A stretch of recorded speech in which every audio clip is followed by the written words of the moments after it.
Although they had playfully laughed at Luo Papi, they were now back in their senses. Hearing Luo Papi's words, they were all surprised.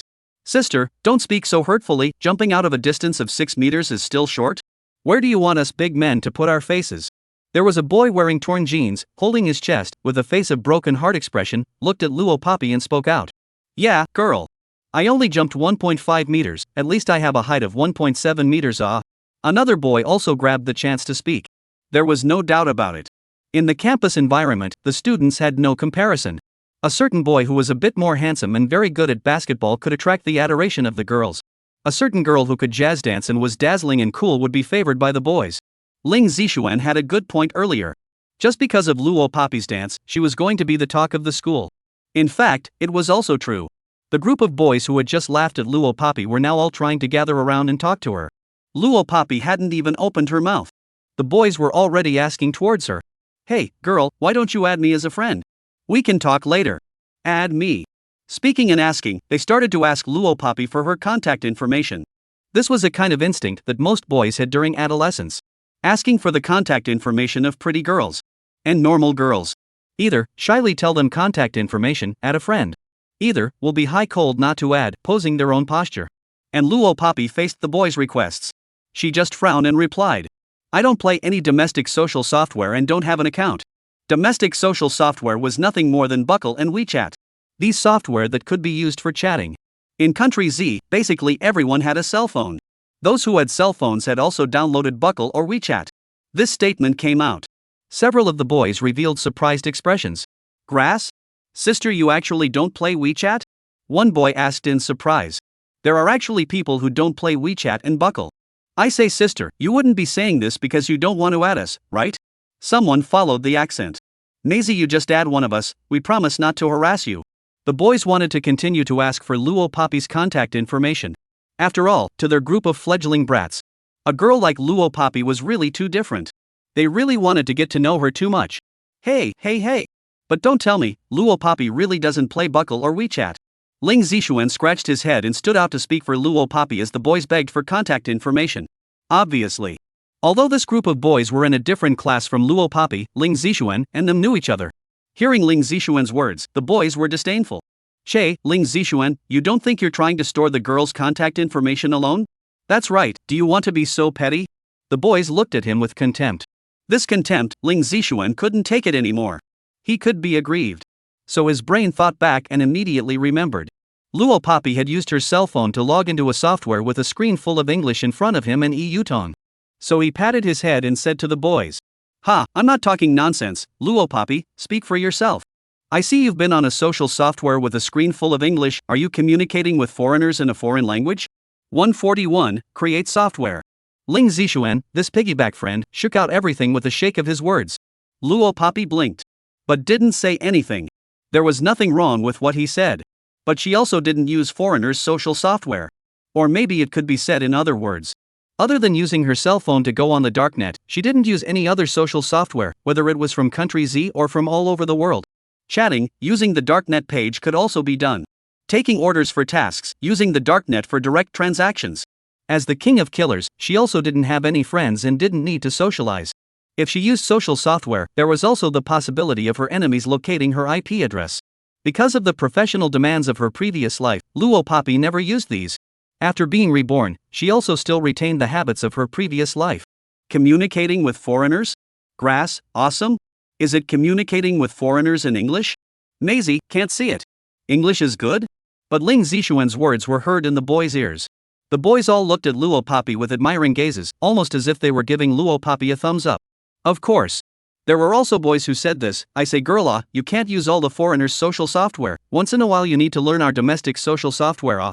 The boy who was wearing torn jeans before, also nodded his head. Maisie, how about? Ha, do you have your cell phone with you?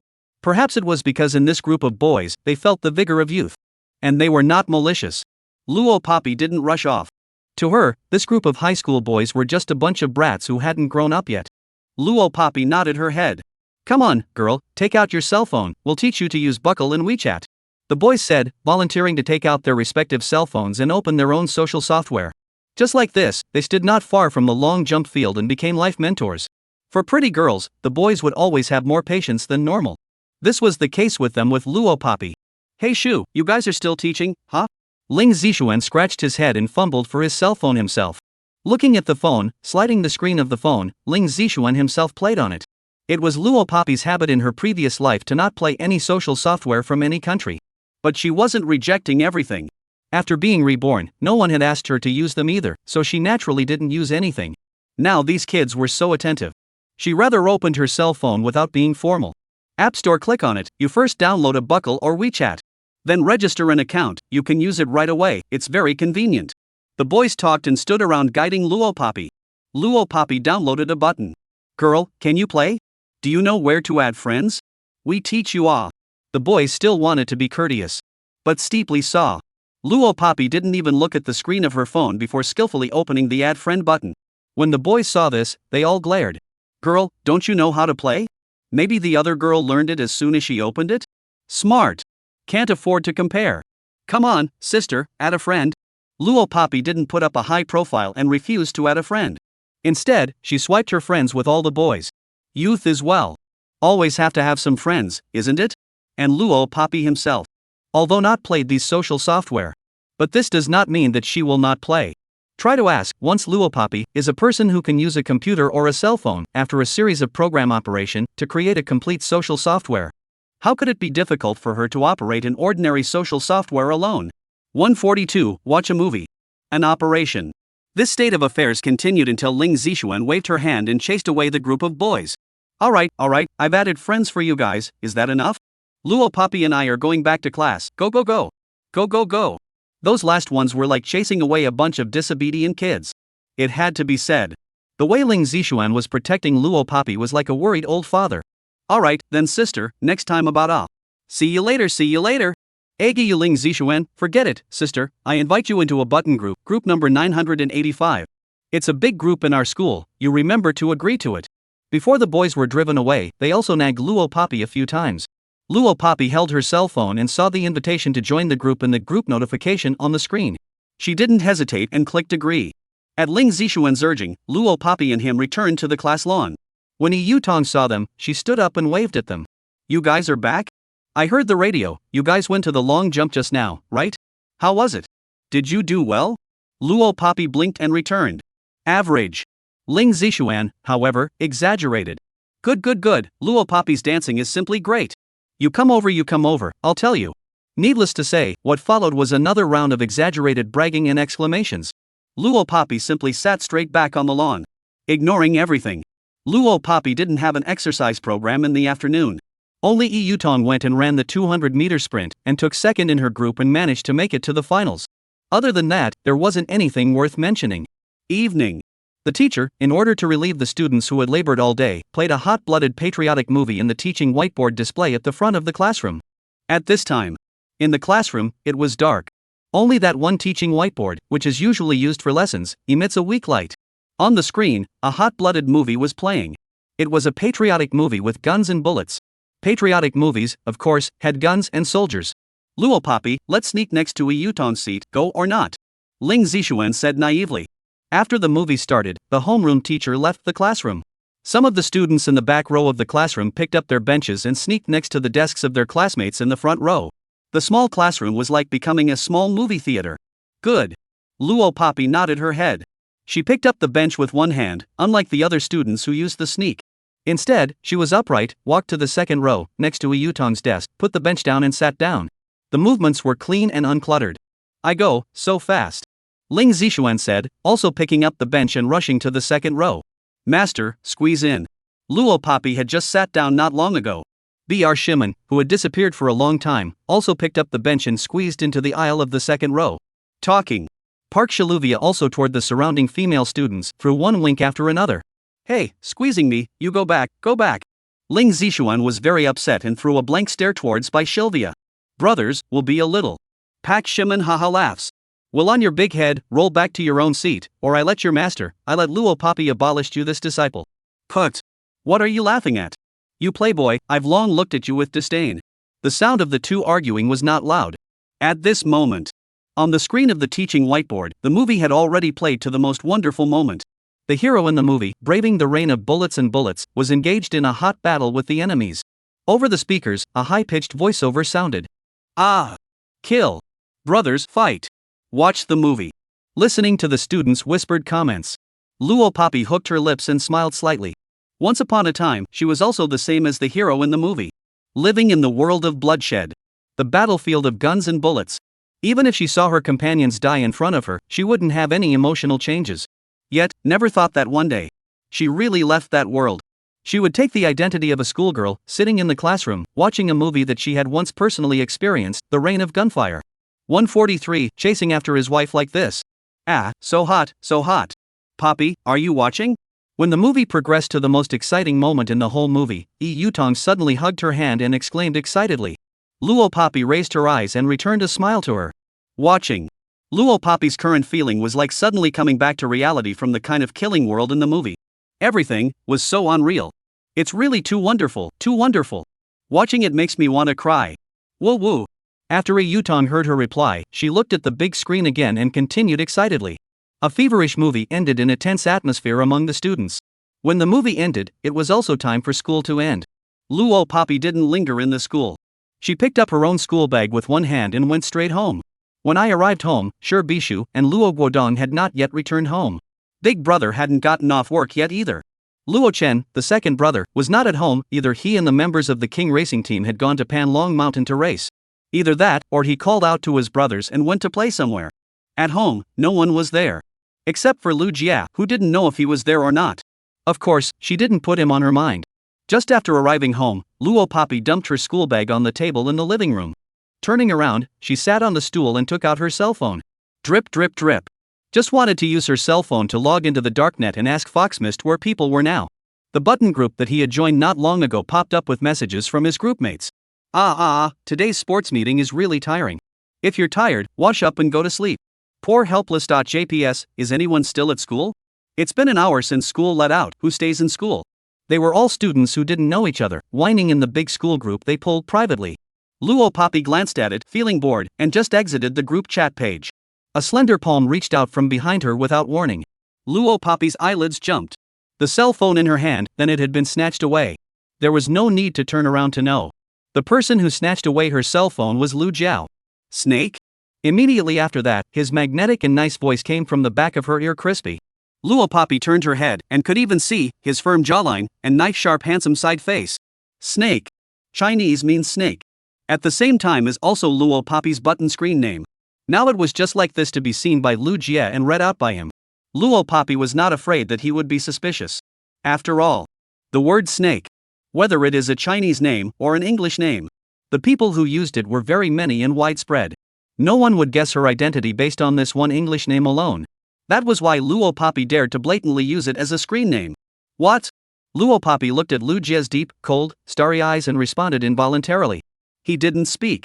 There was also no expression on the army gangster's face. Just in his handsome hand, a black cell phone appeared at some point. He also didn't seem to have the habit of using any social software. With his long knuckles, he quickly installed a button that was the same as Luo Poppy's. From the beginning to the end, without saying a word, after registering his account, he directly added Luo Poppy. The blue and white button screen. Contacts column, empty, only one person. That person is just added Luo Poppy. Luo Poppy blinked. At the same time that Lu Jia finished the operation and took back the cell phone.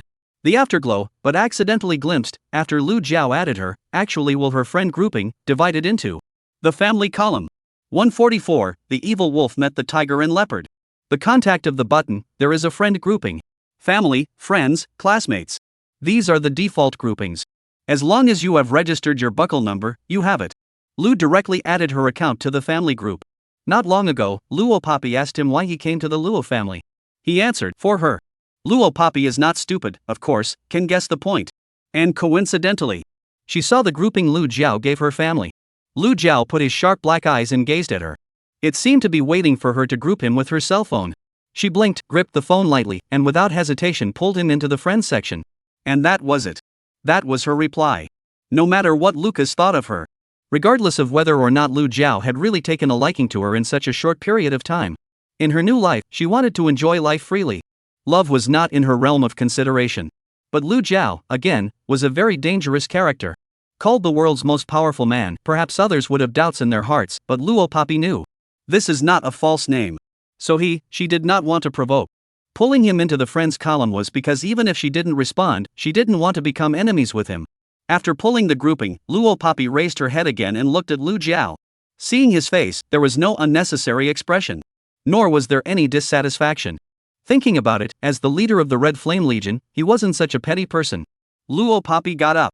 Without saying anything, she turned around and went upstairs. She did not see it. When she had just stepped on the first step of the stairs. In the black eyes of Lu Jiao looking at her, in addition to the ink-black coldness, there was also an additional possessiveness that was even stronger than before. She also did not know. Soon after. She will be him, from head to toe, swallowed into the belly. It's like a wolf meeting a tiger or a leopard. Both are fierce. But in the end, one side will be the other side forcibly possessed. The next day's field day, following the previous day's field day, continued. There were some parents of the students, invited by the teachers, also came to the school, shouting and cheering for their sons and daughters. There were also some youths who hung out in the society, who also took advantage of the gatekeepers not paying attention and slipped into the school. The atmosphere of the field day, instead of being worse than the day before, was even more so. Because of Luo Poppy's excellent long jump results, the teacher exceptionally did not let her participate in the long jump finals the next day. The final 3,000-meter long run. Because the day before, the long jump results had already spread throughout the school. So she took another first place and gave people a feeling of not being so shocked. Until the moment the field day ended. The students sitting in the classroom still couldn't get enough. Luo Poppy saw that. Ling Zixuan was already so tired and out of breath that he was lying on his desk, and even talking felt like a chore. Even Mr. Wen, such a serious teacher, today also unprecedentedly sat in front of the podium and gave the students a talk about the pre-holiday arrangements. 11th's long vacation will begin soon. The teacher is here to remind everyone to write homework before playing. Don't wait for the end of the 7-day vacation and then sufferage homework has not been written. A number of parents have given feedback to teachers about this problem, so pay attention. Now ask each subject representative to write on the board the vacation homework that your classroom teacher has told you about. Setting homework was a necessary process for every double holiday and mini vacation. Luo Poppy had been going to school for a while and was already used to it. Hearing the class teacher's words, several class representatives headed to the podium. Among them, the girl who was the English class representative was a more active person. As she walked towards the podium, she had to turn her head and speak crushing words to the class as if she was divulging secrets. For this English homework, there are 10 English papers. 10 sheets. 10 papers. And copy the words, memorize the text, there's something for you to write. 145, horse dropping. The English class representative's words instantly plunged the class into a wail of despair. Ah. Don't ah? There are just 10 English test papers, and there's copying words and memorizing texts, plus other homework. Does this still want us to have a good time? Ryu. From Luo Poppy's angle, she could clearly visualize the whole scene. She saw the expressions that the students revealed after hearing the English class representative's words, one more bitter than the other. She raised an eyebrow. Whether there was more or less homework, it had no effect on her vacation life. Because no matter how much homework there was, in her case, it was just a small matter to be taken care of within half an hour. Nothing more. After all, the class representatives went up to the podium and wrote down the homework of each subject on the blackboard with chalk. The whole class fell silent. Because the homework was just too much, even with a 7-day long vacation break, they couldn't be happy. After school, Luo Poppy and Yi Yutong, the two of them walked towards the school entrance. Originally planned to go out traveling with the whole family. But there's so much homework, there's no time to write. Yi Yutong said in a low mood. Bring your homework to travel. Luo Poppy gave a pertinent sounding answer. Yi Yutong shrugged, alright, let's see what happens. The two parted ways at the school entrance. After school, Luo Poppy also returned home. Tomorrow, he was going to do on answering to the boss of the Yingguo Society, Wu Yuan. It was the task of protecting his son. She would leave Ji province for a few days. About leaving for a few days, the explanation to her family, she hadn't thought about it yet. Thinking. Luo Poppy accelerated her steps and headed back in the direction of her home. Just arrived at home. She saw her second brother sitting on the bench in front of the house, crossing his legs and basking in the evening sun, waving at her. Sister, you're back? Luo Chen said. He was still holding a handful of melon seeds in his hand, and was knocking on them. Aha!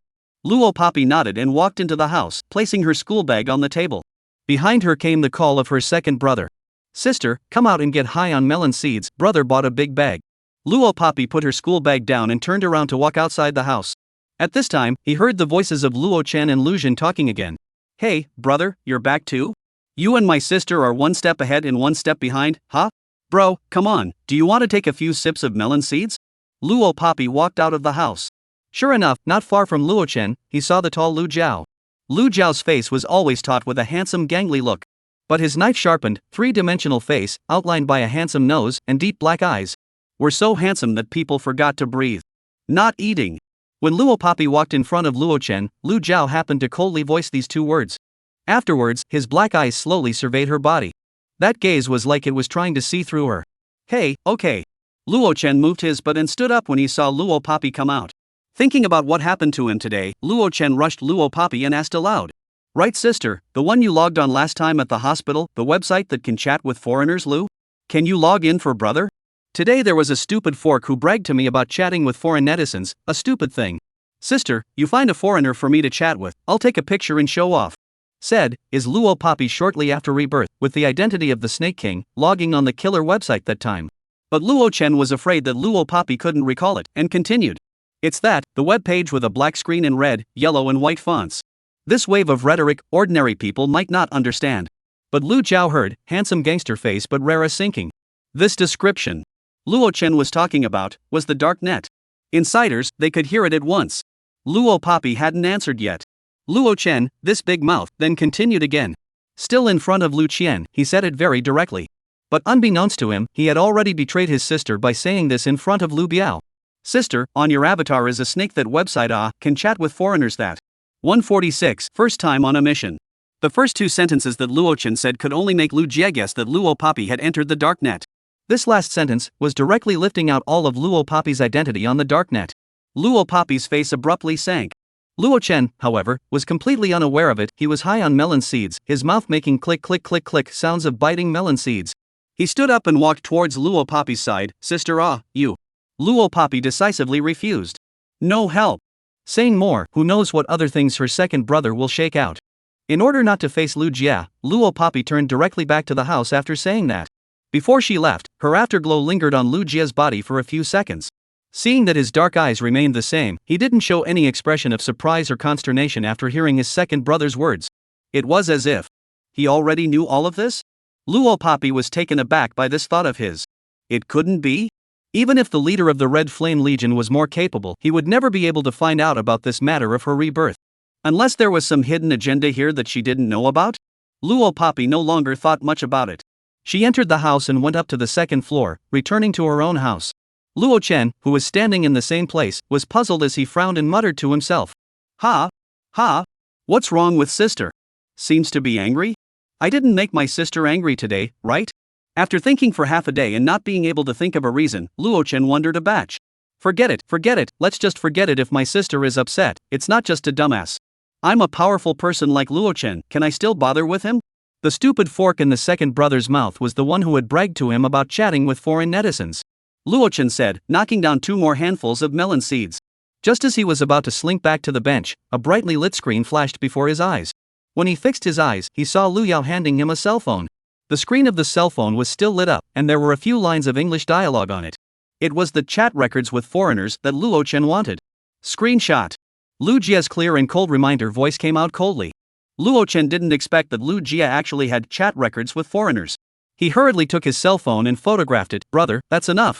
Luo Chen finished photographing the chat log. Lu Jia retrieved his cell phone, his long figure flanked him, and he went into the room with him. Luo Chen, who was satisfied, only faintly felt that something was wrong at this time. How? Lu Jiao Guy and his own sister the same, also chat with foreigners?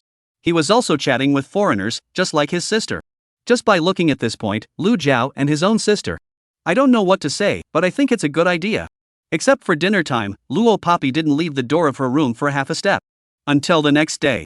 She lied to her family and lied that she went to her friend's house in the countryside for a few days, and stopped by to write an essay together. Only then did she put on her backpack, leave the door of her room, and walk out of the house. Papi, there are a lot of mosquitoes in the countryside, remember to buy some mosquito coils and do your homework well. When you want to go home to give the family a call, mom and dad can come to pick you up at any time. And then, remember to give home a phone call every day, report a piece. Before leaving, Shi Bishu nagged behind her. Luo Papi turned her back to Shi Bishu, raised her hand in mid-air, and waved her hand, indicating that she knew. It wasn't far from leaving the Luo family. Luo Papi turned a few corners, and a cool Bentley sedan was parked in front of her. The person in the car was undoubtedly the one who had an appointment with Luo Papi, the son of Wu Hui's boss, Wu Yuan. Before leaving their home, the two of them had arranged their meeting place here. Luo Poppy switched to grabbing her school bag with one hand and without any hesitation walked over, opened the car door, and sat in the back seat. 147, the group of dragons gathered. 11 days of the 7-day mini vacation. The weather is not as hot as the summer vacation, but the air is still stuffy and dry. The car turned on the cold air conditioning. Luo Poppy felt it as soon as she sat in the car. The back seat only sat Luo Poppy one person. There were two people in the front seat, besides the driver who drove the car. The other person was the young man sitting in the passenger seat. This young man was Wu Yuan's son. Wu Yuan himself looks a fierce face, nostrils are also big, but he gave birth to a son and he is completely unlike. It was a young man with a clear appearance. The youth has thick eyebrows, a slightly high nose, and a unique scholarly flavor in his bones. It seemed very good to get along with. Feeling Luo Poppy sit in the car, Wu Yuan's son turned his head to introduce himself. Hello, my name is Wu Shaohan, may I ask who you are? You don't need to know who I am, you just need to know that from the moment you leave Ji province, your life will be protected by me. I will let you return to Black Forest City safely. Luo Poppy interrupted him. She had always been a man of few words when she went on a mission, just doing her job. This mission, although it was the first time she had gone on a mission since she was reborn. But the habits of her previous life could not be changed just by saying so. Wu Shaohan was stunned, obviously not expecting such a young lass as her to have such calm vigor. Okay. It seems that his father was right. Although this little girl was young, she was not simple. Wu Shaohan ordered the driver. Uncle Wan, drive. The driver sent them to the airfield. From the moment Luo Poppy agreed to go out on this mission, Wu Yuan had bought airplane tickets for her and her son. The two of them went to the airfield and took the most recent flight to Seaport City near Haidong Province. Seaport City, it was one of the few special administrative regions in Country Z that had some autonomy in its management. In the 1980s, Seaport was also known as the Pearl of the Orient. It is also known as the city that never sleeps. Luo Poppy took a 2-hour flight from Ji Province to Harbor City. Because the time to get on the airplane is already 2 o'clock in the afternoon. Another 2 hours of flying, and so off the plane, it was already 5 o'clock in the afternoon. It was time for mealtime. Are you hungry? Do you want to go eat a meal first? Perhaps considering Luo Poppy's teenage age, Wu Shaohan still asked. No need. She refused very dryly. Wu Shaohan also did not ask more questions. He took a taxi and headed directly to the biggest underground place in Seaport City. In addition to Seaport City having partial autonomy, the law and order here was definitely not as good as other provinces. Or perhaps it could be put in another way. There were more underground forces here than in Black Forest City, and it was also a place where dragons gathered. The most famous underground forces in the entire country of Z are all concentrated in Harbor City. This is simply a paradise for the underground forces. The place that Wu Shaohan was going to today was a dinner party where the bosses of all the forces were gathered together. His father, Wu Yuan, has a grudge against the bosses of Harbor City. To explain in layman's terms, the meaning is, Wu Shaohan had come to today's dinner even though he knew it would be dangerous. So when his father offered to find him a bodyguard, Wu Shaohan agreed without hesitation. Before coming, Wu Shaohan had also heard about the strength of the bodyguard his dad hired, Luo Poppy. Now that it was almost time for the scene of the dinner, Wu Shaohan was a little worried again. She is a teenage girl, later if really hard to touch the group of people. Really? Can be a rival? 148, a young girl. The cab traveled all the way around the lively streets, experienced a period of traffic jam, finally came to the destination, the Harbor Kowloon Hotel. You get off first, I'll pay. Wu Shaohan said to Luo Poppy. Luo Poppy didn't even stop for a moment, opened the car door and got off straight away. During this time, not even a word of nonsense was said. Until Wu Shaohan paid for the car and similarly got out. The two of them stood at the entrance of the Nine Dragons Hotel. Before going in, Wu Shaohan thought about it and turned around to ask her. Later on, I have some personal matters, can you? That is, after going in, can you evade and hide yourself for a bit? Wu Shaohan meant that after going into the scene of the dinner party, he wanted to act alone. Ask Luo Poppy if she could hide herself like other people's professional killers and not let others realize that she was protecting him. Can. Luo Poppy nodded. The two of them then walked into the Nine Dragons Hotel. Just arrived at the scene of the dinner party. Wu Shaohan also wanted to turn around and ask Luo Poppy where she was hiding to protect herself later. However, he didn't expect that in the blink of an eye, Luo Poppy had disappeared just as he walked into the dinner scene. What an odd girl. Wu Shaohan touched his head and lost his voice and laughed. He then stopped wasting time and focused on his own business. Wu Shaohan did not see that Luo Poppy was hiding not far from him. He just couldn't see it from his angle. The scene of the dinner party was huge, and there were people of all shapes and sizes. Don't look at some people wearing suits, and when they greeted people, they were all smiles and had a good guy look. Maybe this person is the boss of a certain club, with a lot of blood on his hands. Luo Poppy was currently wearing a normal casual dress, just like a beautiful woman in static. She was propped up with one hand in front of a long table with a variety of desserts. This kind of commercial dinner was completely different from a family dinner. The most representative thing was that this kind of dinner was organized for the rich and powerful to make friends. So basically, all the people were carrying wine glasses with high-class brand name liquors poured into them, talking to each other and making toasts. And the desserts and snacks placed on the long table were something that could be casually savored. Luo Poppy's slender fingers picked up a piece of hibiscus pastry and sent it into her mouth to savor it. Beside her ears, however, the voice of a foreigner asking for directions suddenly rang out. "Hello, where is the toilet, please? Hello, where is the toilet, please?" Luo Poppy looked up and saw a trembling foreigner who was asking himself in a mouthful of standard English. Judging from his anxious expression, he should have already asked quite a few people this question, but unfortunately no one was able to answer him. While keeping an eye on the mission target, Wu Xiaohan, Luo Poppy graciously answered. "Go ahead, turn left and then go straight to the corner. Go ahead, turn left and then go straight to the corner." The foreigner had asked Luo Poppy without hope, but he didn't realize that she, such a little girl, could actually speak English. She also told herself the exact direction of the restroom. The foreigner said a few thank yous in English and quickly walked away. Luo Poppy didn't care about this little episode. She was still standing by the long table where the desserts were placed. Eating her food, she also paid attention to Wu Xiaohan's every move not far away. Wu Xiaohan seemed to be chatting with someone. He was holding a wine glass and smiling with the other party. Everything seemed to be going so smoothly. When Luo Poppy ate her third dessert, a young girl of her age walked in through the door. The girl was wearing a long princess dress and was being chased by 3 beautiful young men coming this way. Loppy could still hear the young girl saying in an impatient tone to the 3 beautiful boys following her. "Are you bored? Are you guys bored? I'm really getting annoyed by you guys.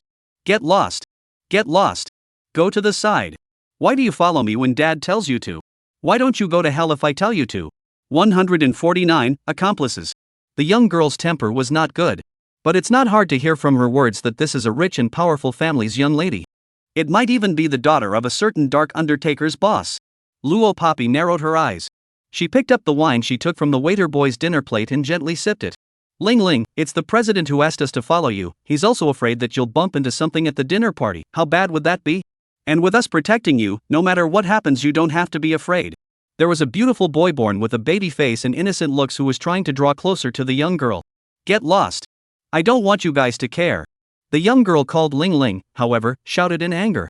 She fiercely pushed the doll-faced teenager, lifted her skirt, and charged forward in a rampage.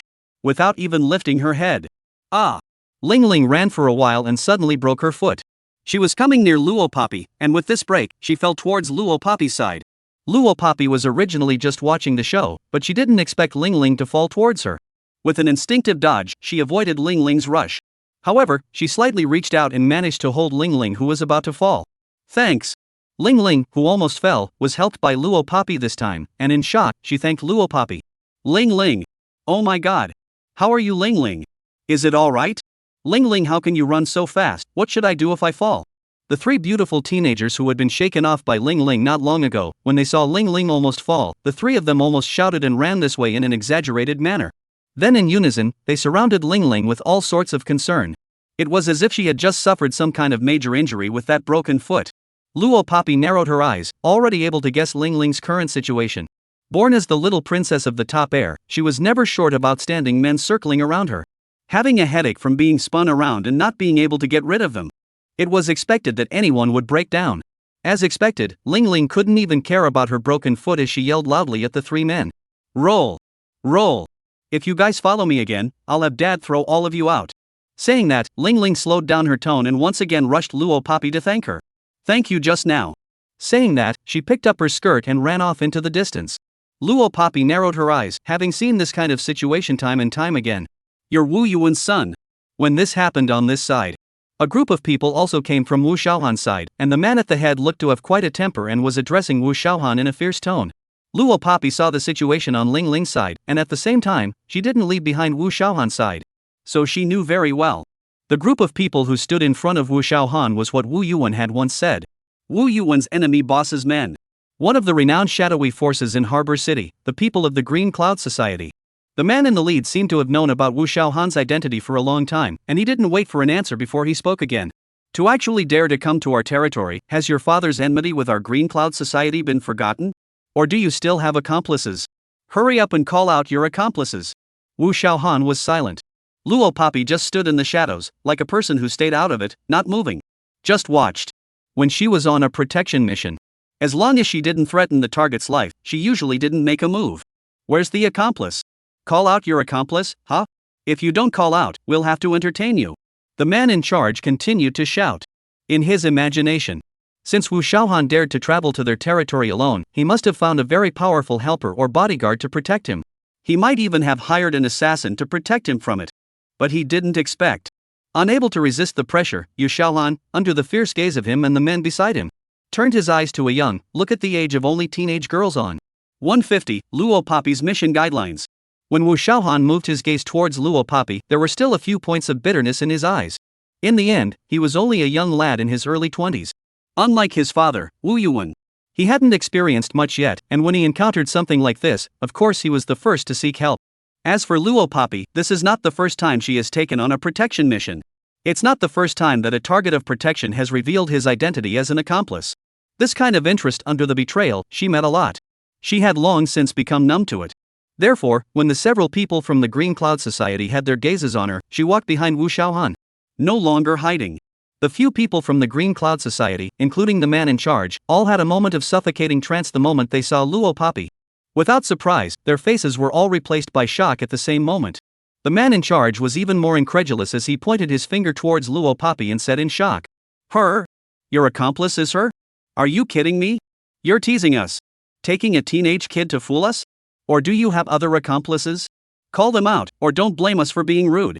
In a situation like this, anyone who looked at it would think that it was Wu Xiaohan who was joking.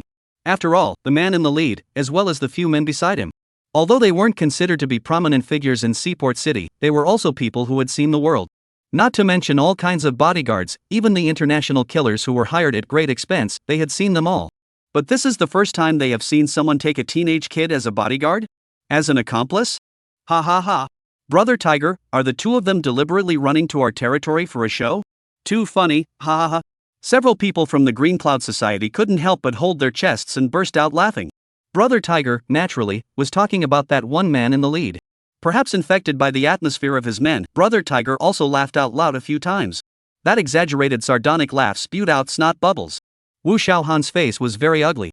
Luo Papi, however, didn't have any expression of being irritated at all. She even dodged to the side when the group of people laughed until they went off on a tangent. She managed to avoid the snot bubbles and saliva that spewed out from Tiger's group of people laughing. "Hey, aren't you the bodyguard my dad hired? You told them to shut up, ah?" Wu Xiaohan was a young man after all, and still couldn't hold back after being ridiculed by the group of people in front of him like this. He turned his head and said to Luo Papi, "They're mocking you. If you have the ability, give them some color." The composure that Wu Xiaohan displayed when he first met her was feigned. A person can only see the nature of the other person when they encounter things. It was no longer uncommon for young people to love to pretend to be mature and stable. So Luo Papi wasn't surprised. Instead, she replied without haste, "That's your business, I'm only responsible for the safety of your life." The implication was, the ridicule of Tiger's group had nothing to do with her, she was only responsible for protecting his life. There was no duty to protect his dignity. This was also Luo Papi's consistent mission guideline when she went on missions. She only cared about accomplishing the mission and never cared about anything else. When Wu Xiaohan heard this, he was speechless to retort. Opposite. The Tiger brothers, several people had laughed enough and also straightened their backs. Especially Brother Tiger, he looked at Wu Xiaohan with great disdain and arrogantly voiced out, "Look at your stupid wimpy look, hurry up and get out of here. Otherwise our boss will come over and you'll be finished. Don't even think about leaving without an arm or a leg." Tiger's men followed suit. "That's right. With your Wu Society's enmity with our Green Cloud Society. When our boss comes, he'll give you a half-death beating." As they spoke, they didn't treat Luo Papi as Wu Xiaohan's bodyguard at all, directly ignoring her. After all, in their minds, Luo Papi was simply just a little sister who couldn't pose any threat. Just a little sister, that's all. 151, Boss Ching Yun. Wu Xiaohan was so angry by what Tiger's group of people said that his lungs were about to explode. However, Luo Papi didn't help him, so he could only be mute. Pretending to be deaf and dumb, he didn't say anything. Until outside the gates of the dinner party, a gangster-like man ran in. The man ran to Tiger and gasped, "Boss! Boss, boss!" Tiger slapped his head with his hand and crooked his mouth, shouting, "Who bossed you? Do not want to live?" The man took a headbutt and didn't get angry, he swallowed a few times before saying a complete sentence. Brother Tiger, the boss is here, right outside. Hurry and bring the brothers to meet ah. Tiger brother glared round eyes, waved a hand. You damn not say it earlier. Said. Tiger then brought along a few of his own men and hurriedly came and went towards the main entrance. There was no more time to care about Luo Papi and Wu Xiaohan. This dinner party. The bosses of the various dark forces gathered together, and there were naturally quite a few people with power and influence. However, the situation is like the mythological legend of the Cloud Turner. Just like the dragons in the myths and legends, they are powerful and mysterious, but they also have a leader who is the head of the group. Among the bosses of the various dark forces, there were also the most powerful existences. Their appearances naturally wouldn't be like the other ordinary bosses without any formation. And the Green Cloud Society. It was such an existence that was called the best among the many dark guilds. When Tiger's group heard that the boss of their dark guild had arrived, they rushed out to greet him at the first opportunity. It was indeed normal. What to do? When he first entered the dinner, Wu Xiaohan wasn't so scared, but now that he heard that the boss of the Qingyan Society had arrived, he quickly turned his head to look at Luo Papi. Luo Papi raised an eyebrow, signaling him to continue. Wu Xiaohan let out a deep sigh. The person I'm waiting for hasn't arrived yet, but if I stay any longer I might meet up with the boss of the Green Cloud Society. Saying that, Wu Xiaohan's face showed worry. You also know that we, the Wu Society, have an enmity with the Green Cloud Society. When my father was young, he accidentally killed the wife of the boss of the Green Cloud Society. The hatred of killing his wife is not shared. It was no wonder that the people from the Green Cloud Society reacted so strongly when they saw Wu Xiaohan. But obviously, Luo Papi didn't want to hear about the grudges of their two dark guilds. Speak straight. She interrupted him. Wu Xiaohan was stunned, and being reminded, he did not continue to beat around the bush.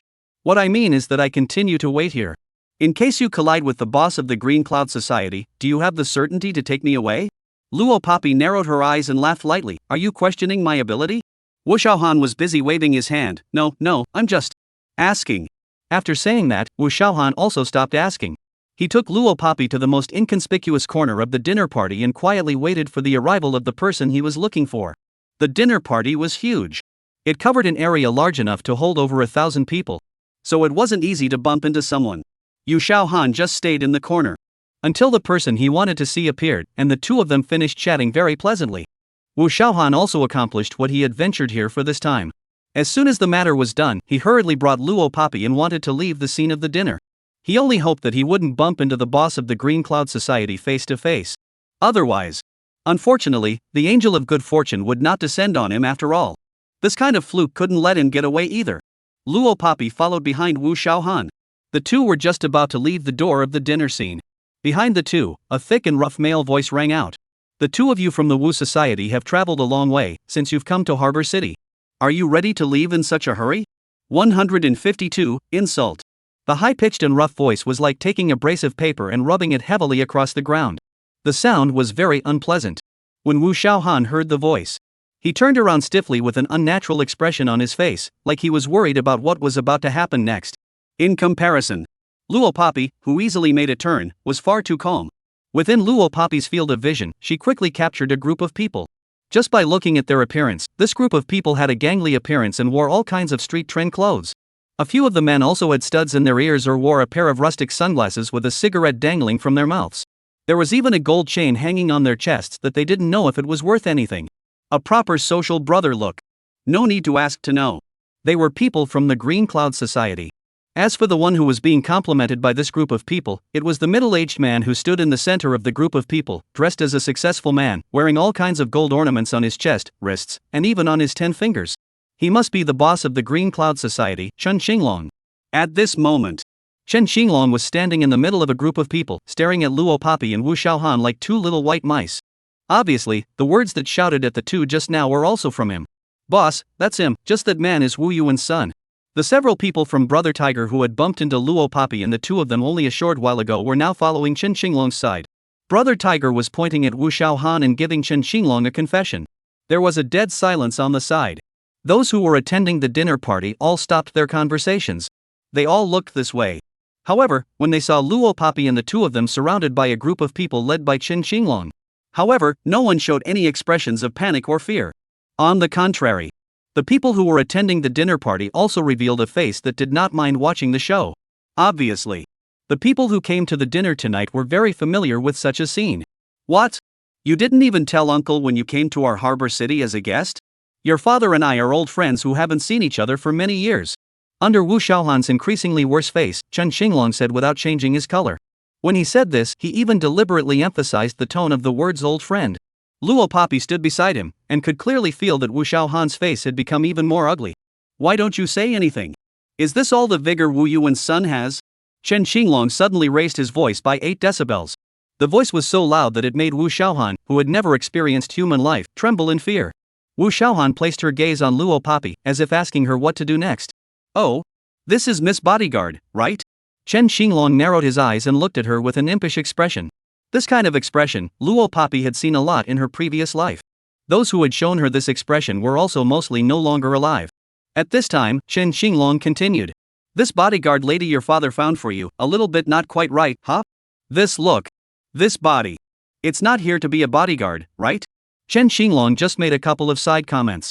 Those men of his, however, expanded their words even more exaggeratedly. I think it's a miss from one of the clubs. Letting a lady come as a bodyguard, huh? Ha ha ha. There was even someone who was even more exaggerated, directly whistling towards Luo Papi. Sister, are you selling? A few $100s a night? Brother's work is very good, I guarantee you'll be satisfied. 153, you can all go to hell. Even Wu Xiaohan couldn't hold back a bit when he heard the unimpressive words that this group of people said. He was a bit shocked. Luo Papi had heard so many insulting words, but she actually managed to have no reaction at all? Was it because she had already gotten used to hearing such words a long time ago? Or was she scared silly? You guys are enough? Even if my father has a grudge against your Green Cloud Society, this matter is not as bad as her. She's still a little girl, how can you guys say such things? Although Wu Xiaohan was a wimp, he still had a bit of backbone at certain times. Just like now. Chen Xinglong's laughter intensified when he heard Wu Xiaohan's statement. He laughed until the wrinkles on the corners of his eyebrows were clearly visible, saying, Interesting, little thing, you're afraid you don't know whose territory this is. Among Chen Xinglong's group of men, Tiger, who had previously scorned Luo Papi, screamed the loudest. Our turf, and you dare to be so reckless? All impatient? Then, the other henchmen, all followed the wind and shouted. Boss, screw them. Avenge your sister-in-law. Detain Wu Yuan's son. Trade him with that old thief Wu Yuan and make him pay for his sister-in-law's life. The more this group of people shouted, the worse Wu Xiaohan's face became. He had already turned his head more than once to look at Luo Papi. But Luo Papi didn't even give him a response. It was killing him. Boss, I see that the brothers are all greedy. It's been a long time since they've eaten meat, schoolgirls. The brothers haven't tasted it a few times. TSK, this girl is sending herself to the door for us to play off? Should we give the brothers a chance to quench their cravings first? One of Chen Xinglong's men, who was looking at Luo Papi with a lecherous look on his face, proposed in public. It was said that people's hearts were treacherous. Some of the people who came to the dinner party heard this man's evil words. They almost shouted yes in public. Some people with a little bit of humanity shook their heads in their hearts. Thinking that Luo Papi, this girl, bumped into this group of horny people from the Green Cloud Club, afraid that she would have to be accounted for here. And the truth was also, if Luo Papi was really just an ordinary person, this time when she got into such a mess, she was almost finished. But alas, Luo Papi was not. So what you guys are saying is that you're not willing to let us go? Luo Papi, who hadn't said anything, finally spoke out. As she spoke, her sinister eyes also lifted slightly. Her red lips hooked, revealing a bloodthirsty smile. What nonsense is this little sister babbling about? Letting you guys go? Dream on. Tiger almost didn't burst out laughing as he forked his breath and said, I see. Luo Papi put her hands down on her pants legs, lifted her feet, and walked towards Chen Xinglong's few people. You know what? Chen Xinglong originally didn't put Luo Papi in his eyes at all, but now that he heard her words, he felt that something was wrong and asked back. Luo Papi narrowed her eyes. There was no first reply. Her mission guidelines. Never intervene in any negative emotions when going out on a mission. No matter what words the bystanders attacked with, no matter how many insulting words the bystanders said, she simply ignored them. Not to be disturbed by any external factors. This was also a major reason why she, in her previous life, was able to become the one who had a 100% success rate in completing missions. Of course, all of this presupposed that the target of the mission she wanted to protect, in the absence of any physical harm. And now, Chen Xinglong's group of people were planning to make a move against Wu Xiaohan. In other words, they had already touched the bottom line of her mission guidelines. She, too, should make a move. Luo Papi raised her eyes and coldly swept Chen Xinglong's group of people with the eyes of a dead man. With a flip of her hand, 2 daggers that she didn't know where she had hidden appeared in her hand out of thin air. She repeated in a cold voice. I see, you guys can all go die now. Subsequently, Her figure abruptly flickered, and with a speed that the human eye could not even capture, she disappeared in place. 154, pulling out a gun. You guys can go die now. These 9 words were like a blow of a heavy hammer, hitting hard on people's hearts. People could only see the light of 2 dagger blades swaying before their eyes. The moment Luo Poppy's figure disappeared, she flashed forward at a rapid pace. She flipped the 2 daggers she held in her hands, and the daggers were viciously clasped back in her hands. Without stopping her footsteps, she flashed towards the targeted few. When a killer made a move, it was usually a deadly move. Those who were in their line of work would never use those fancy moves that had no lethality. When a killer made a move, he would only take out a person in the shortest possible time. Having received training from the organization in her previous life, Luo Poppy was very clear about what parts of the human body were vital. She dodged her body. In a situation where this group of people from the Green Cloud Society simply couldn't react in time, she flipped her dagger and slashed through their vitals with no expression. Snort, snort, snort. Those few, the gangsters who had evil thoughts about Luo Poppy only a short while ago, all fell to the ground in response. To the point of death. They also didn't realize what kind of existence they had messed with. Tiger, who had escaped with his life, and a few other people from the Green Cloud Society. Their group was the first to react, but they all stared at Luo Poppy with wide-eyed gazes of great trepidation. Because they were completely frightened, these few people even directly screamed. Tiger and a few of his men were able to escape, not because Luo Poppy's hands weren't fast enough. Even if her strength hadn't returned to her peak state in her previous life. But to kill all of them before this group of people reacted, it was something that could be easily done for the current her. The reason why she didn't kill. It was because Tiger, a few people, didn't humiliate her with lewd words. Luo Poppy just coldly glanced at Brother Tiger's few people. Then she sidled towards Chun Xinglong. Until this moment, the group of people watching the show, as well as the overwhelmed Wu Xiaohan, did not react. Luo Poppy, facing the gang of assholes from the Qingyun Society, actually didn't say any extra words, and with a hand up and a knife down, he directly sent them to hell. This is too ruthless. Is she really just a teenage girl? Sure, it's not some underground organization out to kill the regicide. Even though he had heard of Luo Poppy's strength, when he saw the scene in front of him, Wu Xiaohan was still shocked. Gu Dong. Wu Xiaohan swallowed 2 mouthfuls of saliva violently, and a fine sweat broke out coldly at the corner of his forehead. Now he could finally understand the reason why his father had sent Luo Poppy to protect him. Opposite. Chen Xinglong, who was being approached by Luo Poppy step by step, had a pale face. He had led his men to commit countless evils in his life. Forcible robbery, forced prostitution, abduction, murder. But he never thought that he would one day actually do anything wrong. But never thought that one day he would actually be a young girl threatened to life? At least is also a boss. Chen Xinglong, heart even if again afraid, also forced himself to calm down. He struggled to adjust his mindset. Luo Poppy, let's go, this is their territory after all. Wu Xiaohan, however, was watching in horror as he voiced a reminder from the back. Chen Xinglong, as the boss of the Green Cloud Society, was also a man of the hour in Harbor City. He must have some kind of life-preserving thing in his hands. That was why Wu Xiaohan was afraid that if he continued, he would cause some kind of trouble. Go! Luo Poppy's footsteps lurched, narrowing her eyes and turning around. Right, let's go. Wu Xiaohan hurriedly nodded his head, fearing that something else would happen before leaving. Technically speaking, Wu Xiaohan was now her employer. During a mission, Luo Poppy didn't like to stir up trouble. She nodded her head, turned around and left. The people who saw this scene breathed a huge sigh of relief. But just at the moment when people watched Luo Poppy and Wu Xiaohan leave the dinner venue. Want to leave? After taking out so many of my Green Cloud Society's brothers, you don't want to leave? Do you really think that the boss of my Green Cloud Society is a poseur? Accompanied by a roaring bellow. Chen Xinglong, who had just been in a weak position, directly fished out a blackened pistol from his pocket. He aimed the gun at Luo Poppy's head. Bang! 155, too late. Die! Chen Xinglong shouted towards Luo Poppy as he pulled the trigger. It wasn't surprising that Chen Xinglong was able to get his hands on a firearm. But what made the people at the scene let out shrieks of shock was Chen Xinglong suddenly engaging in a sneak attack behind Luo Poppy. Ah! My god! Some of the females with slightly weaker acceptance abilities had already covered their eyes with their hands, not daring to look at the scene that was about to happen next. While those males who were a bit bolder, they trembled violently in their hearts. Underneath the panic, there was more regret. It was a pity that such a beautiful sister, despite having strength, was still too young to actually have even a little defense. Suddenly being sneak attacked from behind. Even if professional special forces want to avoid bullets, it's still very difficult to do, right? So this time, Luo Poppy was dead. However, just when everyone thought so, including Chen Xinglong himself, who had fired the gun, he was also certain of this idea. And yet, he saw Luo Papi, who had turned her back to the crowd and was already leaving the gates of the dinner party, seemed to have a pair of eyes behind her. Under the speed of the bullet that could not be seen by the human eye.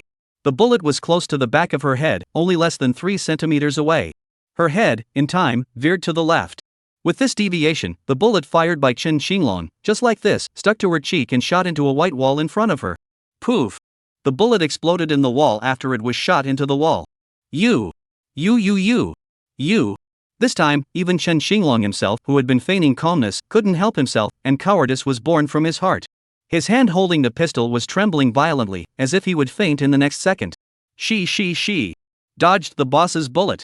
Tiger's group of people had long been scared silly, and seeing the present scene, the words that were exported no longer listened to the instructions of the brain. Boom! People only felt something called fear gradually forming in their brains. A teenage wonderful girl who could avoid bullets? Her level of terror was already no less than a formally trained special forces soldier, right? My god! Wu Shaohan also let out a chirp that only humans would let out when facing fear. He couldn't even help but think, was Luo Papi really just a young girl from an ordinary family? For sure? It couldn't be that she was replaced by some big shot with incredible strength, right? In the midst of the crowd's amazement, Luo Papi slowly turned around. Her eyes had been replaced by cold blood. As if a god of war returning from the sands, with a blood-like coldness, she gradually looked her eyes towards Chen Xinglong. Being stared at by such eyes, Chen Xinglong had a jolt, and his hand holding the pistol was involuntarily trembling.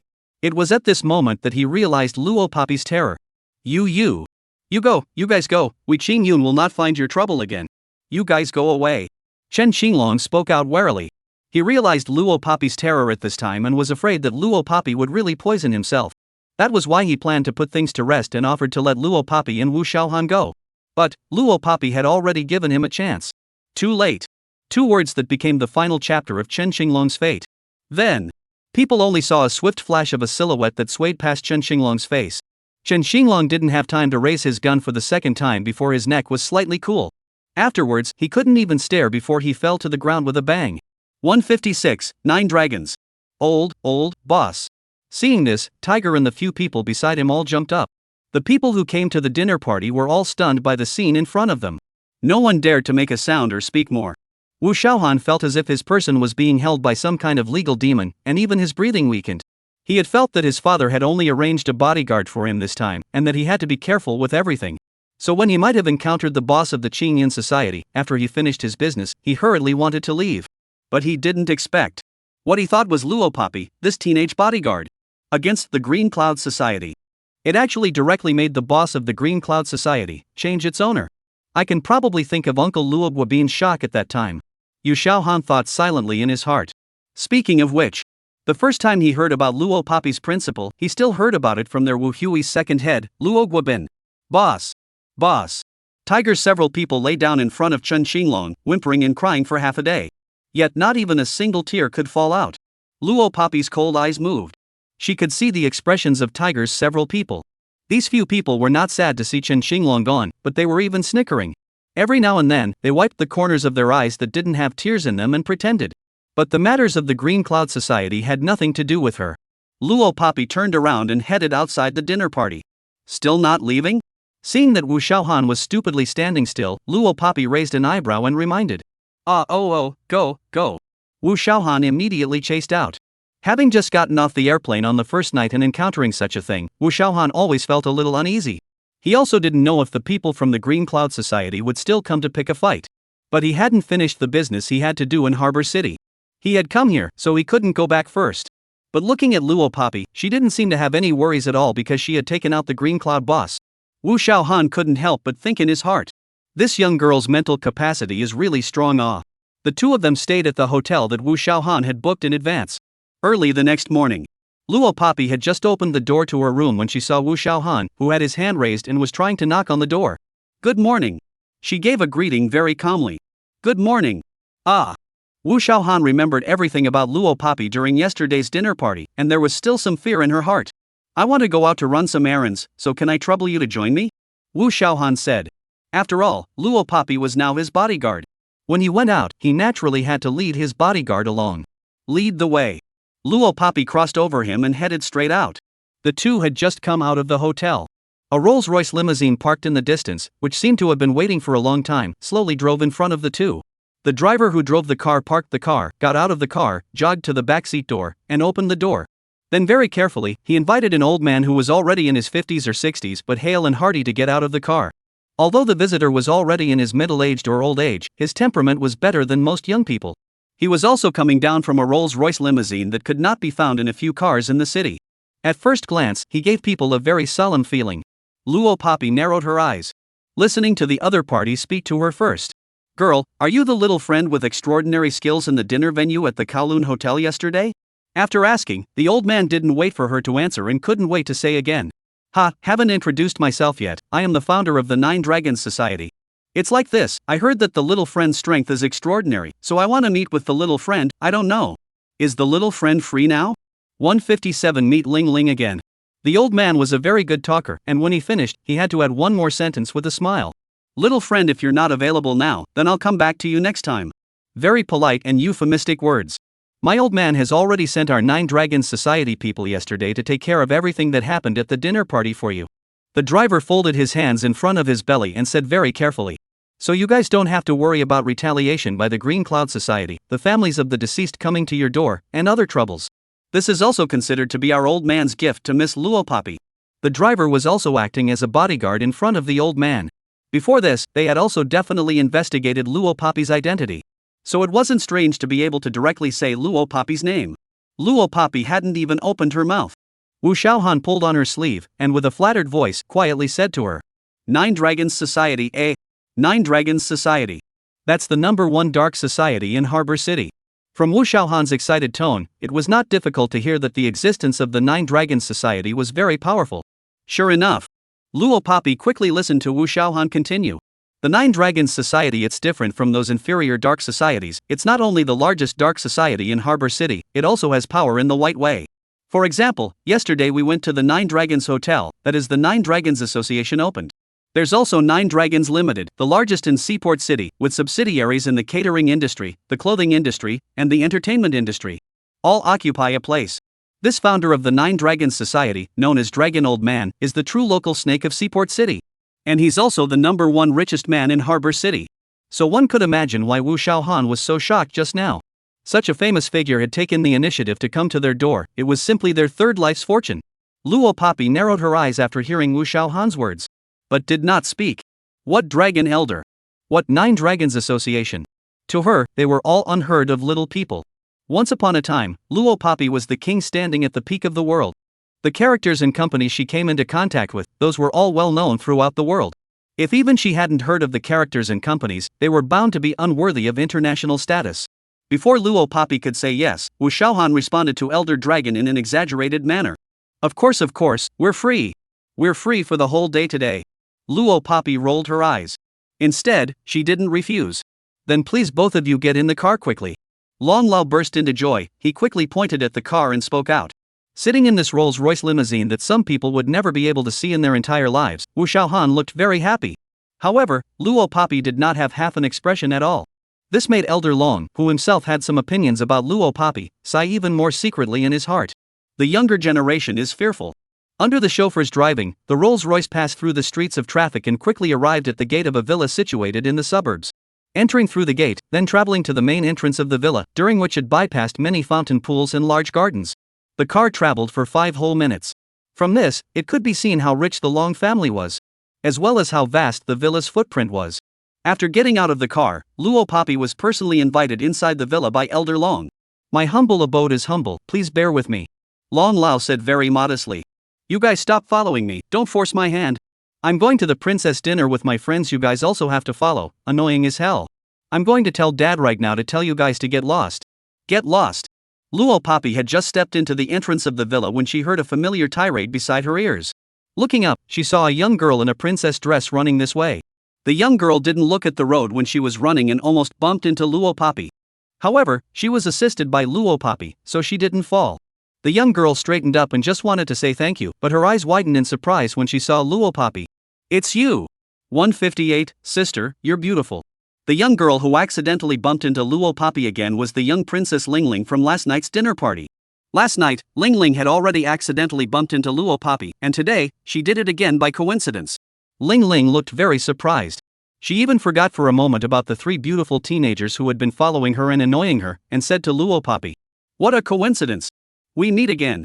The three beautiful teenagers following Ling Ling stood respectfully when they saw Elder Dragon and spoke in unison in salutation. "Elder Long." Luo Papi also didn't expect such a coincidence, and she nodded towards Ling Ling. Her residual light also glanced at the three beautiful young men behind Ling Ling. It was the same as yesterday. These three were still chasing after Ling Ling like cowhide candy. "Long Ling Ling, there are guests now, what kind of person are you still reckless like?" Elder Long, however, seriously chided towards Ling Ling from the sidelines. It wasn't really a chiding, it was just for show. Only after he finished speaking did Elder Long say to Luo Papi, "This is my little granddaughter Ling Ling, she's a bit short-tempered, so you're laughing at me, little friend, haha. But you guys are. Known each other before?" From the expression on Long Lao's face, he was quite surprised that Luo Papi and his granddaughter knew each other. "We met once yesterday." Luo Papi answered truthfully. "Ha ha ha." Long Lao heard this, but laughed cheerfully. "That's really fate nah, fate. Come, quickly invite the house to sit." Long Lao pointed inside the villa. Luo Papi nodded and entered the villa with Wu Xiaohan. "Grandpa, you guys wait for me." Long Lingling, who was originally going to leave the villa, seemed to have a few curiosities about Luo Papi, and when she saw the three of them heading inside the villa, she busily followed them. "Ling Ling, wait for us ah." Those three beautiful teenagers saw this, also cheeky once again to chase up. After passing through the long corridor, passing by the kitchen that was as big as a five-star hotel's internal cook's work, and then turning a few corners. It took a whole 4 to 5 minutes of walking before Luo Papi reached the lounge of the Dragon family's grand villa. When she was in Black Forest City, Luo Papi had been to her real father in her previous life, Deng Jigua's home. It was also an extra-large villa that sat surrounded by mountains. But Deng Jigua's villa was compared to the Long family's villa.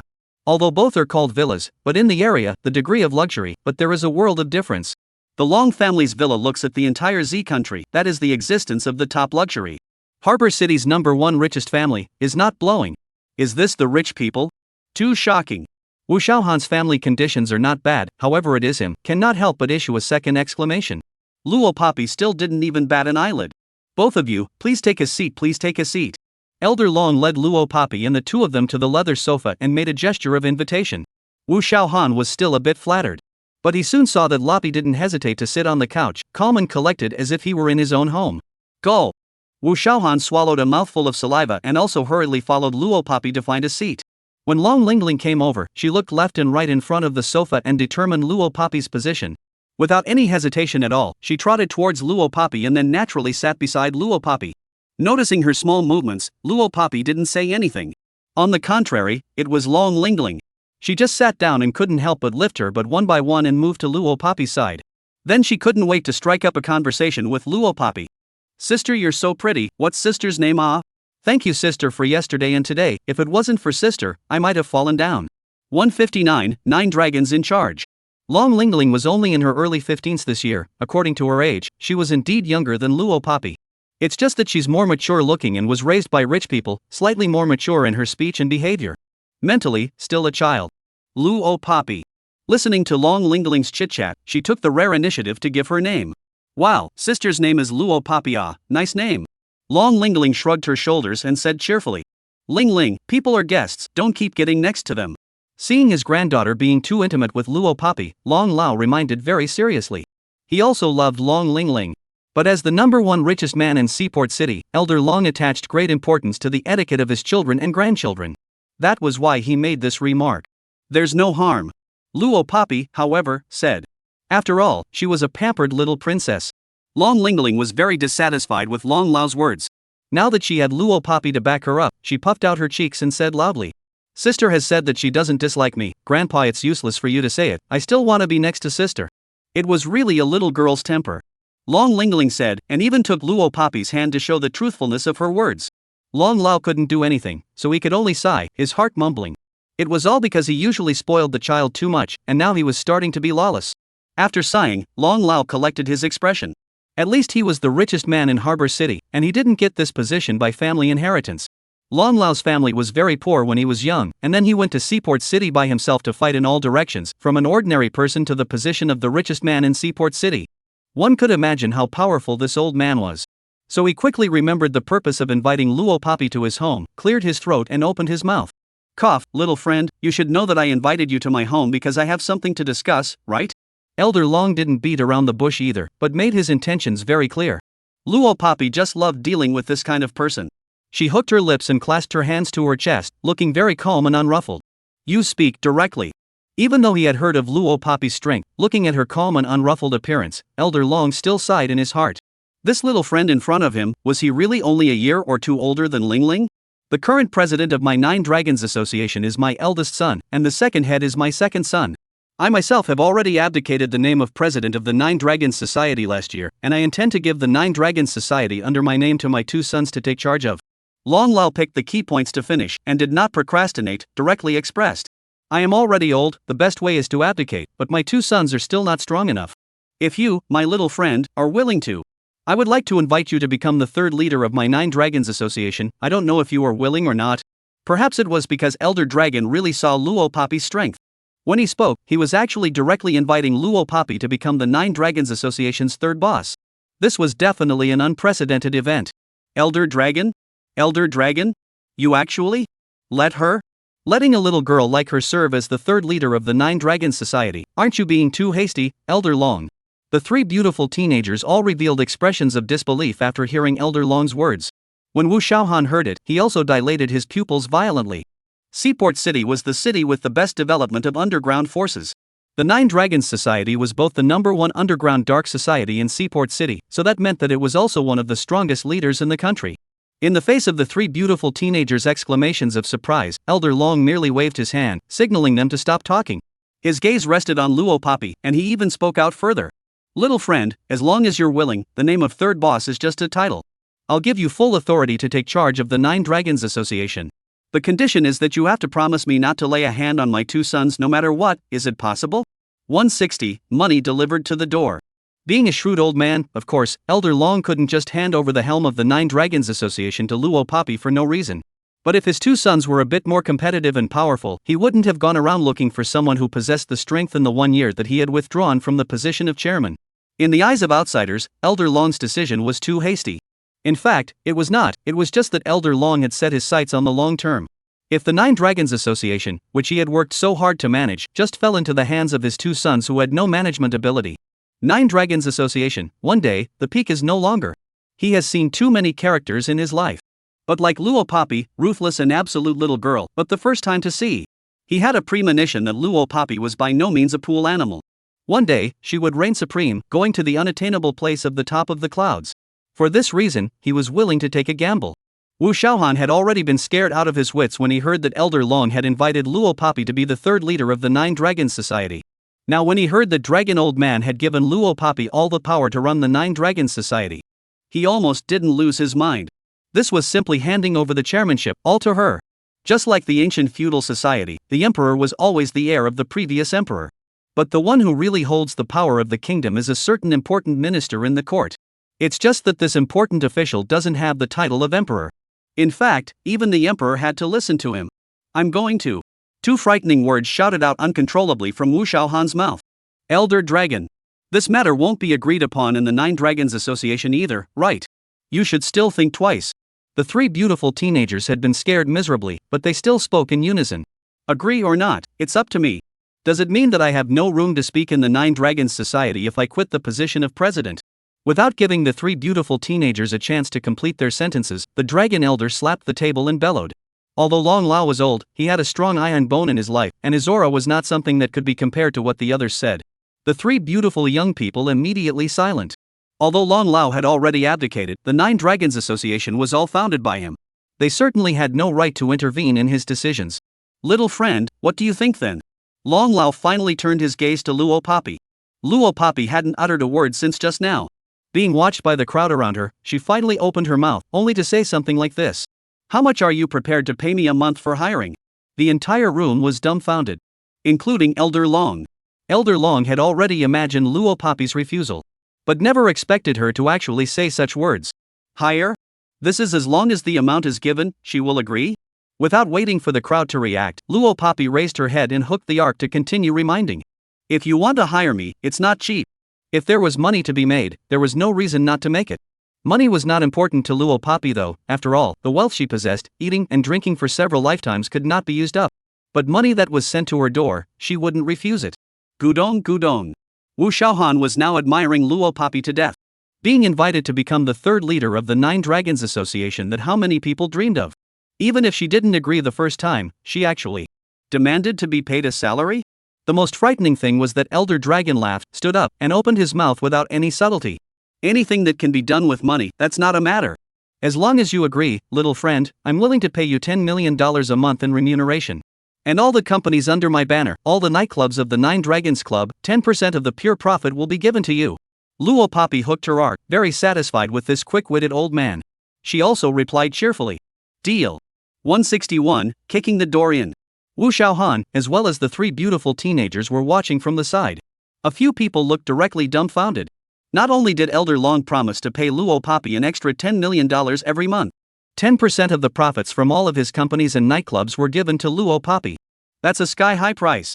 Let's make an analogy. If the profit of a certain large bar was tens of thousands of dollars that night, it would be millions a month.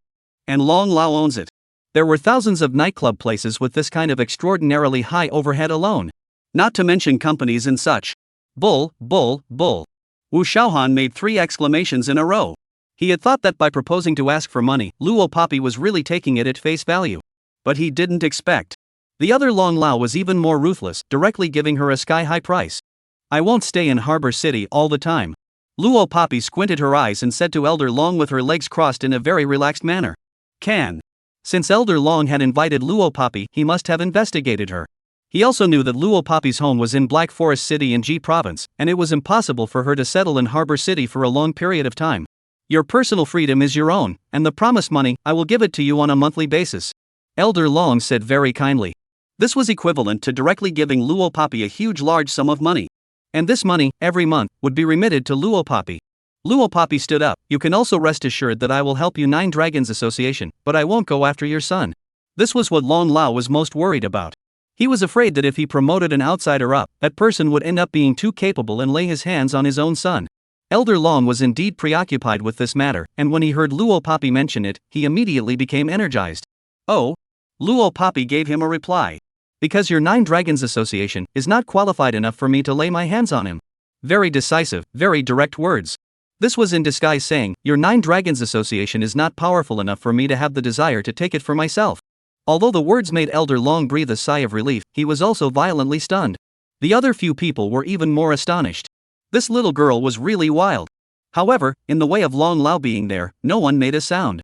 On the contrary, it was Long Lao himself who touched his old face with some emotion. In his heart, he secretly sighed. These words are really quite hurtful. The base camp of the Nine Dragons Society was in the largest underground casino in Seaport City. The Seaport Casino was the most famous big-name casino in the country. The place covers a very large area. Every night, there would be gamblers from all over the country flocking here to gamble for days and nights without returning home at night. Although Elder Long took it upon himself to promote Luo Papi to the position of third boss, and also handed over the charge of the Nine Dragons Club to her.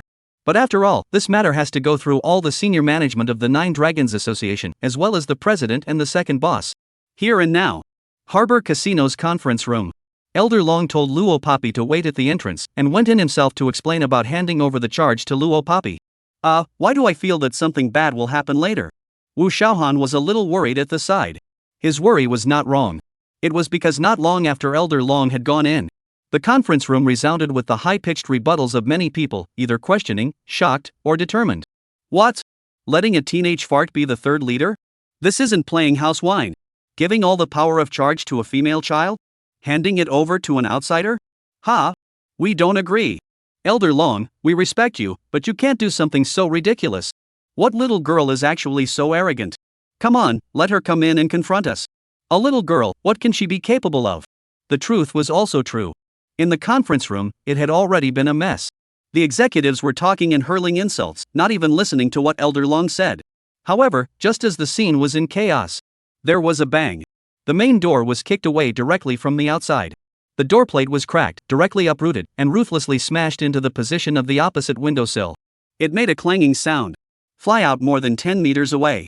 There is no doorway, a cold and proud young girl figure so appeared in front of the crowd. 162, anytime. The conference room of the Seaport Casino was originally a place where the executives of the Nine Dragons Society met. Even though Elder Dragon had now stepped down from the position of president. However, there were still quite a few old men in the top management who had worked together with Elder Dragon to fight for the Nine Dragons Association. When arguing and talking, although their words were overly aggressive. However, they still gave face to Long Lao in every way. But no one expected that at this critical juncture, the gate would actually be kicked away from the outside.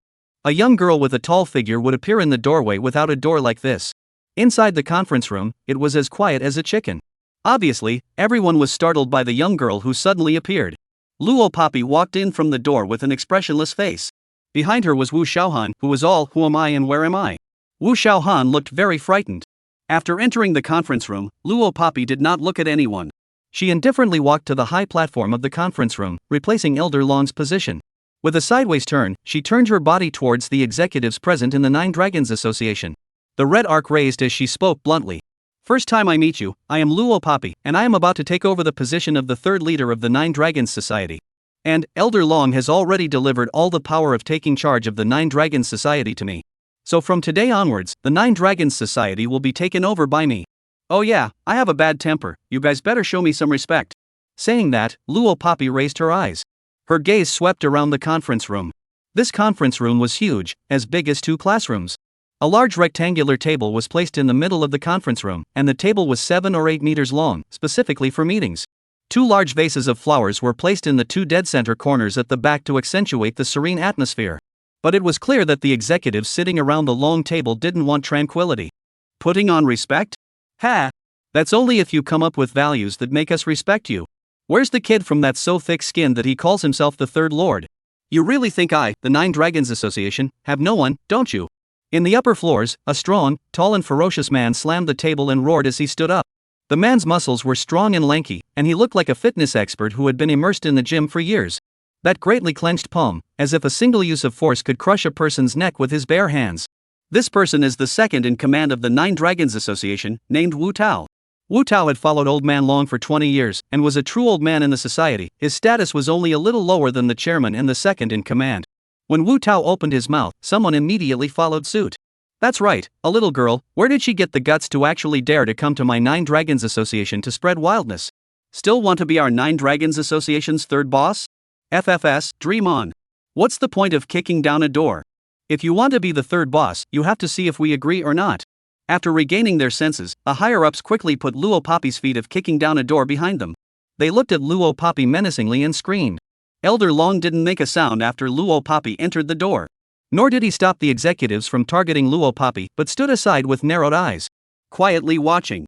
He wanted to see if Luo Papi had this ability to subdue the whole scene or not. If there was, then letting her become the third leader would be his most correct choice.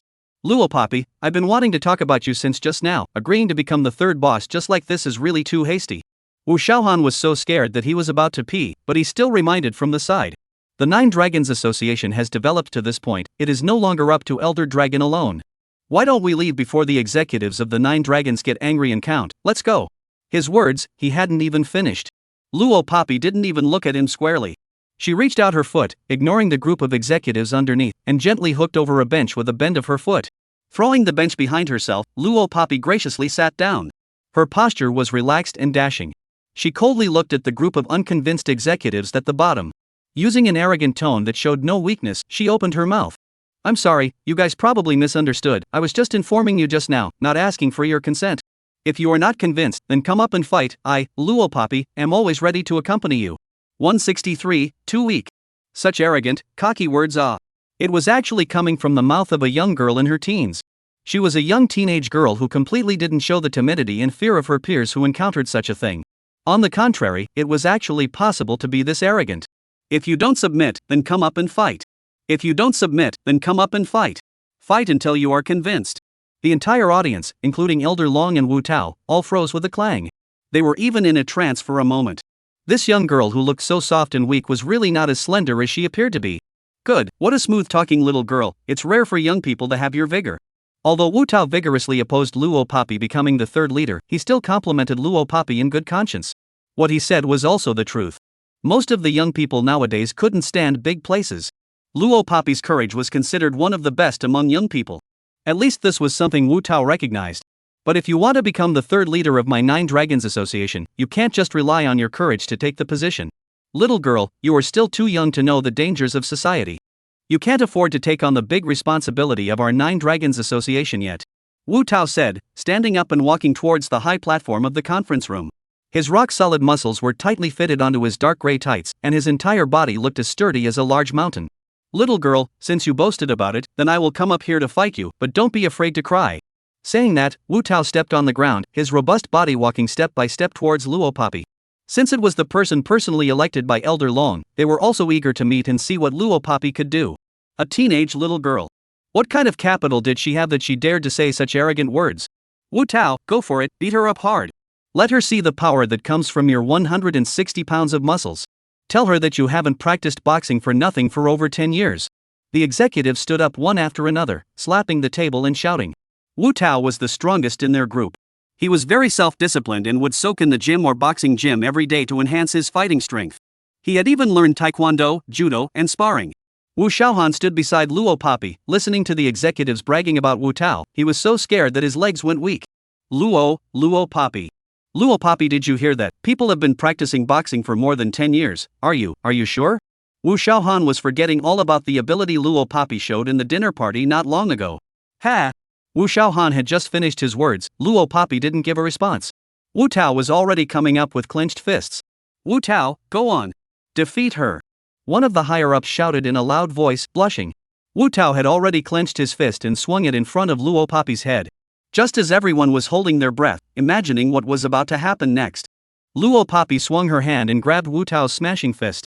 She surged up, lifted her leg, and utilized her speed, which was 10 times faster than Wu Tao's, to kick him before he could even react. Boom! With just a second's time, Wu Tao was kicked off the stage by Luo Papi. Not to mention reacting, he didn't even have time to grunt before he went down. This is the difference in strength. Luo Papi withdrew her legs and sat back on the bench. She lazily crossed her legs, raised her eyebrows, and sighed in public. Too weak, is that all your Nine Dragons Association's top brass can do? 164, submission.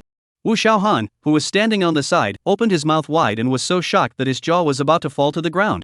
Luo Papi actually called a 160-plus pounds muscular man fitness expert for a man who was too weak to stand up to the wind? Those executives who were waiting for Wu Tao to knock Luo Papi off the stage all shut their mouths. Expressions of either horror or consternation appeared on their faces. Thinking that not too long ago they had verbally attacked Luo Papi, now each and every one of them were blushing like a boiled prawn. Oddly embarrassed. Exclamation point. Wu Tao, who was kicked off the stage in a second, reacted, still staring round with a face of disbelief. I lost? Wu Tao neighed in disbelief. Snap. At this time, Long Lao, who had been hiding in the corner and not saying a word, suddenly applauded. He clapped and walked out from the corner with a rare ease in his expression. Most of the group of executives at the bottom had followed him from the earliest days, and he knew their character best. Luo Papi's 2 hands just now had sufficiently told them that she was qualified enough. And the current situation was that as long as he stood out to act as a peacemaker for a bit, this matter would be a done deal. All of you are old men who have followed me from the time I had nothing to the time I broke into the Nine Dragons Association. I may be old, but I'm not old enough to give away the Nine Dragons Society to her people for nothing. Every decision I've made has been for the betterment of the Nine Dragons Society. You've been with me for so many years, don't you all understand that? Little friend Luo Papi was elected by me, and the reasons for electing her were seen by all of you, so is there still anyone who is not convinced? Now all come forward, after today there will be no room for regret. Elder Long's powerful speech was like that of a good leader. Solemn and solemn. Listening to his words, not a single person in the room raised their voice again. Worthy of being the first local snake of the harbor who started from nothing, Long Lao was known as the richest man in the harbor. Luo Papi raised her eyebrows and listened to Long Lao's speech as the executives underneath fell silent. The atmosphere relaxed, and Wu Xiaohan's mood returned to normal. He sighed. Worthy of being a dragon elder. Truly a legendary figure. The words just fell. Wu Tao, who had been kicked off the high stage by Luo Papi, was the first to stand up and bowed towards Luo Papi on the high stage under the gaze of Elder Long. Apologies were made, as promised. It was me who was rude just now, my humble self Wu Tao. Please don't blame the newly appointed third boss. This mouthful of third boss. Wu Tao was publicly recognizing Luo Papi's identity. When the executives heard Wu Tao's words, they first looked at each other. Immediately afterward, they also followed Wu Tao's example and stood up, bowing towards Luo Papi in a neat and orderly manner. It was us who were rude just now. I hope that third boss will not blame us. Congratulations to third boss on taking the throne. In the future, we will definitely obey you unconditionally 100%. No complaints. Third boss, we support you.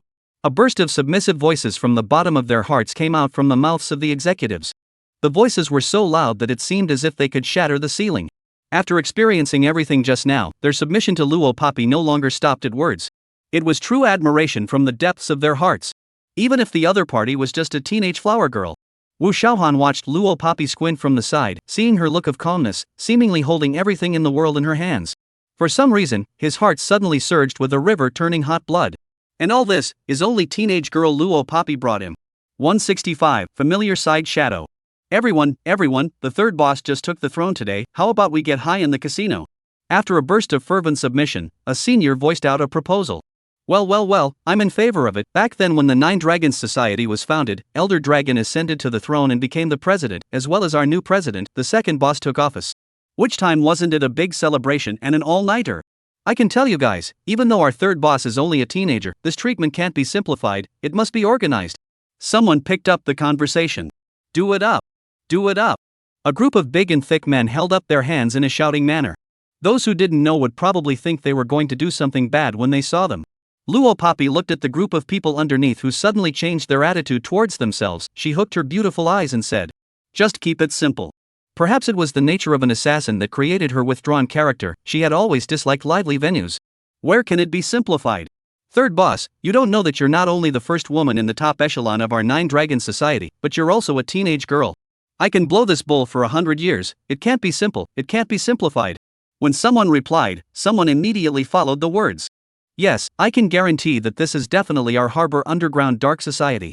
No, this is definitely an unprecedented event that can't be found in any other dark club in the whole country. That's why we can't keep it simple. Some people even ran out of the conference room, planning to organize an all-night celebration. I'll go get the brothers, we won't return until we're drunk today. We won't go to bed until we see the sun tomorrow. Oh ha! Under the atmosphere of the Nine Dragons Club executives' warm welcome, it wasn't long before. All the places in the harbor casino were hung with celebratory ribbons and big balloons. Those gamblers who were still present were surprised when they saw this. What's going on here? Is the Nine Dragons Club having another event? Or is there another happy event? People were talking a lot. It was thought that this group of gamblers were also old gamblers. They often came to the harbor casino, so they were very familiar with everything here. One old gambler saw a casino administrator walk past him and asked in surprise, "Old manager, what's wrong? What's going on? Can we have a clearing event for the good news? I'm not asking for much, just cancel out all the debts I owed 2 days ago." The casino's manager replied with a smile.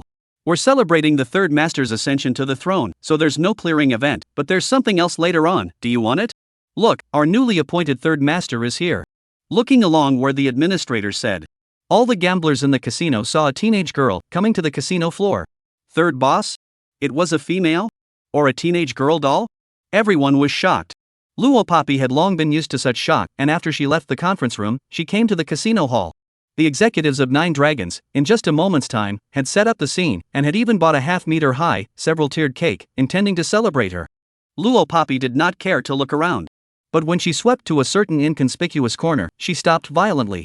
Just to see, within her field of vision, a slender side shadow of a man who was 1 meter 18 tall suddenly appeared. It was hard to see his face, but he was tall, handsome, cold and gangly. Just a silhouette alone could give people ideas. This is not the point. The point is, that familiar side profile, Luo Papi could recognize him at a glance. He was Lu Jiao. Shouldn't he be in the Luo family? How did he appear here? 166, Little Princess. From Black Forest City to Seaport City, there are several provinces to cross in between, and even by plane it would take 2 hours. Could it be that, from the time she set out to Seaport City, Lu Jiao had followed her here? It was because of coincidence that Lu Jiao just happened to meet her at the Seaport Casino. Or did he come here for himself? Obviously, there weren't that many coincidences in this world. So basically it must be the latter without a doubt. Luo Papi furrowed her pretty eyebrows. Luo Papi, what's wrong with you? When Wu Xiaohan saw Luo Papi looking somewhere, he asked in alarm. Nothing. Luo Papi turned back. After turning back, the afterglow glanced back to the place where she had just been, and she could no longer find Lu Jiao's person. He should have left. It was also unknown if he had seen her. Luo Papi lowered her eyes, no longer thinking much. Quiet, everyone stop what you're doing. In the middle of the casino, Wu Tao, who had been kicked by Luo Papi, waved his hand and yelled. Wu Tao had a big reputation in the Seaport Casino, and was also a high-ranking member of the Nine Dragons Association. He drank this. The most disobedient gamblers in Seaport Casino stopped what they were doing. Today, our Nine Dragons Club has welcomed the third pawnbroker. I'm sure everyone has already heard about it. Today, to celebrate the ascendancy of the third boss, the casino is waiving the bill for the public. Everyone gamble as much as you want today, and if you lose, Wu Tao, will pay for it. Let's introduce, this is our newly appointed third boss, Ms. Luo Poppy. Wu Tao was worthy of being an old man of the Nine Dragons Club. In just a few words, he had fired the atmosphere in the venue to the highest climax. Hearing that today's casino was free for the public, the old gamblers all excitedly drank loudly. Good. Good day, third boss. Please take care of us in the future. A few people even stepped onto the bench and clapped loudly in an exaggerated manner. Luo Poppy didn't say a word the entire time. The group also had no intention of striking up a conversation with her, but instead, they were high on themselves. When the gamblers at the scene finished cheering, Wu Tao also left the center and came before Luo Poppy. Third boss, do you have anything to say to our brothers of the Nine Dragons Association? Wu Tao asked. It was just a formality for the newly appointed boss to speak to the brethren, or to consolidate his newly ascended position. However, Luo Poppy replied, no. Wu Tao also understood. Okay, then I'll go greet everyone and cut the cake. Wu Tao turned around and walked away. Not a moment later, the scene resounded with cheers from the men. Cutting the cake. Give brother a piece. Most of the scene was men. This group of big old men were so excited that they were even more exaggerated than the little girls. Luo Poppy stood on the side, still silent, only slightly hooking her lips. A faint call sounded beside her ears. Sister Luo Poppy. Come over here for a moment, I'm here. Looking sideways. It was only Long Lingling who was hiding in a hidden corner, shouting at her in a low voice. Long Lingling was a little princess, and was usually never allowed by Elder Long to come to such occasions. It was understandable that Long Lao loved his granddaughter and didn't want her to be a girl in such a chaotic place. So when Luo Poppy left the Long family villa not long ago, Long Lingling didn't follow her out. Now Long Lingling was hiding in the corner. It didn't take any guessing to know that she must have sneaked in. Luo Poppy didn't hesitate and went straight that way. Aren't you going to the princess dinner at night? Luo Poppy walked up to her and asked with a raised eyebrow. Long Lingling spat out her tongue. Not going, the princess dinner has been cancelled for now. Saying that, Long Lingling looked around and carefully said to Luo Poppy. Sister, Grandpa isn't around, right? Can't let Grandpa see me come here. Luo Poppy nodded her head and raised her eyebrows, signaling Long Lingling to look at the center of the crowd. Right there, not far away, the men were busy cutting the cake, toasting, and cheering. A rigid and upright Long Lao was surrounded by them in the center, laughing joyfully. 167, the Red Flame Legionnaires are here. I can't be seen by Grandpa. Sister, let's go to the corner over there. I have something I want to say to you. Long Lingling breathed a sigh of relief, but still proposed with slight concerns. Luo Poppy of course had no problem, she nodded once. The two came to a hidden corner. Above their heads was a wooden ceiling, with only a small half-bright, half-extinguished lamp that flickered with a faint light. The two stood here, inconspicuous indeed. Even if someone passed by next to them, they couldn't see the faces of the two.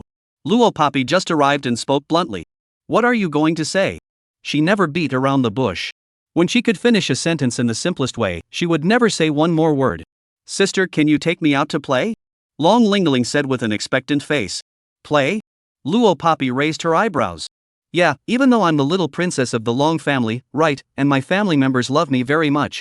But I was forbidden by Grandpa, and I haven't left Harbor City since I was little. Long Lingling said with some sentimentality. So what do you mean? Luo Poppy pursed her lips into a curved line and asked knowingly. I want my sister to take me out to play off. Go anywhere, as long as you leave Harbor City. Long Lingling said pleasantly, and even touched her two little index fingers against each other a few times. As long as elder sister agrees, I'll agree to elder sister in any request. Luo Poppy's eyebrows twitched.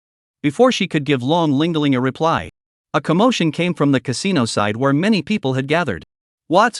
The Red Flame Legionnaires are here? Are you sure? It's the internationally renowned Red Flame Legion? Luo Poppy heard that this roar, which was so astonished that it seemed like she could faint at any moment, came from Wu Tao's mouth. It was just that when she heard the words Red Flame Legion, the first person she thought of was Lu Jiao. Could it be that? Luo Poppy sidled towards the center of the bustling casino. Sister? Long Lingling grabbed her hand with some fear. Be good and wait for me here, I'll be back in a while. Luo Poppy said, and Long Lingling very obediently let go of her hand. With a turn, her shoulder-length black hair floated into the air, drawing a graceful arc in the air. Luo Poppy disappeared. The center of the casino. Luo Poppy had just returned here. He saw that Elder Long was leading all the top brass of the Nine Dragons Association, holding his breath and staring at the two men who came in outside the casino gates. Walking in the forefront was a handsome man who was 1 meter 8'8", with an ink-black uniform that was particularly conspicuous.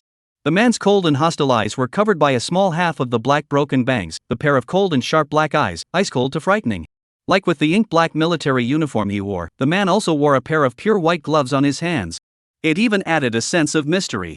The man was none other than Lu Jiao. As for the man behind Lu Jia, who was slightly shorter than Lu Jia by 4 centimeters and wore a pair of gold-framed glasses, it was MOC. As soon as the two came in, they immediately attracted the attention of the entire crowd. You two are the adults of the Red Flame Legion, right? Elder Long even owed his body and greeted them with a flattered face. Red Flame Legion. That was the only legion in the world that didn't work for any country. Its strength, if one were to make a hard analogy. The Red Flame Legion possessed a war reserve stockpile that could destroy the Earth 3 times in a row. It could be imagined how high a position it held on the world stage. Not to mention the top-level managers of the Red Flame Legion, even if the lowest of the Red Flame Legion's minor figures came here. Long Lao's group of people would have to welcome them like lapdogs. This is the gap. Obviously, the Dragon Elders group of people thought that Lu Jia and MOC were the Red Flame Legion's minor characters at best. After all, what kind of existence was the Red Flame Legion? How could a big shot like that come here? If they were to know the actual identities of the two Lu Jians, I'm afraid they would simply die of fright. 168. Seeing that both Lu Jiao and MOC were silent, Elder Long swallowed deeply as his forehead was beaded with fine sweat. But he didn't even dare to do a simple gesture like reaching out to wipe the sweat away. Are there any matters that the two lords have to command when they come here today? Long Lao weakly asked.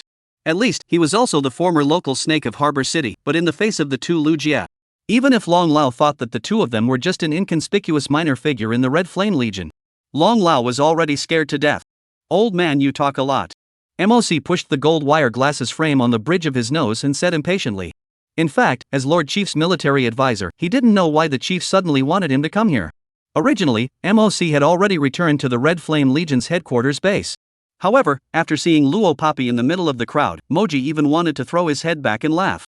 He finally knew the reason. But due to his image, Moji ended up just giving a bad smile. Elder Long instantly shut his mouth. None of the senior members of the Nine Dragons Society dared to speak. This state of affairs continued until Lu Jia raised his deep black eyes and his gaze landed on Luo Papi. A magnetic and mellow tone came out from between his thin lips. I'm looking for her. 3 words, not a single word of nonsense. The moment these words came out, all of the executives of the Nine Dragons Society looked towards Luo Papi, including Elder Dragon. In their eyes, they all handed in an expression called panic. Luo Papi, their third boss, actually knew someone from the Red Flame Legion? Hiss. Everyone present ruthlessly sucked in cool air. Obviously, this fact was beyond their tolerance. Is that why this one of their newly appointed third leader was so emboldened? It was because he was relying on the fact that he had people from the Red Flame Legion to protect him? However, in the next second, everyone was slapped in the face. Because they all saw Luo Papi furrowing her brows in great displeasure, itching to clear the air with Lu Jiao. I don't know him. In the Luo family, looking up and seeing down, she could barely pretend to know him. But in Harbor City, the last person she wanted to see was him. Hiss. The people around her, again, sucked in cool air. Even Moji glared at this moment.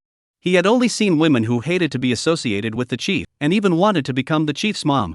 But he had never seen a young girl like Luo Papi who was so eager to get rid of her relationship with the chief.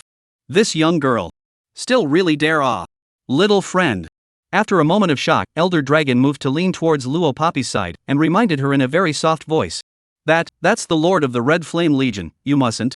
You must not mess with him. This little sentence that followed was too late for Elder Long to say. He heard Luo Papi say again, so don't come looking for me again. I don't know him, so don't come looking for me again. The first sentence was an explanation to the crowd. The latter sentence was clearly addressed to Lu Jiao. Hearing that Luo Papi actually dared to speak to the Red Flame Legion's lord like this, the higher-ups of the Nine Dragons Association, as well as the Brethren, had been so frightened that their upper and lower teeth were shivering. Looking at Lu Jiao again, there was no extra expression on his face. However, from his grim-down expression, it was not difficult to see that he was in a very unhappy mood at this time. This was two big brothers having a conflict. Everyone in the Nine Dragons Association was so shocked that they couldn't catch their breath. Before this breath could be raised, they heard Lu Jia's cold, hostile and domineering declaration again. You are mine. 169, Second Kiss. Lu Jian was not the leader of the Red Flame Legion since he was a child. When MOC first met Lu Jia was only 13 years old. The 13-year-old boy, single-handedly, saved him from the international underground slave gladiator, and killed all the top leaders of the slave trade. Since then, MOC followed Lu Jia. More than 10 years passed. MOC didn't know about Lu Jie's past. He only knew that he lived in the cold-blooded and merciless dark world. His mother was a whore who was a prostitute. His father was the previous leader of the Red Flame Legion. He is the product of his father's drunkenness and his mother's unintentional conception. A wild bastard that no one wants and is destined to be spurned by all from the day he was born. This kind of Lu Jie, of course, does not deserve to inherit the Red Flame Legion. Living in the slums with his mother, he learned to survive at the same time he learned to walk. At a young age, he crawled and rolled in the poor slums, and at night, he couldn't even find a place to hide from the wind and rain like an overpass. All the buildings that could shelter him from the wind and rain were occupied by vagrants. The hobos who were older than him never moved him just because he was a child. There were even some hobos who had to pick up iron rods and rusty nails to deal with this boy who was less than 8 years old. In such a world, Lu Jie survived. He also learned to survive. Later he, followed by MOC, took away his father's Red Flame Legion and became the most powerful man in the world. The path of growth in this, people who do not personally experience, can never empathize. It was also because of the creation of the environment in which he lived as a child that Lu Jie's cleanliness fetish became so serious later on. Because once he touched something dirty, it would make him recall his unpleasant childhood. And relatively. Such a Lu Jiao, in his world, there was no fairness or human words. Just as he was once alone and homeless as a child, unable to wrest a small piece of peace under an overpass from a homeless man. He had always believed that what he wanted, he took with strength. If he couldn't get it, he'd grab it. If he snatched it, it was his. That's why Lu Jie said such bossy words. At the scene, there was a silence. Quiet as a chicken. All the executives of the Nine Dragons Association were all wide-eyed. Wu Shaohan also used ambiguous gazes to look back and forth at Luo Papi and Lu Jiao. You guys are a squirming young couple? Wu Shaohan raised an eyebrow and asked Luo Papi. Luo Papi didn't even look at it, and punched out, directly smashing into Wu Shaohan's abdomen.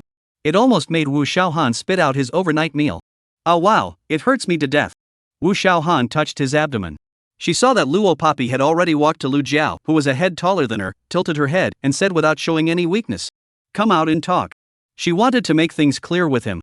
From the beginning of Lu Jiao's perversity to today. Even if Luo Papi was more idiotic and uninitiated, she should understand. Lu Jiao was afraid that he really meant that to her. Luo Papi didn't know what aspect of herself attracted him, but she had to tell him clearly now. She didn't like him. Nor would she in the future. Luo Papi and Lu Jian quickly disappeared in front of the gate of the Seaport Casino. Moji rubbed his nose and didn't follow him out. Outside the casino, Luo Papi stepped on her feet and left the casino to the entrance of a small alley where no one was. She spoke while turning around, seemingly answering Lu Jiao's words just now. "I'm not your." The words were not finished. The man's heavy body pressed down. Lu Jie grabbed her hand, took off the pure white gloves of the thumb and forefinger, zero distance gently pinched her jaw. A lift. The man's warm thin lips have already kissed her red lips without hesitation. Overbearing and focused, not allowing any rebuttal. At the same time also declared his sovereignty. 170, exposure. If that time in Luo's home, Lu took the camera in her hand, accidentally in her mouth-to-mouth kiss. Then this time the kiss, with absolute brutality. It even made Luo Papi recall the details of the last kiss that made her suspicious. Last time, Lu Jiao was afraid that he also kissed her on purpose. Well, as she recalled the details, he went further. It also made Luo Papi, who had a blank emotional history, react only after being stolen tofu for so long. Now was not the time to consider whether or not Lu Jiao had done it on purpose last time. He was kissing her. Kissing her like a lover. And she actually didn't loathe Lu Jiao's closeness to her. There was also a little sense of familiarity. It was as if he had been this intimate with her before. This thought made the tip of Luo Papi's heart furrow violently. So Luo Papi instinctively raised her hand against Lu Jiao's chest, and with all her strength, she wanted to ruthlessly push him away. However, she did not expect it. As if Lu Jiao had recognized her actions, when she pushed him hard, he also let go of her lips in time. Luo Papi immediately stepped back, retreating to a place that was 3 meters away from Lu Jiao, and her exquisite eyes sized up his body. As if he made any other move, she would nonchalantly counterattack. The dark alleyway entrance. There was no one around, except for the small, faintly glowing lights that were flickering, lights that seemed like they would go out at any moment. There was no longer any living thing around. The alley was very unclean, with used cardboard boxes piled up nearby, and many alternating wires pulled together overhead. Luo Papi could clearly feel Lu Jie's eyebrows, slightly furrowed. He seemed to be very unable to tolerate such a dirty and disorganized environment. But still, he followed her over. "Why did you appear here?" Luo Papi stood 3 meters away from Lu Jiao and asked in a cold voice. As she asked, she also borrowed the faint light from the alleyway entrance to take a closer look at him. His good-looking eyebrows were covered by black broken bangs underneath them, and those cold and hostile black eyes carried a handsome gangliness that people couldn't get tired of looking at. Perfectly thin lips pursed into a line, set off by an arrogant and distinctive jaw. Coupled with this handsome and upright height, even Luo Papi blinked involuntarily. "After you." With a gentle movement of his pale lips, he seemed to be unapologetic about her question. It was as if he would tell whatever she wanted to know. Luo Papi felt as if her heart had been struck by something when he said those two words. Heart that beat 2 times quickly. She wasn't good with men. But Lu Jiao's looks, in good conscience, is quite to her liking. If he was just an ordinary person, she might be able to take him as a male pet. But he wasn't an ordinary person. He was the leader of the Red Flame Legion. "You can't chase me, we're not from the same world."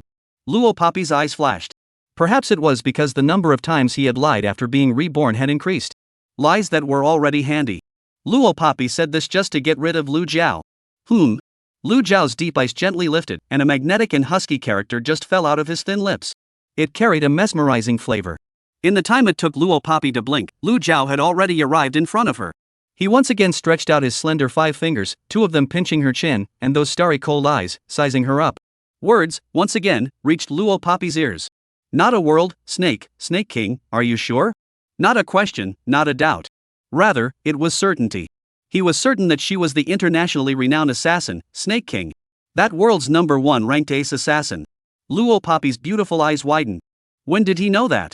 The last time second brother exposed her identity? Or maybe it was earlier. The male lead chases the female lead. There are other hidden reasons, which will be explained in the follow-up. Anyway, it's how sweet how to come out then, weekly. I really can't write emotional scenes don't say abusive. I can't even write emotional scenes. Abusive text is even more impossible, so everyone rest assured And I don't like abusive writing either. 171, Marriage. In the face of Lu Jia's powerful aura, Luo Papi was at a loss for words for a moment. But she is at least the Snake King, so she looked at Lu Jia with a big smile and hooked the arc. She reached out and pushed away Lu Jia's slender knuckles that cupped her chin, and did not pretend to be a soft schoolgirl.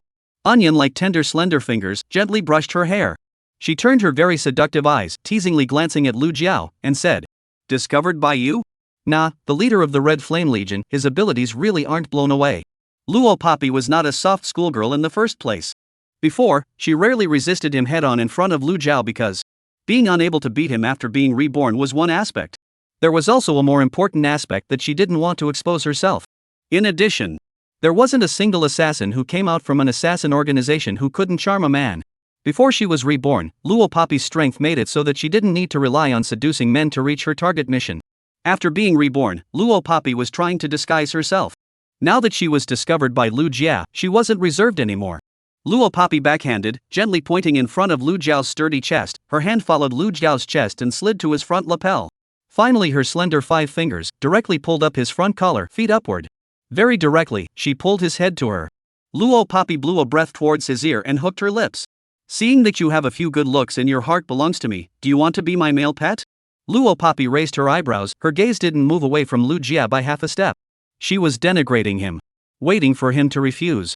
But any character with a bit of ability in the international arena wouldn't be a woman's male pet. That would be a disgrace to them. Not to mention the leader of the Red Flame Legion, Lu Jiao. She had insulted him like this, he would definitely reject himself without mercy. Good. In the next second, Luo Papi felt her hand, which had grabbed the collar of his front coat, being steadily caught in his palm. His warm palm wrapped around her small hand, and doting words came out of his mouth just like that. Luo Papi was stunned. Seeing that Lu Jiao actually didn't fall for it, she pulled her hand back from Lu Jiao's palm in a second. "You promised to be invalid, I don't need a male pet right now." After Luo Papi finished speaking, she didn't look at Lu Jiao anymore and decisively rebelled. And then, she made a turn, her long straight black hair hanging over her shoulders tossed, and the person left the alleyway entrance. The refusal was decisive and direct. Luo Papi did not see. When she saw her back, Lu Jia's thin lips pursed into a line, raised in the arc of a gangly smile. She was still the same as before. Let people. Love can't be released. Even if you pour out everything, you still want to get your hands on her. Luo Papi had just returned to the Seaport Casino when she saw Long Lingling, who was supposed to be hiding in the corner, being harshly criticized by Elder Long. "Didn't Grandpa tell you not to come here? Why don't you just listen? This kind of place is not suitable for a child like you. Quickly go back," Long Lao said fiercely. Long Lingling was wearing a foreign little dress, which was indeed out of place in the chaotic harbor casino. She said with red eyes, "I don't want it. Sister Luo Papi can even come here, why can't I?" Having been caught by Long Lao just now, she was furious and cried. Sister Luo Papi. Seeing Luo Papi who came back from the door, Long Lingling was like seeing the light of salvation. She ran towards Luo Papi with big strides. Sister, Grandpa he scolded me, you quickly give me some reasoning. Before Long Lingling finished her words, she saw the same Lu Jie who came in from outside the door. The Lu Jie of his time, reserved and arrogant, handsome and cold with a little bit of gangster. Seeing Lu Jian, Long Lingling's eyes immediately lit up. Wow! This brother is so handsome. Luo Papi blinked, originally intending to dodge to the side. But suddenly, she heard Long Lingling's next words. Brother and sister Luo Papi are so well matched. Are they a couple? Wow, great. Be sure to invite me for a wedding banquet when you get married. 172, leaving Harbor City. It was said that children's words were reckless. Although Long Lingling was already 15 years old, she was the little princess of the Long family and had been spoiled since she was a child. So in terms of mentality, of course, she was not as mature as the average 15-year-old child. As mentioned earlier, Long Lao didn't even let her go out of Harbor City because he was worried about her. This also led to Long Lingling not having seen much of the world, and some words came out of her mouth without any thought or regard for the opinions of the people around her. Ling Ling. Long Lao stroked his forehead and shouted in a low voice. With a tone of doting on the child with helplessness. Long Lingling was already irritated with Long Lao, and when Long Lao shouted, she let out a grunt. Luo Papi, however, after Long Lingling finished those words, her eyelids jumped. Marriage? She and Lu Jie? Before she could answer, Lu Jie hooked up a cold gangly arc and very rarely paid attention to an irrelevant little girl. Definitely. This was considered a tacit admission of his purpose to marry Luo Papi. Luo Papi stared wide-eyed. Then it's a deal. Long Lingling looked very happy and was not shy, suddenly coming back with this sentence. I'm going to go when my brother and sister get married, and for the full moon wine after I give birth to a child, I must also be invited. Long Lingling's attempts to get Luo Papi and Lu Xia to invite her to the banquet was not a bad idea. If she really wanted to mention Long Lingling's bad idea, it was probably that she wanted to leave Harbor City too much. If her brother and sister got married and invited her to the banquet, then she would be able to leave Seaport City to see the outside world. Awesome! Oh yeah! Long Lingling. Elder Long couldn't help but hold his forehead and call out to her in a low voice from the side.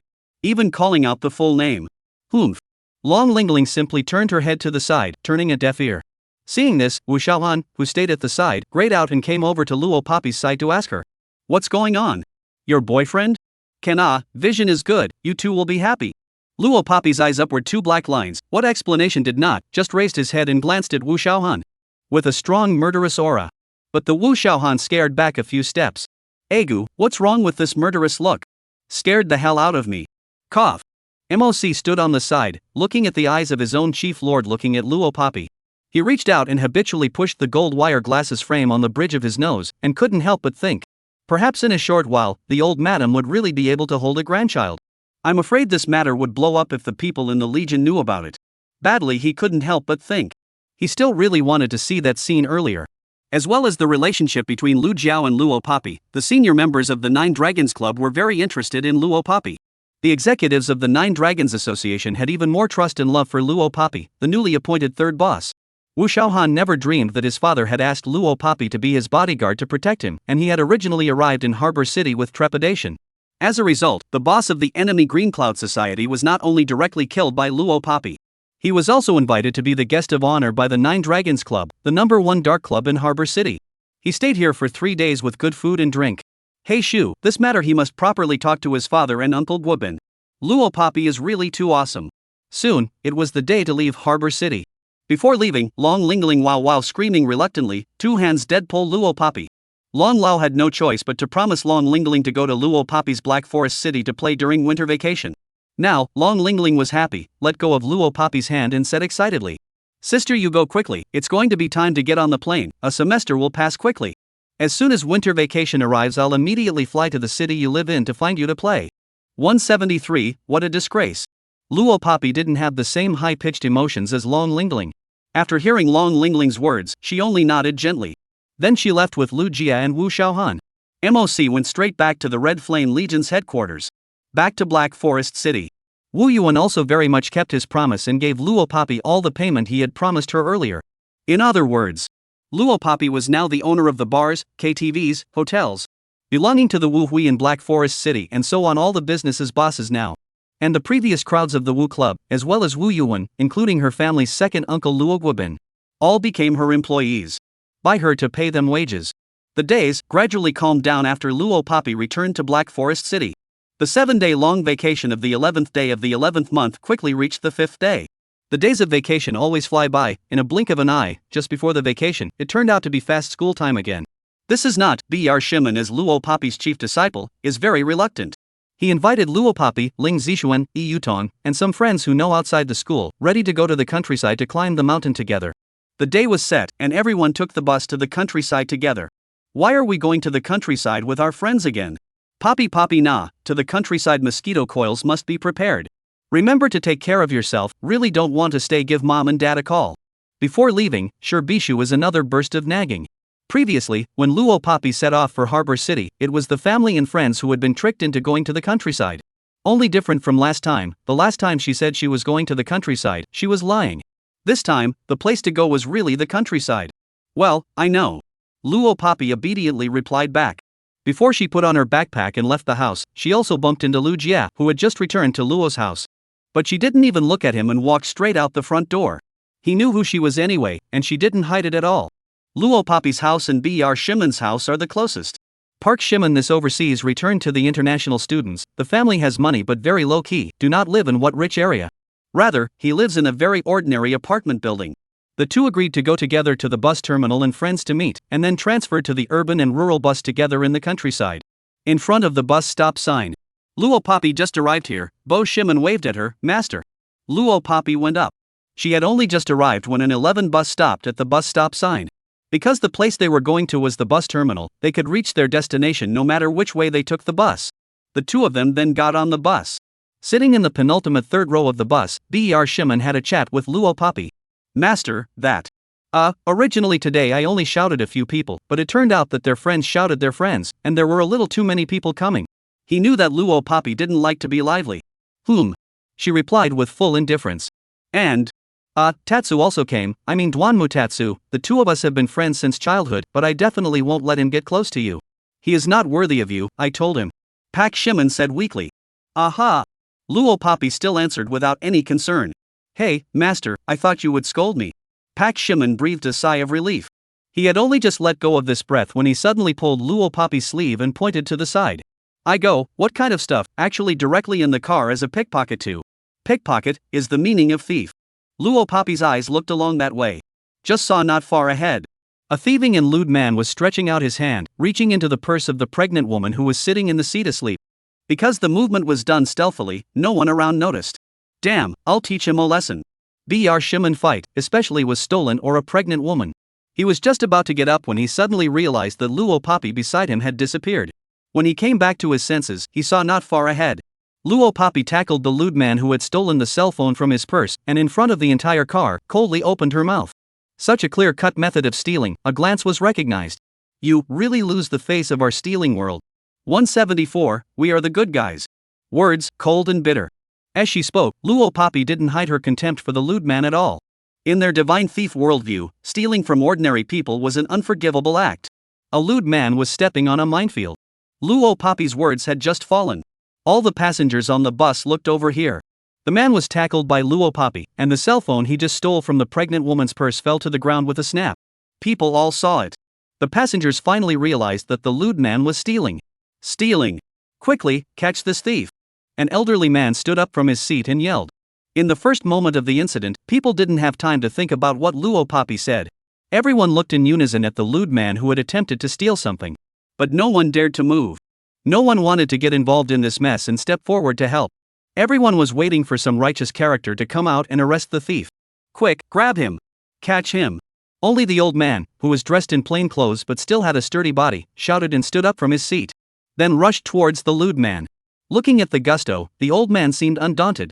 The loud voice woke up the pregnant woman who was sleeping at once.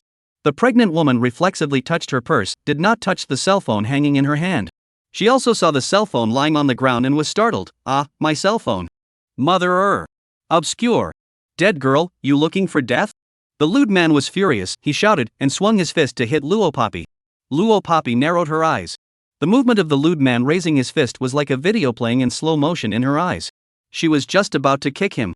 The old man had already rushed over heroically, held the man's chest and pushed him down to the door of the car. The old man this action is considered to save Luo Papi. Even if Luo Papi does not need him to save. Dead old man. Let go. You old man, looking for death. The lewd man was unable to resist the inertia of the old man and was pressed against the door of the car. He was so angry that he viciously pinched the old man's neck. There were quite a few young people sitting on the bus as well as a few fit adults. But at this moment, no one dared to come forward to help except the old man. Master. When B.R. Shimon arrived, the lewd man was choking the old man's neck. Although the pregnant woman was afraid, she was protecting her stomach and wanted to come forward to help several times. But because of the madness of the lewd man, after all, she is only a pregnant woman, but also to protect the child in the stomach, did not find the opportunity to help. Luo Papi lifted her chin and gestured for Berthia to help. Pak Sherluin shouted, rushed up. After all, is to have studied, learned 2 hands of martial arts. Not a moment, Bo Shaluvia will be indecent man severely beaten. See indecent man paralyzed on the ground not move. Those people who were watching from the side, but did not dare to go forward, also swarmed up, grabbed him up. Thank you, thank you. Seeing this, the pregnant woman thanked the crowd from the sidelines. The old man wiped a handful of sweat and glanced at Luo Papi. It was this little friend who found it, you should thank her more. Thank you, really thank you too much.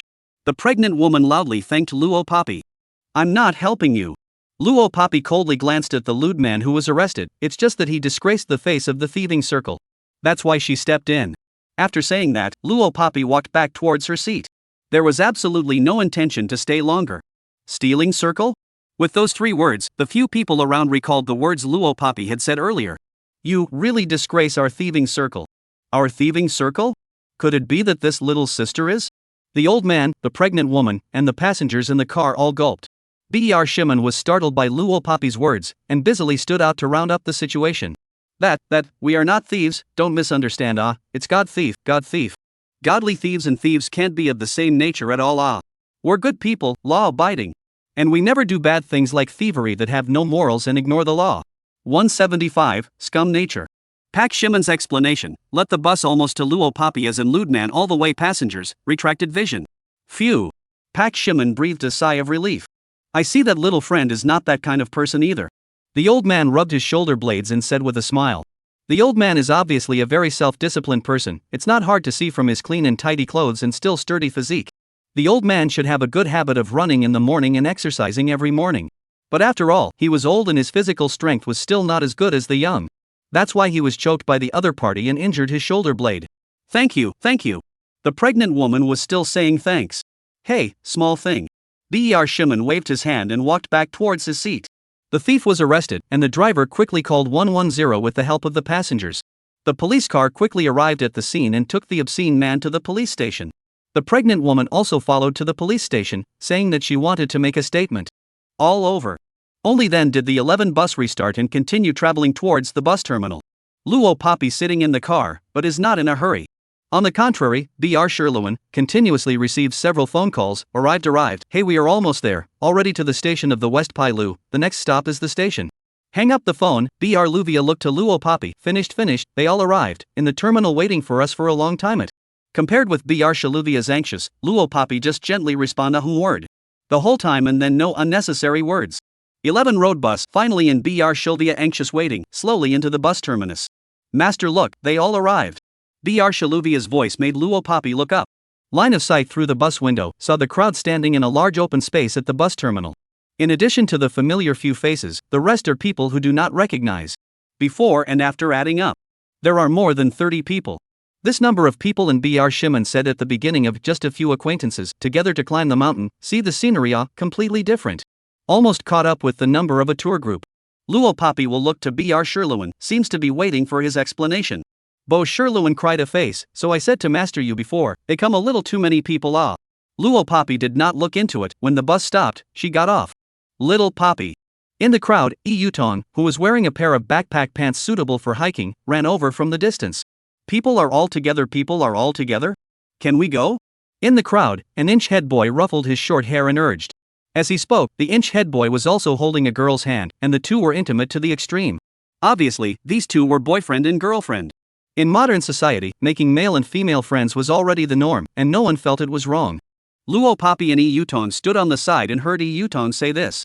Ling Zishuan, that guy couldn't come again, said he had to go to celebrate a brother's birthday and couldn't not go. Rich people are really busy. leaving the two of us to go and play by ourselves again, the dog man who doesn't keep his word. Luo Poppy was silent for a while, then nodded her head, expressing approval. Right, little Poppy, you see. Yutong finished, pulled Luo Poppy's hand and pointed to one side. Wonsum the goddess Kong Mang Dai put the love story made a lot of noise, broke up after wanting to chase Luo Poppy's school grass Duanmuchen. Now standing not far away. Beside him, there was a petite girl. The girl was very thin and her face was pointed, not looking very fleshy. But she was wearing a very fashionable outfit, and her dress was very popular with the boys. Luo Poppy heard Yutong tisk and continued. What a scummy guy. Little Poppy, it's a good thing you didn't give him a look before. That girl is his new girlfriend, not long ago just broke up with the school flower, a while ago also chased after little Poppy you. As a result, it's only been a short while. And then he's talking to other girls again. Tis. 176, the runaway lion. As Yutong spat, Luo Poppy looked that way and quickly withdrew her eyes. To her, Duanmuchen was just an insignificant stranger. Yutong also seemed to realize this as she covered her mouth and immediately changed the topic. Don't talk about him, little Poppy, did you bring a tent? Didn't Bo Shimon say that the mountain is high, but suitable for camping? Let's camp at the top of the mountain tonight. Luo Poppy, no. Pakshir Luvia stood aside, listened to mention himself, he picks up, ouch, this brain, this thing forget and Luo Poppy mentioned. He quickly came up with a method. 10 Mile Mountain's reputation is particularly loud, often people bring tents to the mountain to spend the night, the store at the foot of the mountain should have sold. Don't worry, really can't, you two are both girls, squeeze it. Luo Poppy looked at Br Sherluan, I do not worry. Park Sherluan raised his eyebrows, that's right. Luo Poppy also said, can't buy a tent, you sleep on the lawn. Pak Shimon back heavy backpack, a bitter face. Don't master, you see me so handsome one, let me sleep on the lawn? In case in the middle of the night someone look at me handsome, rob sex how to do? Put. Yutong burst out laughing. While the three of them were talking, Duanmuchen walks up to Luo Poppy with his new girlfriend. Luvia. Duanmuchen shouted. Ah, Chen, what's wrong? It was only then that Pak Shimon noticed his good friend, Duanmuchen. Duanmuchen molded his high and cold image, but his afterglow glanced at Luo Poppy. This is my girlfriend, Zuiyiru. Duanmuchen couldn't wait to introduce the girl beside him. Hello guys. Zuiyiru, as her name suggests, speaks softly. Yutong hugged her chest and turned her head away, ignoring it. Duanmuchen had wanted to see a little bit of other expression from Luo Poppy. But no. Not only did she not show any extra expression, she didn't even give him a proper look. He had a girlfriend, did she really not care at all? Duanmuchen's heart ached. The car is here, everyone get on. At this time, the inch head boy from earlier pointed at a city and country bus that was pulling into the bus terminal and yelled. The crowd moved to get on the bus in order. 10 Mile Mountain was a well-known scenic spot in the neighborhood, although it was just an ordinary mountain in the countryside. But because of the mountain's high terrain, it was the highest mountain range in the neighborhood, and the summer at the top of the mountain was perfect for summer vacation. People just ran to this place. When the bus pulled up here, the kiosk at the foot of the mountain was already crowded with people. Luo Poppy and his group got off the bus one after another. The 30 or so people traveling with them were all the same age as Luo Poppy. But everyone didn't know each other and didn't greet each other. But a group of people did not spread out to go. Bo Shimon went to buy a tent for Luo Poppy. The other 30 or so people gathered around the door of the small store and waited. Boss, how to sell tents? Br Shimon asked. $230 a top. Store owner said. Good, give me a top. Park Shimon on the matter of buying tents, especially on the heart. Luo Poppy stood on the side, the whole time did not need to speak, also do not need to pay. All of it is completed by Br Shimon the disciple. Buy a good tent, Luo Poppy. Several people have not yet left the kiosk. The store owner shouted at them. What is wrong with you group of young people? You're going to go camping on 10 Mile Mountain tonight? Luo Poppy raised her eyebrows. Br Shimon was puzzled, what's wrong boss? Can't go? Better not. The store owner said, glancing at Luo Poppy's few people and sighing. 2 months ago the nearby zoo escaped a few lions, 2 days ago there were travelers in the mountains were attacked, almost bitten to death, but fortunately timely medical treatment to save his life. The top is particularly concerned about this matter. Overnight sent people to look for 2 months have not found those animals, but also issued a kill order. During the day you travelers climb the mountain, no matter, night or down the mountain, put their seepage panic, although the 10 miles of mountain land, basically not that luck hit. But in case you bump into it, it is to lose your life. 177, the bushes are moving. When I heard that I would lose my life, the girls in the group were all trembling with fear. They didn't know if they were really scared, or if they wanted to play soft in front of the boys. Among them, Duanmuchen's new girlfriend, Zuiyiru, pretended the most obvious. Lion. Chen, I'm afraid. Then make a shivering expression. Not afraid, there is me to protect you. Duanmu Chen patted her shoulder and said gently. Although his whole heart is on Luo Papi right now, boys have no resistance to girls who act soft. So he immediately took Zuiyiru into his arms. The remaining light, however, looked at Luo Papi. In his heart, he had taken Zuiyiru into his arms like this. Is Luo Papi still not jealous? Unfortunately, no. Luo Papi didn't even look at him. Duanmu Chen darkened his eyes. Alright, what are you afraid of? It's not just a few lions. With so many of us men around, we're still afraid that we can't beat them? A mushroom-headed boy pounded his chest and said very impressively. Obviously, it was a boy who liked to show off in front of the girls. Liked to say words that touched the girls in times of danger, so that he could use it to win the girls' favor. Shenlei, you must protect me Shenlei, handsome. As expected, the girls quickly chimed in. Very much giving him face. Shenlei scratched his head and said. No la, don't we still have Duanmu Chen? He is a taekwondo expert. It's our team's bottom card. Hearing this, everyone looked at Duanmu Chen. Boasting, as expected. Luo Papi stood on the side, oblivious to it all. After the boast, the group of people only prepared to go up the mountain. 10 Mile Mountain is indeed very well known in the nearby area, and although the road up the mountain is all mountainous and there is no concrete road, there are quite a lot of people coming and going. Luo Papi had been walking at the end of the group. In the early stages, it was Duanmu Chen's group that rushed to the front. In the latter part, everyone fell to the end because they couldn't keep up with their physical strength. Luo Papi was able to walk to the very front of the group without any bias.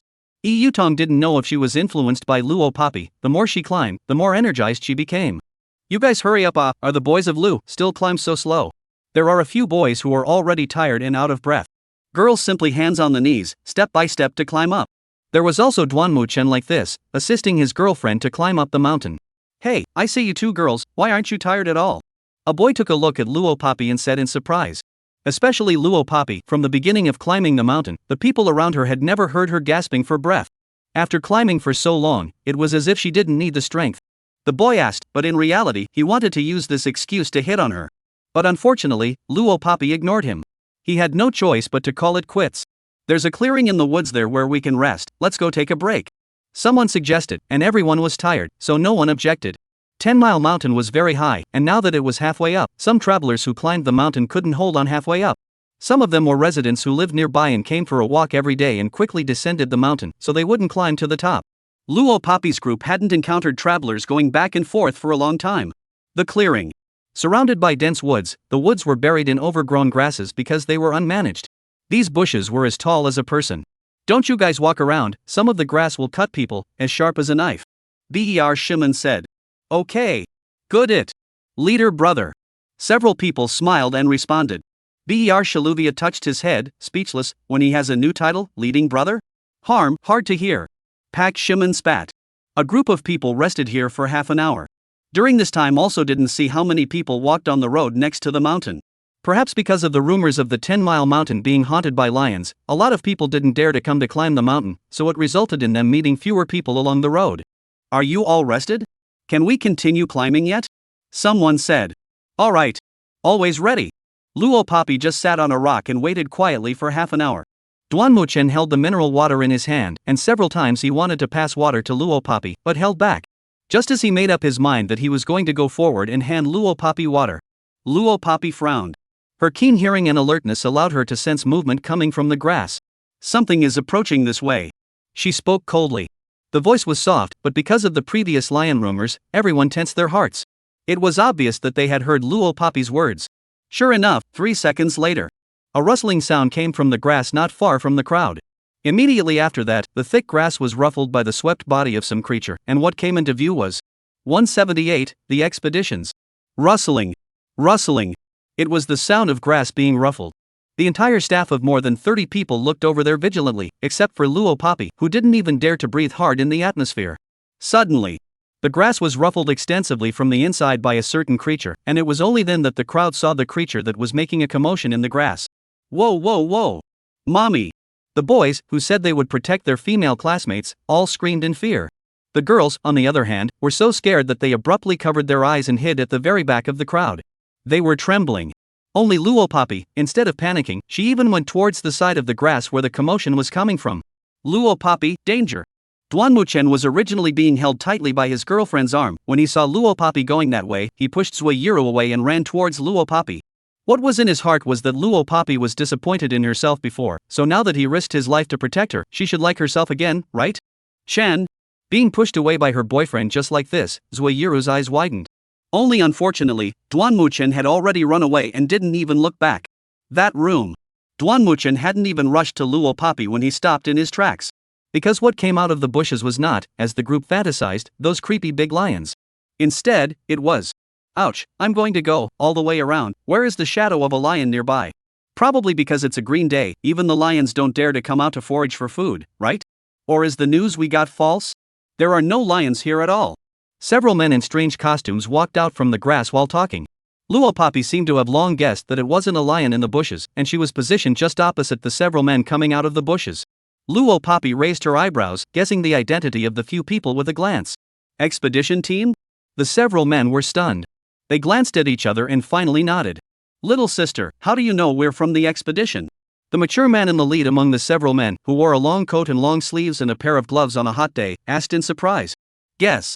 Luo Papi casually answered. How could he guess so accurately? This made the 30 or so people who went up the mountain with Luo Papi, all of them then froze. Among them, there were many who didn't recognize Luo Papi. However, Luo Papi's words and behavior just now made this group of young people measure their curious gazes on Luo Papi's face, not moving an inch.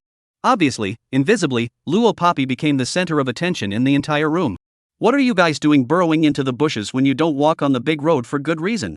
Harmed us almost thought it was a lion, scared to death all. Pak Shimen patted his chest and said walking up. Sorry a few of us are from the expedition team, we are used to not going off the beaten path, giving you guys trouble. The leading man scratched his head and smiled awkwardly, sorry for the disturbance, then we'll leave first. With that, he waved his hand and called out to his team members. A few people left the place in no time. A false alarm. Everyone left breathed a fierce sigh of relief. Little Papi, did you know just now that the one who came wasn't a lion? Yutong came over and took Luo Papi's hand, asking in shocked emptiness. Aha! Luo Papi didn't hide it. The conversation between the two was so light that no one around them heard it. Yutong covered her mouth, then Little Papi, could it be that you just deliberately saying something is approaching this way to create a terrifying precursor? Luo Papi didn't answer, but the way she raised her eyebrows and looked at Br Shimon's eyes said it all. Look at me for what? I'm not scared just.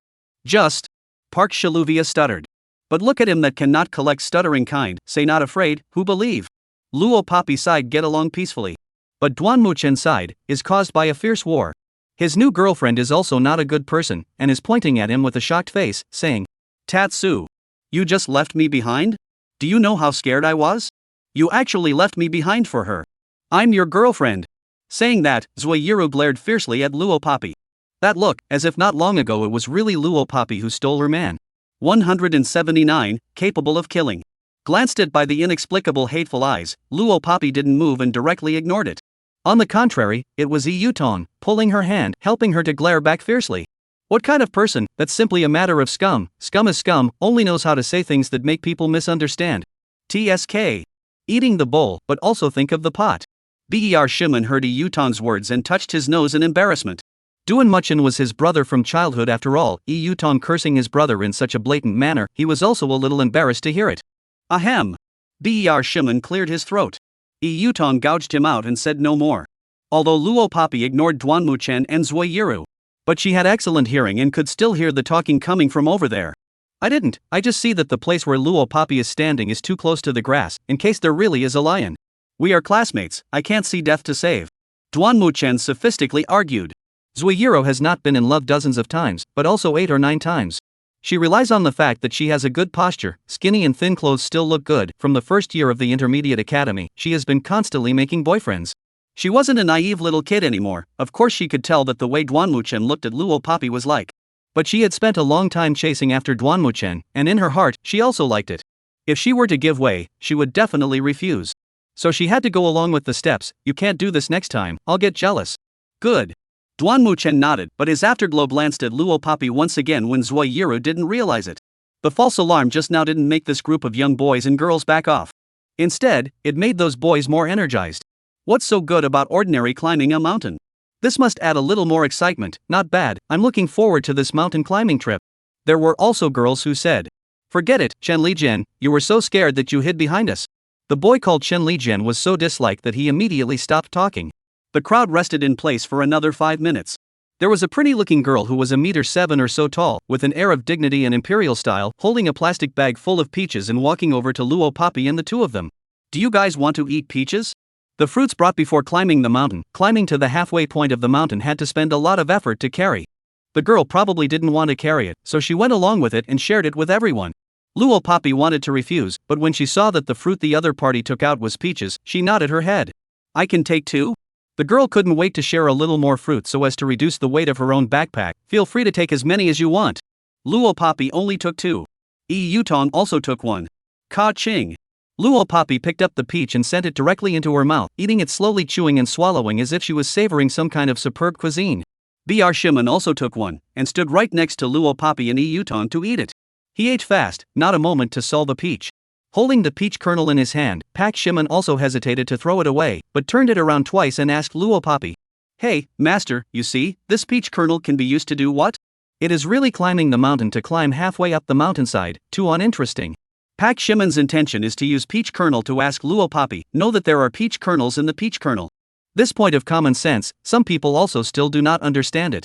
But he saw Luo Papi raise his head and reply to the question very directly. "It can kill."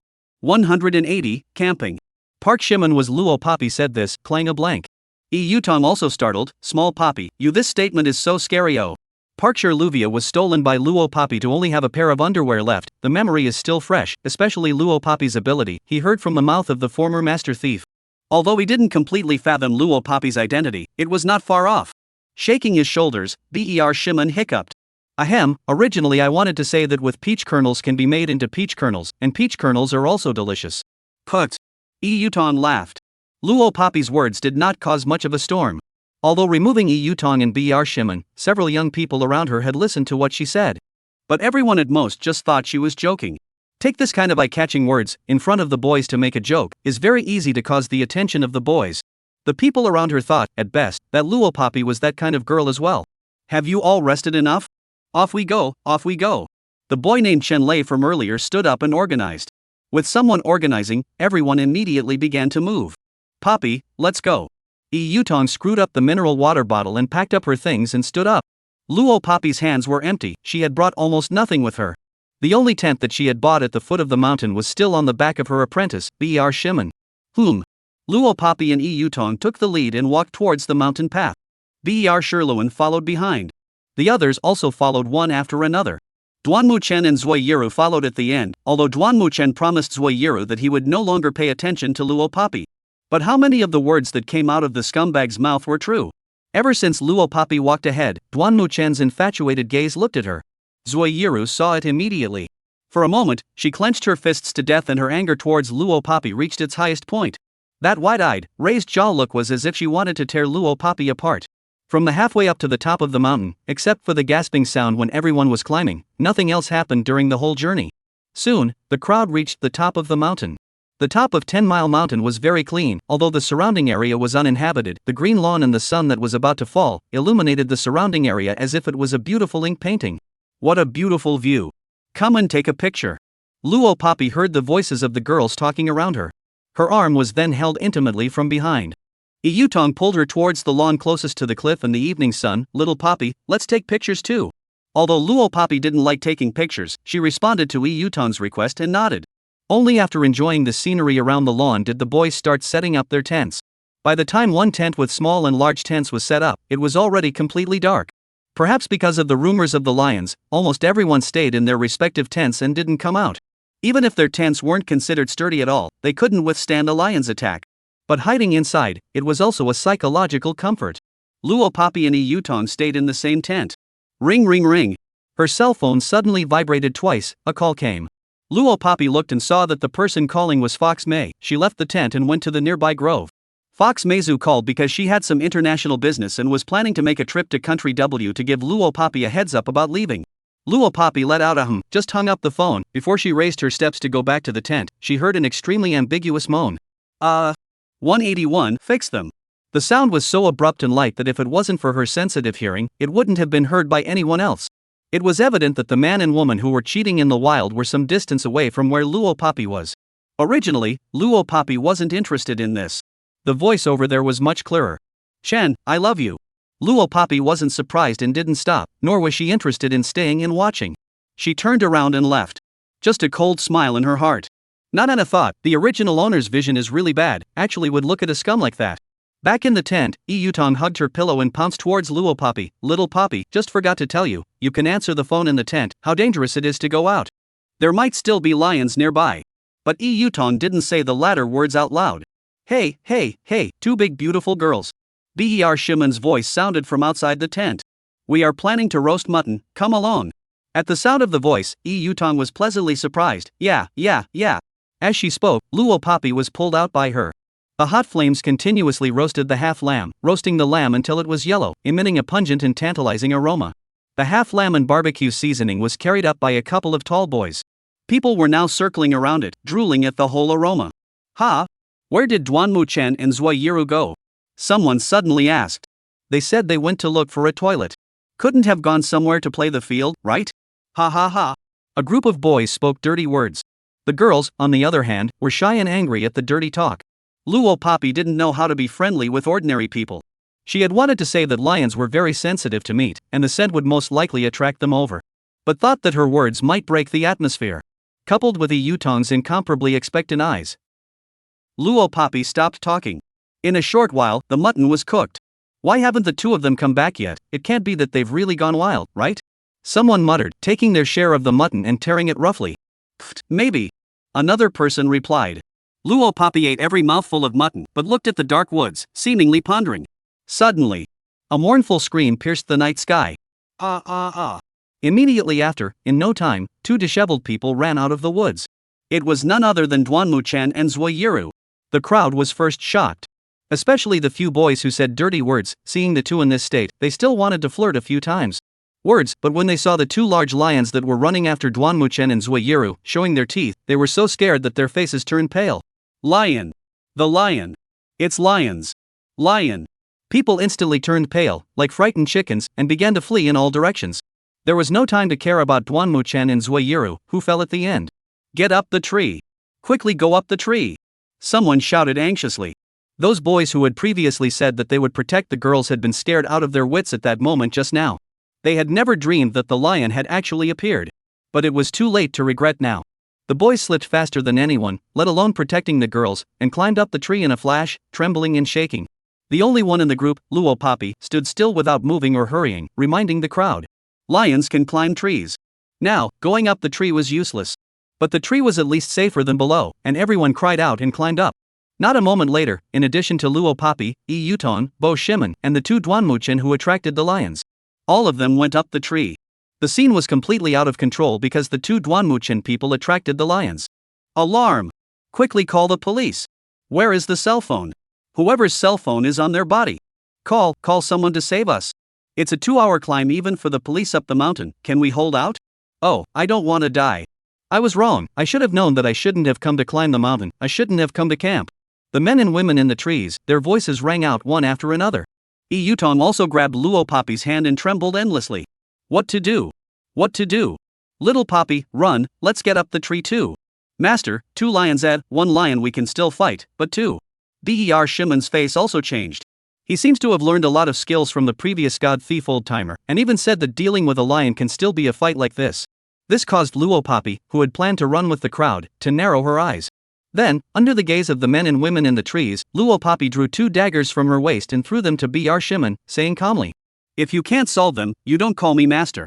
182, Bestiality. Deadly hugging the tree, look still on the flat ground Luo Papi 3 people, all the people in the tree all hit a wit chills. They were shocked to find that Luo Papi's trio not only didn't flee, didn't panic or mess up, but instead stood in place. Especially Luo Papi, she still had 2 daggers hidden in her waist. This is planning to fight with the lion? With lions? Fighting 2 ferocious adult lions? Is this a joke? Even if they didn't know much about lions, they had seen real lions hunting in TV programs like Animal World. Even veteran hunters who had been engaged in hunting for many years would find it almost impossible to defeat a lion when they met it head-on. One had to take the time to make a good trap and lure the lion over to have a chance of winning. As a result, what about the other Luo Papi? She drew out 2 daggers and was going to fight the lion? This was too far-fetched. She's practically sending herself to death. A boy on an unknown tree shouted. In the flat ground. Shimen received the 2 daggers Luo Poppy threw at him, and his face jerked hard. The one who was going to die was him, right? Cough, master, I. Shimen still wanted to say something. It was interrupted by Luo Poppy, go. Pai Luo Poppy hands clasped chest, squinting a pair of cold eyes. The words that were spoken, but not allowed Boss Shimen to refute. Little Poppy, this is too risky, right? Yutong pulls Luo Poppy's corner, said in a cowering voice. Although she was already scared to the point where her face was white, but Luo Poppy didn't leave, she still chose to suppress her inner fear and stay with Luo Poppy. I'm here, don't be afraid. Luo Poppy returned a reassuring smile to her. I don't know if it was Yutong's 100% trust in Luo Poppy or something else. Yutong actually really nodded her head and chose to believe her. A few people were talking. Duanmuchen and Zuoyiru, who had fallen at the end and were being chased by the lions, were already on the verge of screaming hoarsely. Although the two were boyfriend and girlfriend, their favorite thing to do on weekdays was to show love in front of their friends. In the chat software's circle of friends, show that they have met true love to the point that they can give their lives for each other clouds. But when it comes to life-threatening moments, no one cares about the other person's life or death. Only focus on their own escape. 1 second, the two people are still in the grove, you love each other, eat forbidden fruit, the next second, the big trouble each fly. Finally. Running, Zuoyiru's foot was hooked by something, and she stumbled and fell to the ground. The lion at the back made a vicious pounce and jumped on Zuoyiru. Frightened Zuoyiru yelled, even snot sprayed out. Tisk. Luo Poppy hugged her chest, completely lacking the intention of going forward to save the others, and just watched as the other lion ran after Duanmuchen. She also laughed softly from the sidelines. It's really a zoo captive lion, not even the most basic animalism, boring. 2 lions, as weak as kittens, not half as lethal. Boring to the extreme. If this were to be replaced by wild African lions, they would be able to pounce on the 2 Duanmuchen in 3 seconds and bite their necks. How could they be allowed to run for so long? Listening to Luo Poppy's words, as if she had seen lions that truly survived in the jungle and were beastly, Yutong gulped. Not far away. Zuoyiru seemed like she could already see the lion opening its bloody mouth and biting towards her neck. Don't eat me. When she was so scared that there was not a bit of blood on her face, she just happened to see Luo Poppy standing not far away, coldly watching herself being bitten. 183, disciple cannot, master out. Although these 2 lions were raised in a zoo, there was no comparison to the wild lions that survived in nature. But they have the innate nature of the beast, will also attack humans. Even some zoos have had incidents of travelers accidentally falling into the lion's den and being bitten to death on the spot. The lion that pounced on Zuoyiru did not seem to be in a hurry to bite her, but hesitated for a while, like waiting for something. Come on. All come towards me. Fragrant meat. Do you want to eat it? A loud bellowing voice rang out from the right side.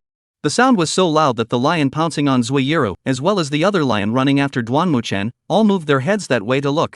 Luo Poppy was still standing in place, only squinting a little. Just see not far ahead, Boss Shimen is holding 2 large pieces of mutton, towards the 2 lions constantly waving. Mutton is barbecue that moment roasted, now is emitting crispy fragrant odor. Even a human smelling it had to drool, not to mention the lions that feed on meat. Roar! The 2 lions roared for a while. One let go of Zuoyiru, one gave up chasing after Duanmuchen, and both rushed towards Boss Shimen in unison. Phew! Yutong let out a long sigh of relief. Although she and Luo Poppy were just as unimpressed with Duanmuchen and his new girlfriend. But it wasn't to the point of cursing them to death. Little Poppy, is it really okay for Shimen? Soon, Yutong's worries surged to the forefront of her mind once again. Because Shaluvia will hand 2 pieces of mutton to the 2 lions through, while the 2 lions to meet to pounce on the gap, he took 2 daggers to the lions rushed to. While rushing, Pak Shaluvia also shouted towards Duanmuchen. Chen, what are you doing? Still not quick to save your girlfriend on the tree.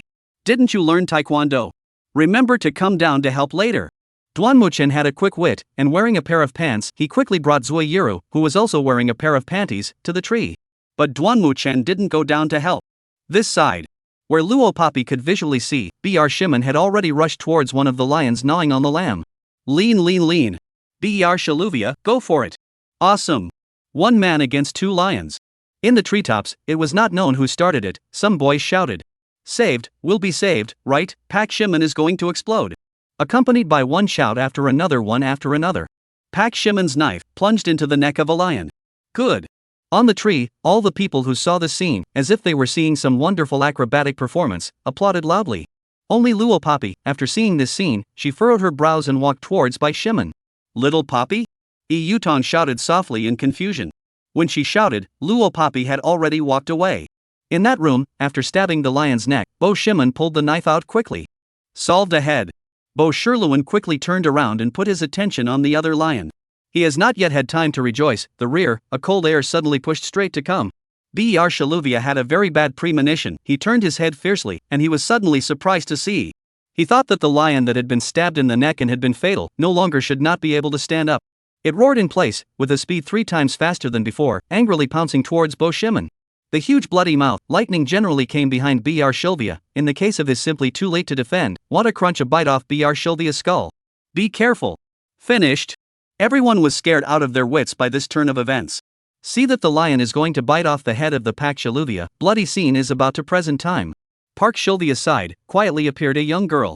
Young girl seems to have guessed the lion's behavior. In front of the face of the crowd, raised his leg, a 360 whirlwind kick.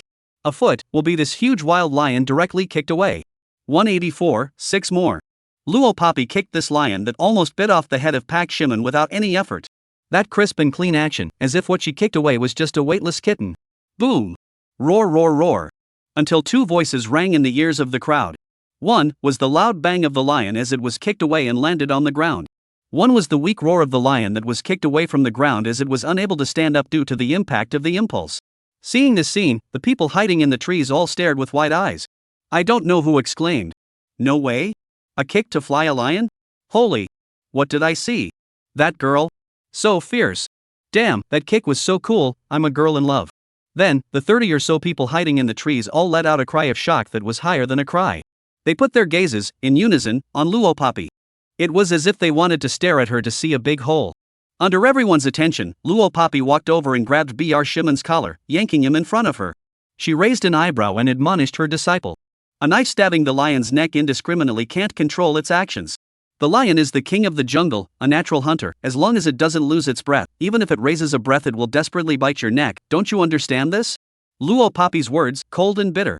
Completely no meaning to joke with Ber Shalvia. Just now, Bo Shimon thought he had a knife into the lion's neck, and felt that even if the lion did not die, it was also dying. So he directly to this lion to relax all the vigilance. This almost became the reason why Ber Shalvia lost his life. Ber Shimon still had palpitations about just now, and he nodded his head violently. Master, I know I was wrong, I just didn't solve them. So will Luo Papi not let herself call her master anymore? Go up the tree. Luo Papi didn't give Ber Shimon an answer, she said. Ber Shimon knew that Luo Papi was not counting. He was moved to tears. Then master, you. He thought that Luo Papi was going to solve another lion that was gnawing on a lamb bone. But he didn't think that Luo Papi chose one of the thickest and tallest trees nearby, took a Yutong with her, and also went up the tree with the same ease as the crowd. Luo Papi was not a saintly mother. Just now, she stayed behind to face the 2 lions, not to save people from the fire, but just simply want to try disciple Ber Shimon's explosive power. Seeing this scene, everyone showed expressions of panic and fear. Someone said to Luo Papi, "You, aren't you able to kick the lion? What are you doing on the tree? Go and kick it away. There's still one left." Right, didn't you say that lions can climb trees? Go and kick it away. At first, it was just the shouts of people coming from the next few trees. Luo Papi turned a deaf ear. Seeing that she was slow to move. A girl said so. Don't even think about it, that kick just now must have taken all of her strength, pretending to be a big brother who doesn't care about us for who? What's the point of pretending? Aren't you tired? That's right. The crowd exchanged words. There were also those who called for help from the tree. Under the tree. Apart from the lion that was kicked off and couldn't stand up, the other lion was eating mutton with relish. That's why it didn't notice the people in the tree. I'm giving up my life. I'm going to escape. Stay here by yourselves. Or escape with us. A few boys saw this and felt that the opportunity had come, so they cautiously came down from the tree. They were just about to make a desperate escape into the woods when the 2 lions weren't looking. Their footsteps, however, stopped violently, like pressing the pause button when they saw a few behemoths drilling out of the woods. Luo Papi narrowed her eyes and looked. Just saw.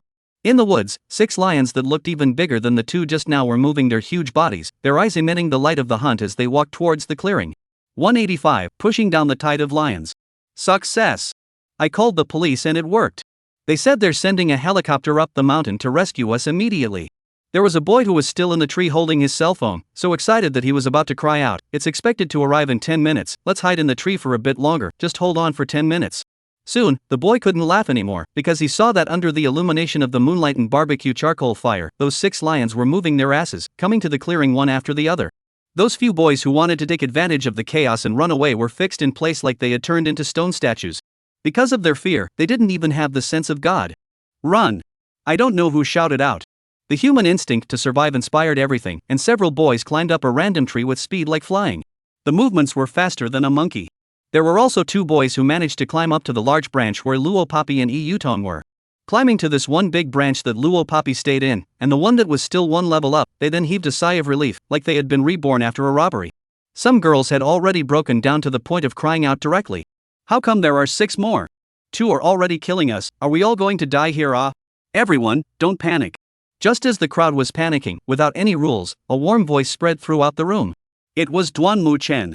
Although he was only wearing a pair of pants, Duan Mu Chen, who knew Taekwondo, still had a very magnificent image in everyone's mind. He arranged things in an organized manner. Now is the time when we need to work together. I and Shimon will go to lure away those lions. You guys take advantage of the chaos and run to the tree where Luo Papi and the girls are. He was silent for a moment and then said, because that one is the highest and biggest tree, the lion will climb the tree, everyone all over there, and then me and Shimon stay in the shortest section of the big tree branch. As long as the lions come up, the 2 of us will kick them down, so we can hold out until 10 minutes after the arrival of rescue. It sounded like a very sound approach indeed. Duan Mu Chen's words made everyone cry with joy. It's still Duan Mu Chen who has a method. Yes, worthy of being everyone's male god. It's so awesome. Listening to everyone's appreciation, Duan Mu Chen nodded his head in satisfaction, but in his heart, he was thinking. What expression would Luo Papi show now after hearing her words? Would she feel that such a self is actually also IQ online and worthy of her? Duan Mu Chen's method began to take effect. Soon, everyone went to the tallest branch of the tree that Luo Papi's 2 were in. Duan Mu Chen and Bo Shimon cooperated quite well. The 2 quickly returned to the tree and went up to the shortest branch. 7 lions that can still move, then all the eye of the tiger surrounded to a large tree in front.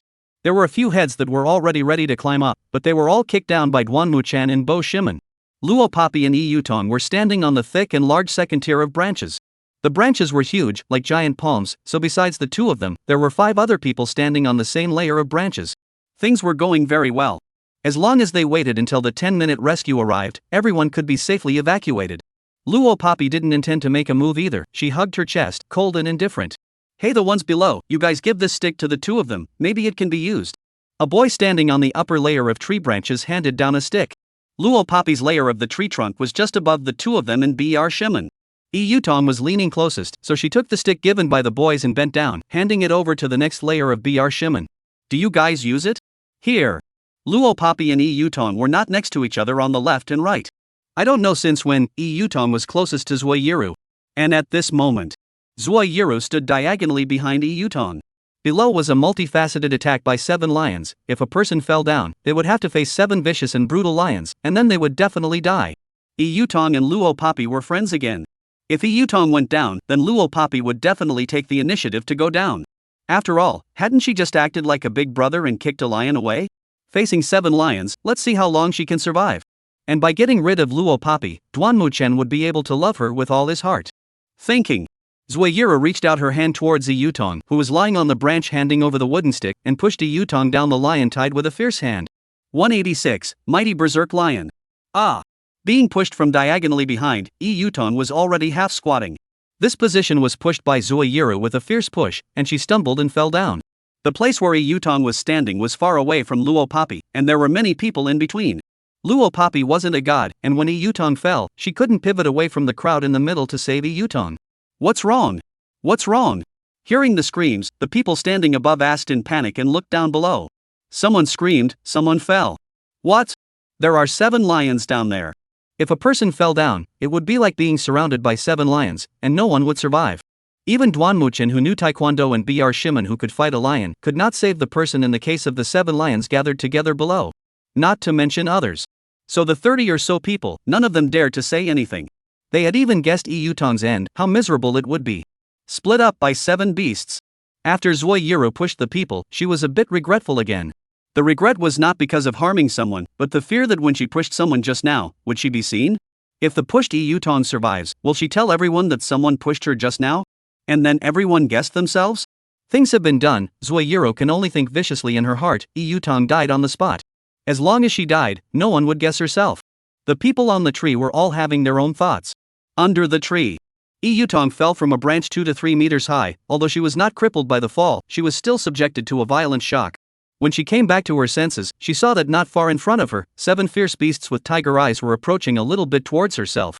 She was so scared that her face was ashen, and her body was as if it was numb, fixed in place and unable to move. Only watch the closest to their own wild lion suddenly roar a lion roar towards their own pouncing. All people instinctively used their hands to cover their eyes, only dare to reveal a slit, squinting to see the situation below. Shimon saw the person who went down, shouted. Damn! How is Yutong? Yutong was Luo Poppy's friend and was close to him in school. He definitely couldn't just sit back and do nothing. So gritting his teeth, Shimon just intended to jump. His eyes swept past a figure. He was stunned. In front of his eyes flashed Luo Poppy, left himself and Duanmuch in cold valor, flowing long hair back. Luo Poppy, without hesitation, jumped from the tree. People thought that Yutong would surely die. The moment they saw the rabid lion that had pounced halfway up the tree was about to bite Yutong's neck. Snort! Luo Poppy, who had fallen from the sky, held an accurate and vicious dagger in her hand and stabbed it straight into the lion's skull. Her dagger technique was fast and vicious. Roar! The lion was forced to roar furiously. Luo Poppy had already landed on the ground. She raised her foot, which was like 1,000-pound weight, and stepped on the lion's skull fiercely, forcing the lion to be unable to open its mouth. Not a moment later, because of that fast and accurate knife technique, stabbing its lifeblood, the lion struggled twice, then stopped moving. With a single hand, Luo Poppy calmly drew back the dagger, while the cold eyes gently raised. Thick blood dripped from the tip of the dagger blade. She stepped on the lion's head with one foot and looked at the other 6 wild lions with cold eyes. The aura that was so powerful that it seemed like a jungle hunter actually made those 6 lions, in front of everyone in the tree, take 3 steps backward, intimidated by the dangerous aura. 187, throwing weapons. Boom! Everyone's face suddenly stiffened, as if by some kind of oppressive blow, Clang wide-eyed. Yutong, who had thought that she would surely die here, looked at Luo Poppy, who stood in front of her in shock. Shimon, who had prepared everything, also had to let out a pig-killing squeal. He was so shocked that even his shoulders were shaking. How I tie the neck is useless, master, tie that lion on. That lion is directly down? Shimon couldn't help but look at his own hand, and then look at Luo Poppy's hand. The heart is thinking. Could it be that not long ago he fought 2 lions, a knife into the neck of the lion, did not let the lion fall down, because the force is not enough? Sherluin felt a little frustrated. And obviously, compare Shilvia, other people who saw this scene, the heart has exploded. Especially Duanmuchen and Zuoyiru. Duanmuchen had thought that Luo Poppy was already very powerful. At least compared to his former goddess Kong Meng Dai, her astonishing hand of marksmanship stunned people. There is also the strength of the divine thief who stole Shimon to the point that only one pair of underwear was left on his entire body in public. And now, Luo Poppy's performance once again exceeded his knowledge of her. This kind of taste made Duanmuchen feel like he was picking out Luo Poppy's identity bit by bit. He even suspected that he was the hero of the story. Duanmuchen became even more enamored with Luo Poppy. Zuoyiru had been outright dumbfounded. Her body was trembling wildly, shaking violently. Those girls who said Luo Poppy was pretending to be a big brother were like puppets, standing dumbfounded and scared half to death. This state continued until the 6 lions under the tree, after being shaken back 3 steps by Luo Poppy, bared their horrible fangs again and pounced towards Luo Poppy. The 6 lions, in unison, attacked Luo Poppy. Oh my god. I'm afraid this will become my lifelong nightmare. It's so scary, it scares people out of their souls. Oh my god, I don't dare to look anymore, you guys tell me what's happening later. People in the trees shouted nervously, like a flock of chattering sparrows. There were also bold ones who tensed a heart and lowered their heads to look under the trees. They saw 6 lions, each attacking Luo Poppy from 6 different angles. Lions are spiritual animals. When they hunt alone, they will pounce and bite the neck of the enemy, killing them with one blow. If they encountered a brute creature like a bison, they would converge and form a small group and pounce together. And then bite the bison's front legs, abdomen, back legs, and other places separately, and after controlling the bison's mobility, the spare lion would bite its neck in one bite. And now, these 6 lions were planning to use this type of hunting to go at Luo Poppy. Don't dare to look, don't dare to look, Someone screamed loudly and covered their eyes. Everyone was scared half to death. Luo Poppy, however, suddenly made a move that the crowd couldn't understand how. She threw the dagger in her hand onto the ground with a snap. The movement was gentle and without hesitation. She's gone mad. She threw the dagger. Someone exclaimed loudly. Is she going to seek death? Pick up the dagger. Do you want to die? Pick it up. Just someone went crazy and followed the words. Even Bo Shimon, all showed a very puzzled expression.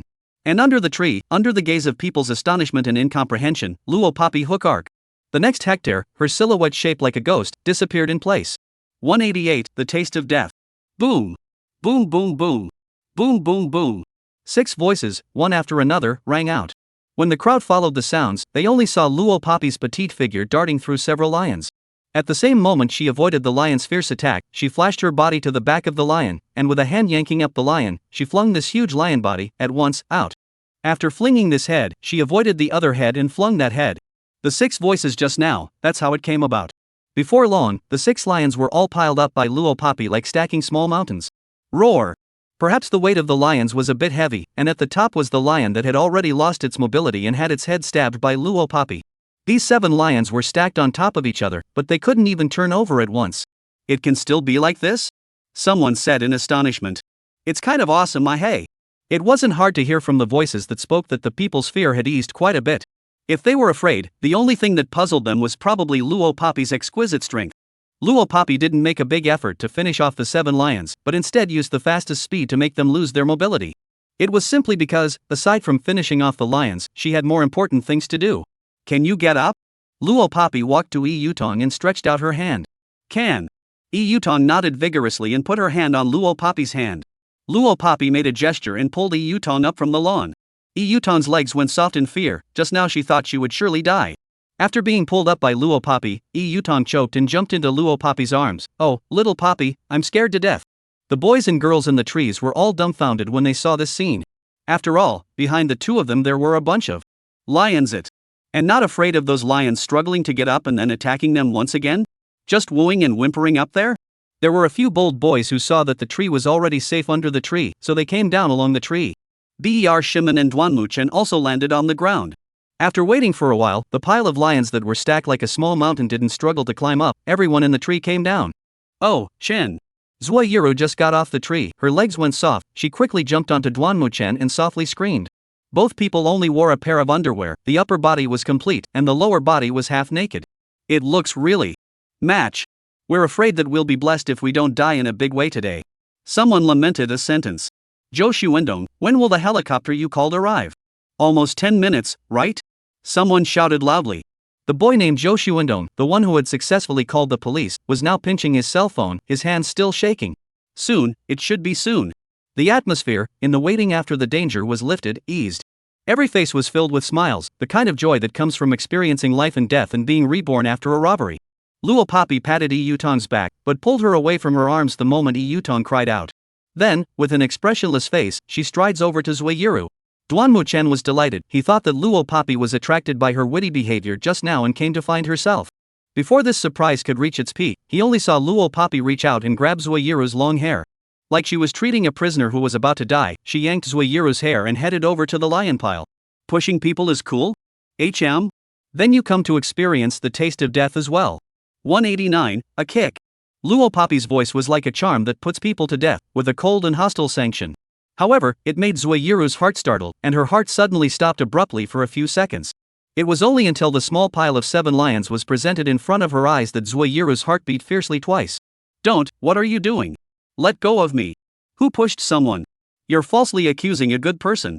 Shen, you quickly come to save me, Shen. Zuoyiru shouted loudly, even her nasal voice carried a crying tone. A weak girl is always the weak side in people's hearts. Such a girl stood with a strong girl. Everyone would instinctively assume that it was the powerful girls who were bullying her. Luo Poppy, what are you doing? Duanmuchen ran up after her. Although he didn't like Zuoyiru, not too long ago he had rolled with Zuoyiru in the wild. Plus, Luo Poppy was now indiscriminately yanking Zuoyiru and dragging her towards the lions. Duanmuchen then said in a scolding tone. Luo Poppy, it seems like Hiro didn't do anything to you, right? Wouldn't you be going too far like this? How to say she is also my girlfriend now, you are like this. Saying that, Duanmuchen paused. He actually wanted to say, if you're like this, could it be that you're deliberately targeting Hiro because you like me? But as the words reached his mouth, Duanmuchen still collected his mouth. Would you be going too far? Duanmuchen changed his words. From his perspective, Luo Poppy had indeed gone a little too far. Without any evidence whatsoever, she directly said that Zuoyiru pushed someone and had to drag her towards the lions. Ah hey, Chen, although my master doesn't say much, she has always been measured in her actions. I think my master is right, your girlfriend just pushed Xia Yutong, right? Otherwise people standing well, how could they fall down? Park Shimen cannot stay, he quickly ran over, towards the end of the Woodchen voice. This mouth of small Yutong, suddenly be so intimate call, Yutong reached out and pointed to himself, dumbfounded stunned. I didn't, you guys framed me oh. Zuoyiru cried with that innocent cry. She even struggled desperately and tried to scratch Luo Papi's face with her sharp nails. Luo Papi's footsteps didn't stop. She tugged Zuiyiru's hair, avoided her attacks, and continued to slowly walk towards the lion pile. Look! A helicopter! The people who saved us are coming! At this moment, someone suddenly pointed to the sky and shouted in surprise and excitement. It was as excited as a traveler who was lost in the desert and found an oasis. Luo Papi narrowed her eyes, but she stopped her hand movements and looked over there. He saw 5 military helicopters, parked on the lawn not far away. The first helicopter opened, and from inside stepped out a long, handsome, cold and gangly man. It was Lu Jia. Luo Papi saw that Lu Jia cold face from the helicopter came out. Behind him immediately swish swish swish came out one after another handsome men figure. The men were all over 1 meter 8 in height, and they were all wearing the same ink black military uniform as Lu Jiao. Obviously, these were all people from the Red Flame Legion. Among the line of people, the leader of the group, Lu Jiao, was the tallest and most handsome, and still had a bit of a cold and gangly demeanor. And he slowly walked towards Luo Papi under the gazes of the crowd. Is it a police officer? Or military uncle? Police uncle, military uncle, quickly save me, she slandered people. She slandered me. You guys quickly arrest her. Seeing Lu Jia's cold and gangly handsome face, Zuiyiru even drooled. She desperately waved her hand at Lu Ban, trying to get Lu Ban, who was walking over, to save her. Because of the sight of his handsome face, Zuiyiru even wanted to pounce on him. However, Lu Jian, who walked over, frowned when he saw Zuiyiru, very unhappy. Afterwards, he raised his long leg and kicked Zuiyiru, who was caught in Luo Papi's hand. With the sight of his high gangly figure, his long hand stretched out, he easily swept Luo Papi into his arms. 190, looking for death. Behind Lu Jiao, there were 5 military helicopters, and at the back, there stood a line of Red Flame Legionnaires in ink black uniforms, all of whom were over 1 meter 8 in height. He, on the other hand, swept Luo Papi into his arms in full view of everyone.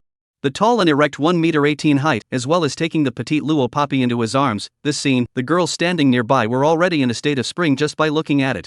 Ah, so handsome, ah. Oh, I'm going to be handsome to cry, so envious of that girl, just now that kick is simply handsome to me. Sure enough, the good-looking ones are handed over to the state. Oh, are they a couple? Good match, ah, too envious. The girls hugged the group and said salivating words together. Luo Papi blinked once. Undeniably, even she, at the moment she was swept into the arms of Lu Jia, her heart also followed the abrupt beating twice. In addition, with Duanmu Chen as the scum of the earth, Lu Jia's image looked even taller. So being held by him, Luo Papi didn't push him away for a while. Duanmu Chen's heart was broken when he saw Lu Jia kicking his girlfriend away and wrapping Luo Papi in his arms. Especially when the looks he was so proud of were compared to Lu Jia's, he couldn't compare to Lu Jia anywhere. A bad feeling of extreme fear that Luo Papi would be snatched away by Lu Jia surged through his heart. What made him choke even more was that Luo Papi didn't push Lu Jia away. Could it be that she suddenly became disliking herself because she liked this man who was in the way? Duanmu Chen choked a thought. Luo Papi, how can you be so cruel? Duanmu Chen couldn't even care about his own girlfriend. He took a big step forward and walked towards Lu Jiao. Who are you? You know Luo Papi? She's my classmate. Did you ask her permission to hug her like this? Duanmu Chen tried to make himself look as normal as possible. Will you go too far like this? Duanmu Chen was afraid that he had forgotten that not long ago he had stood in his girlfriend's shoes and said that Luo Papi was going too far. Luo Papi squinted her eyes, and from her furrowed brows, it could be seen that she was very unhappy right now. Displeased because of Duanmu Chen's appearance. It seemed to feel Luo Papi's displeasure, and it also seemed that Duanmu Chen approached within 3 meters of himself. Lu Jiao's face was cold and frightening. Let her go, I told you to let her go. Can't you see that she's not happy to be straddled by you? When Duanmu Chen saw Luo Papi frowning, he thought that Luo Papi hated Lu Jiao's restraints. He used a righteous tone and ordered. And reached out his hand, wanting to pull Luo Papi from Lu Biao's arms. Only his hand had only just reached out, and hadn't yet touched Luo Papi for a minute. Lu Jiao's long leg and military boots kicked directly at Duanmu Chen's knee. He didn't move, still maintaining the action of taking Luo Papi into his arms. Only one kick, let the good Duanmu Chen, directly towards him and Luo Papi kneel.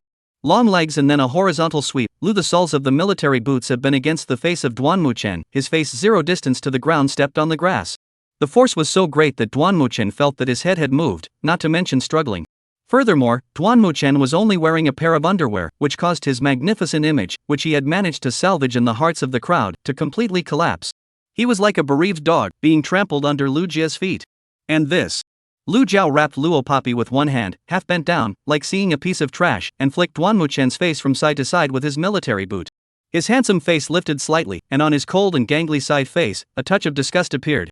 The magnetic mellow voice came out coldly from Lu Jia's thin lips just like that. Looking for death? 191, sweet-talking Br Sylvia.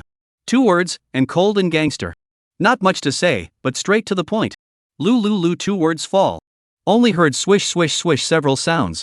Those red flame legionnaires, as if they had heard some kind of instruction, they trained their backhands to touch and feel out a MP5 submachine gun. They pointed their guns mercilessly at the door of Duan Muchen's head, who was stepped on by Lu Jia. As if they were just waiting for an order, the MP5s in their hands would go off. Boom! Being pointed at his head by so many guns, Duan Muchen had a dull feeling of vertigo. This feeling made him forget about his distaste for Lu Jia, and all that was left in his mind was a blackened gun muzzle. No. Duan Muchen was already too frightened to speak complete words, and after circling around, his mouth could only spit out this one word. The trembling voice and terrified shouts were enough to show the fear in Duan Muchen's heart. No, Yiru, save me. Save me. Mun. Save me. I can't die. Everything that happened tonight is beyond the load that Duan Muchen, as a student, can bear. He is, after all, just an ordinary person, a little less ordinary, but also at most a schoolboy who has learned taekwondo. When faced with a lion, Duan Muchen complacent that he can be calm and collected, for an ordinary person, it is indeed rare. But his mistake was that he didn't know what to do and messed with Lu Jiao. Lu Jiao is a person who does things a few points more desperate than Luo Papi. So, kill. A single word, cold and gangly, fell out of Lu Jiao's mouth. It was as if killing Duan Muchen was just getting rid of a useless piece of trash. The word fell. Lu Jia retracted his long legs and swept Luo Papi away from Duan Muchen 3 meters away. Click click click click click. It was the sound of all the MP5 submachine gun bullets being loaded. The red flame soldiers' men had just positioned themselves to drop their guns. Don't. Compared to the other people who were directly scared silly, Br Shimon was clearly still in a state. He waved his hand and rushed over, grinning with his teeth. All close your hands, your boss's woman is my master. And slow, allow me to say a few words to my master ha. Red flame legionnaires heard Br Sylvia words, really close his hand. Bo Sherluan pulled the corner of his mouth, scratched his head and walked to Luo Papi. Master, I said to this kid Duan Muchen a long time ago, he is not worthy of you, told him not to pester you, but he just won't listen. Don't worry, I will make sure that he disappears in front of you and Master Gong forever in the future. Look at this. Can you let him live? Br Shimon is also very entangled. Don't say, seeing Duan Muchen's appearance, even he as a brother wanted to beat him to death with a stick. Bah, dog scum man. But at least it is a brother from childhood, he can't just sit back and do nothing, so he had to open his mouth. Luo Papi from just now did not speak. Now heard Bo Shimon said to the Red Flame Legionnaires that she is Lu Jiao woman? When did she become the woman of Lu? Luo Papi looked at this mutiny disciple and frowned. Another box of meaning. Pak Shimon shouted Lu Lin Master Gong. Master Gong sounds although the old point, but is the meaning of the master's husband. Su is because of this layer of meaning, Lu after listening to the pleasure. He called Ark handsome gang up, defy all handsome face, more than a few points of fresh fun. Wearing pure white gloves slender knuckles gently raised, waved his hand. A line of gunmen will all retrieve the submachine guns. Lu Jia didn't even glance at the frightened Duan Muchen's face, he changed his hand to grab Luo Papi's thin wrist, his long body on one side. He pulled her, and walked towards the helicopter. 192, Vacation. You take it easy. Some people are not someone you can mess with. When the time comes, no one will save you if you get screwed to death. Be smart. Next time I won't save you either. Br Shimon said to the wretched Duan Muchen. After saying that, he rushed over and yanked on Yutong, chasing after Lu Jiao and Luo Papi. Master Gong take the 2 of us for a ride don't worry, we'll definitely not disturb you and Master on a plane. After all, this late at night, there are lions on the top of the mountain, the 2 of us are old and scared. Bo Shimon and Yutong ran up, and the Red Flame Legionnaires didn't stop them. Instead, they arranged them to another helicopter. Cough. Zui Yiru, who had just been kicked by Lu, only now slowed down. But when she lifted her head to look over, she saw the scene of Luo Papi being pulled by Lu Biao and the 2 of them entering the helicopter. It was then that she realized her foolishness. She was guarding what she thought was the most outstanding school grass, Duan Muchen, when she thought that anyone would want to steal her boyfriend. But she didn't know that the outstanding person had been with the outstanding person for a long time. The boyfriend she thought was the best, was nothing more than that. 5 helicopters flew away from the mountaintop without any hesitation after taking away Luo Papi, Br Shimon, and Yutong. The 30 or so people who were left in place because they saw what happened to Duan Muchen and Zui Yiru, no one dared to raise any objections. As soon as the 5 helicopters left, this group of people were like crazy, while a few lions were still struggling in the lion pile, they ran frantically towards the road down the mountain. It was as if some jackals, wolves, tigers and leopards were chasing behind them. The 5 helicopters didn't send Luo Poppy's trio to the foot of the mountain, but instead flew through hill after hill towards the gradually flourishing Black Forest City. There was no telling how long the flight had been. Within Luo Poppy's field of vision, many tiny cities and neon lights like model toys appeared. From high in the sky, he looked towards the homes and people on the ground.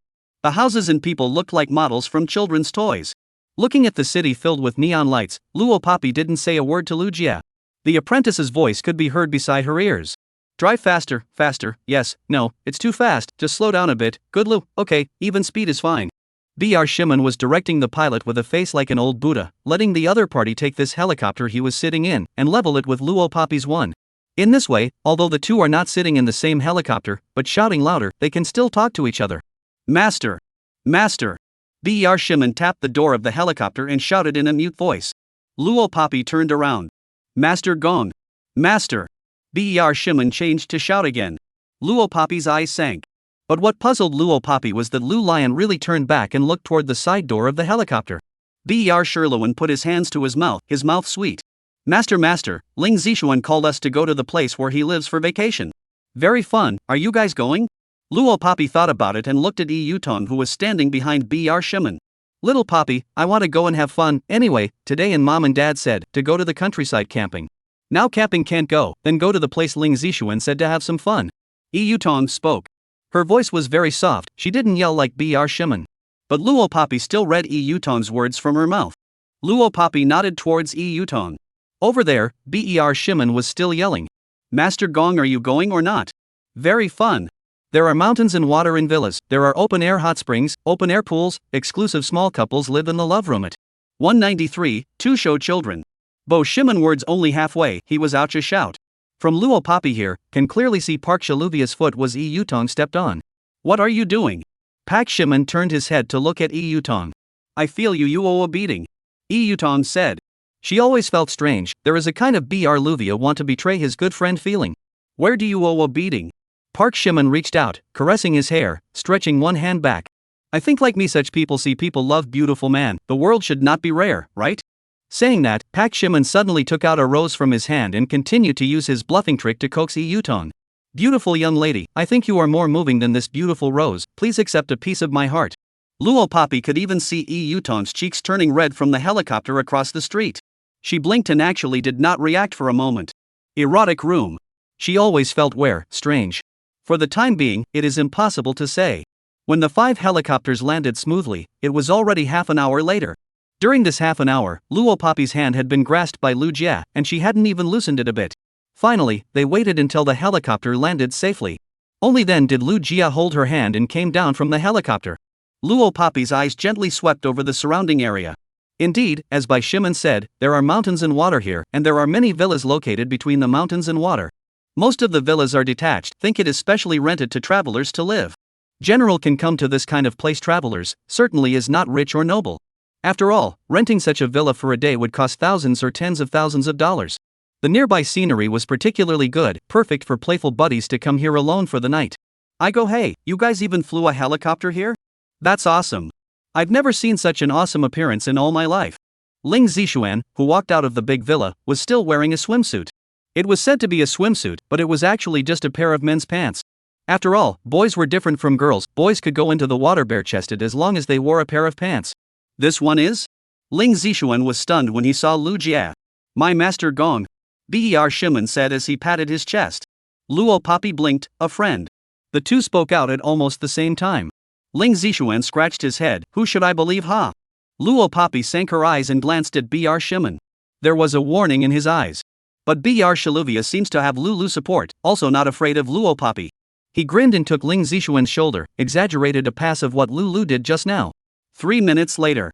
Ling Zishuan looked at Lu Jiao with adoring eyes. You? No, our Poppy's quasi-boyfriend. Bah, quasi-husband, please come in. Several people entered the house led by Ling Zishuan. Wearing a pair of pants and standing with his friends, Ling Zishuan was still a bit petulant. I'm at the pool with a few friends, do you guys want to see which room to stay in tonight first? Ling Zishuan looks at Luo Poppy and Yi Yutong, both of you are girls, are you staying together tonight?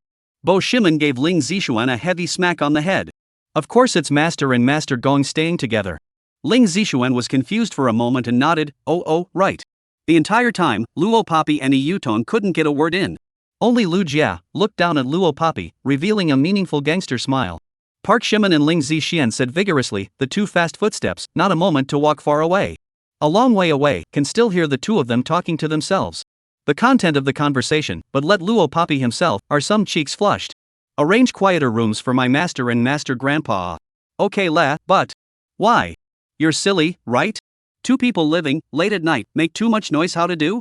And you see, my master gong that body, tisk, fierce it, I do not know the master cannot stand. 194, poor disciple. Br Shimen and Ling Zixuan farted forward, but also said dirty words that make people's cheeks scarlet. Rao Luo Papi, along with the words of Br Shaluvia, also cannot help but associate the military uniform under the Lu, will be how. Luo Papi blinked once. When she realized that she had listened to her disciple's nonsense, instead of refuting it the first time, she went to think about Lu Jiao's figure under his clothes. The scarlet in her cheeks grew a few shades more. This shouldn't have been, she wasn't a lustful person. Luo Papi quickly adjusted her emotions, her appearance looking as cold as ever. Beside her, Yi Yutong also could not see the difference in her. As for Lu, whether he saw it or not, she didn't want to know. Luo Papi drew back her hand that was held in Lu Jia's palm. She didn't look at him, striding forward. Yi Yutong had already run up after the two Br Shimen. She, who always had a good temper, couldn't help but chase after the two. Call you guys nonsense, let you guys nonsense what ah? Shy not shy.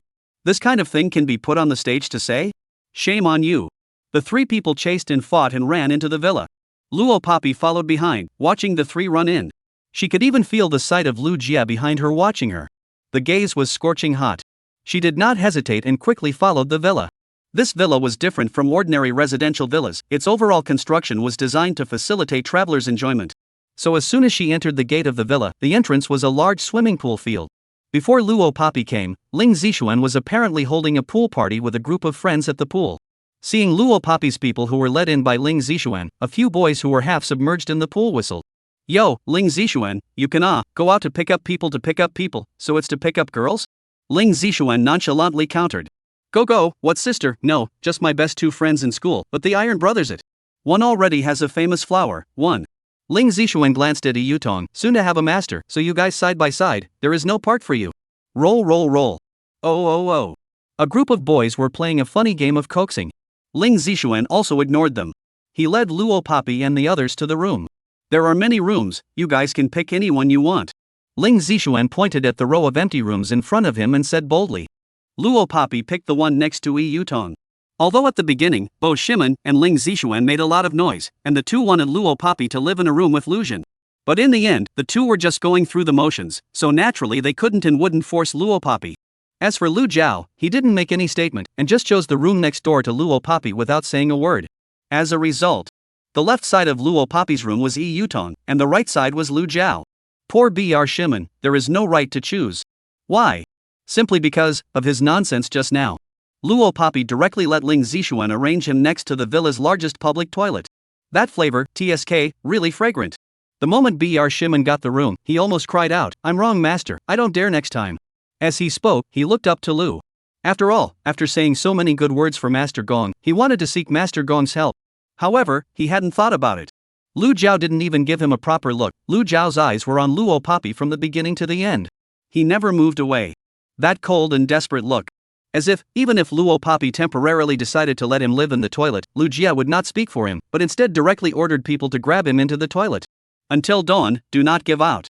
195, into his house. The good thing is that although Luo Papi rushed by Sherluan to live next to the public toilet, but also did not want him to live in the toilet. Bo Sherluan sickly took the key and went back to his room to change clothes. Each room has a few sets of disposable swimsuits, men's female models have, just in the closet. You guys want to come to the pool to play, remember to change off. Before Br Shimen left, Ling Zixuan was saying this. I'm going to play, then I'm going to change clothes. Yi Yutong took Luo Papi's hand and smiled, raising her eyebrows. Little Papi, do you want to change your swimsuit with me? Yi Yutong seems to have gotten used to Luo Papi's coldness. As she says, she directly takes Luo Papi's hand and pulls her into the house. Come on, we're all girls, there's nothing to be shy about changing clothes together. Luo Papi followed Yi Yutong into the house. The main door was closed solidly. The soundproofing of the house was good, but the sound of Yi Yutong laughing and playing could still be heard. Papi, you have a superb body. Quick, let me touch it. Just a little bit, oh. This series of evocative words could be described as naked showing off to Lu Biao. Lu Jian's cold, gangly eyes lingered for a moment on the closed door of the room. Outsiders didn't know what he was thinking. Cough. Ling Zixuan coughed dryly twice and tried to approach Lu Jian. Bro, do you want to join the pool party together? It's very lively, why don't you come along? Go change your clothes. Before Ling Zixuan could get within 3 meters of Lu Jia was like seeing the plague, revealing a gangly look of disgust. Turning around, he went into the house where he lived. Ling Zixuan scratched his head. Have I gotten uglier in the past few days? It can't be. Why is this brother avoiding me like the plague? He couldn't figure it out. Ling Zixuan simply didn't think about it. 10 minutes later, Luo Papi and Yi Yutong came out of the room together. The two had changed into a swimsuit, neither of which was too revealing, but had managed to show off the two's proud figures to the fullest. Ling Zixuan very early to change into a swimsuit BR Shimen, in the housing of the stairway waiting Luo Papi 2 people.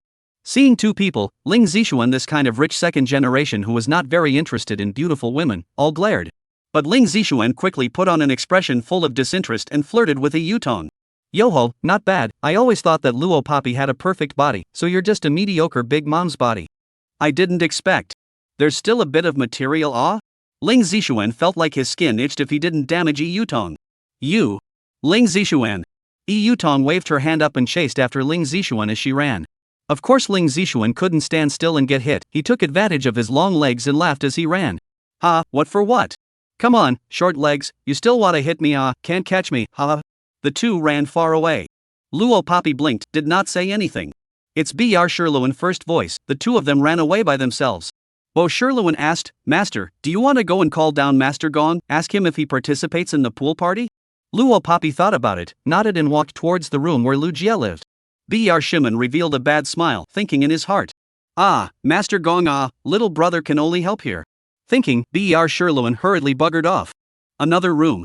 Luo Papi came to the door of the Lu room. She raised her hand, her white, slender hand clenched into a fist, just about to knock on the door.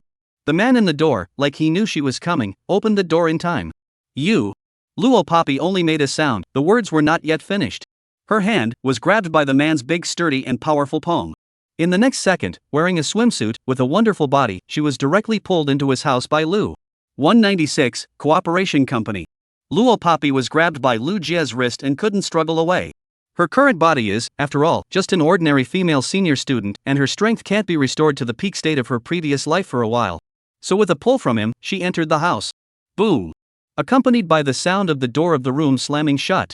Lu Jiao pressed Luo Papi against the door, and his body plate, which was nearly the same height as the room door, bent slightly. Taking advantage of his height, Lu Jia encircled Luo Papi in front of the door of the room. Luo Papi blinked and asked without changing her face. Are you going to the pool party? When the words were asked, there was a momentary silence in the air. Lu Jiao didn't say anything, and Luo Papi didn't make another sound either. 1 second. 2 seconds. 1 minute. Just when Luo Papi thought Lu Jia wouldn't make a sound, he looked at her and spoke out. The clothes are pleated. The voice was still as cold and hostile, arrogant and plotting. If people who were not familiar with him heard it, I'm afraid they would think that Lu Jia was going to hit someone. Luo Papi, however, raised her eyebrows and looked down.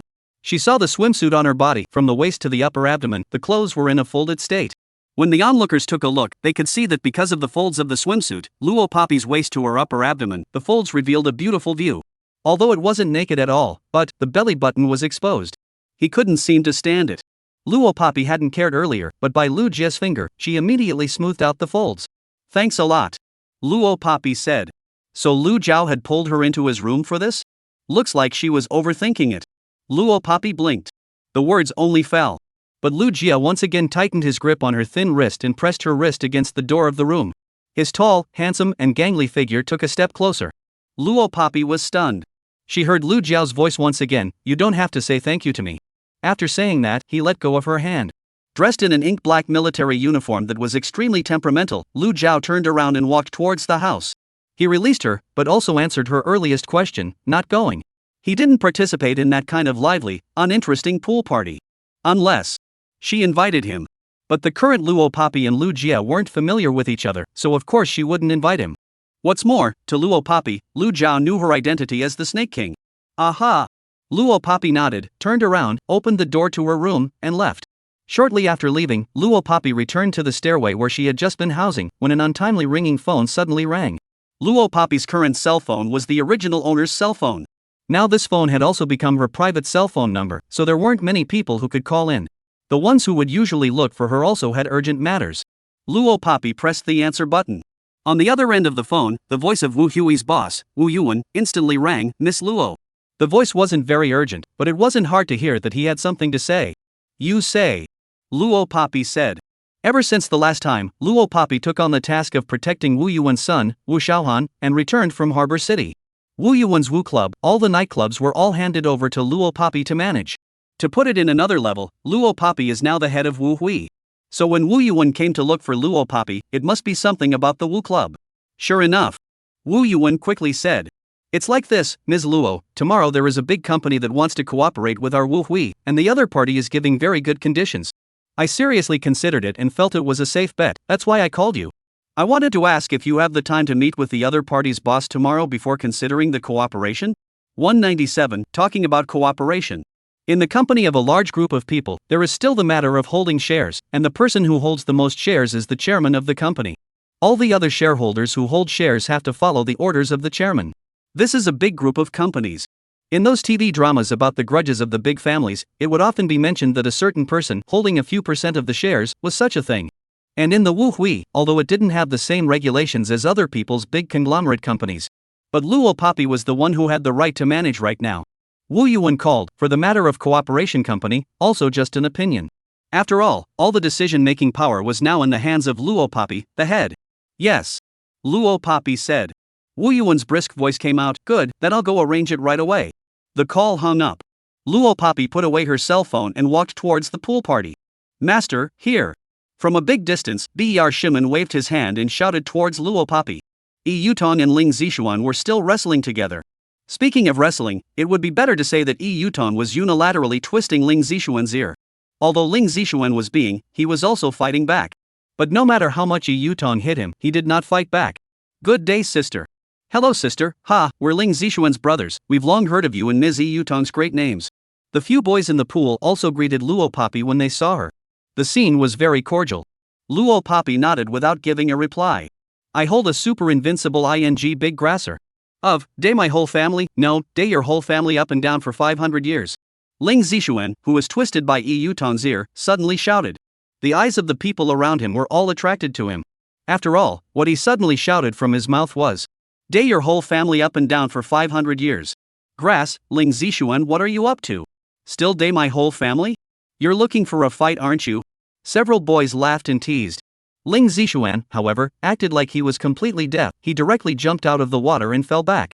Bull, playing a ing broken egg ah. Finished ah. My mom and dad are here. Right at the door. Damn, my sister, why not give me earlier to say?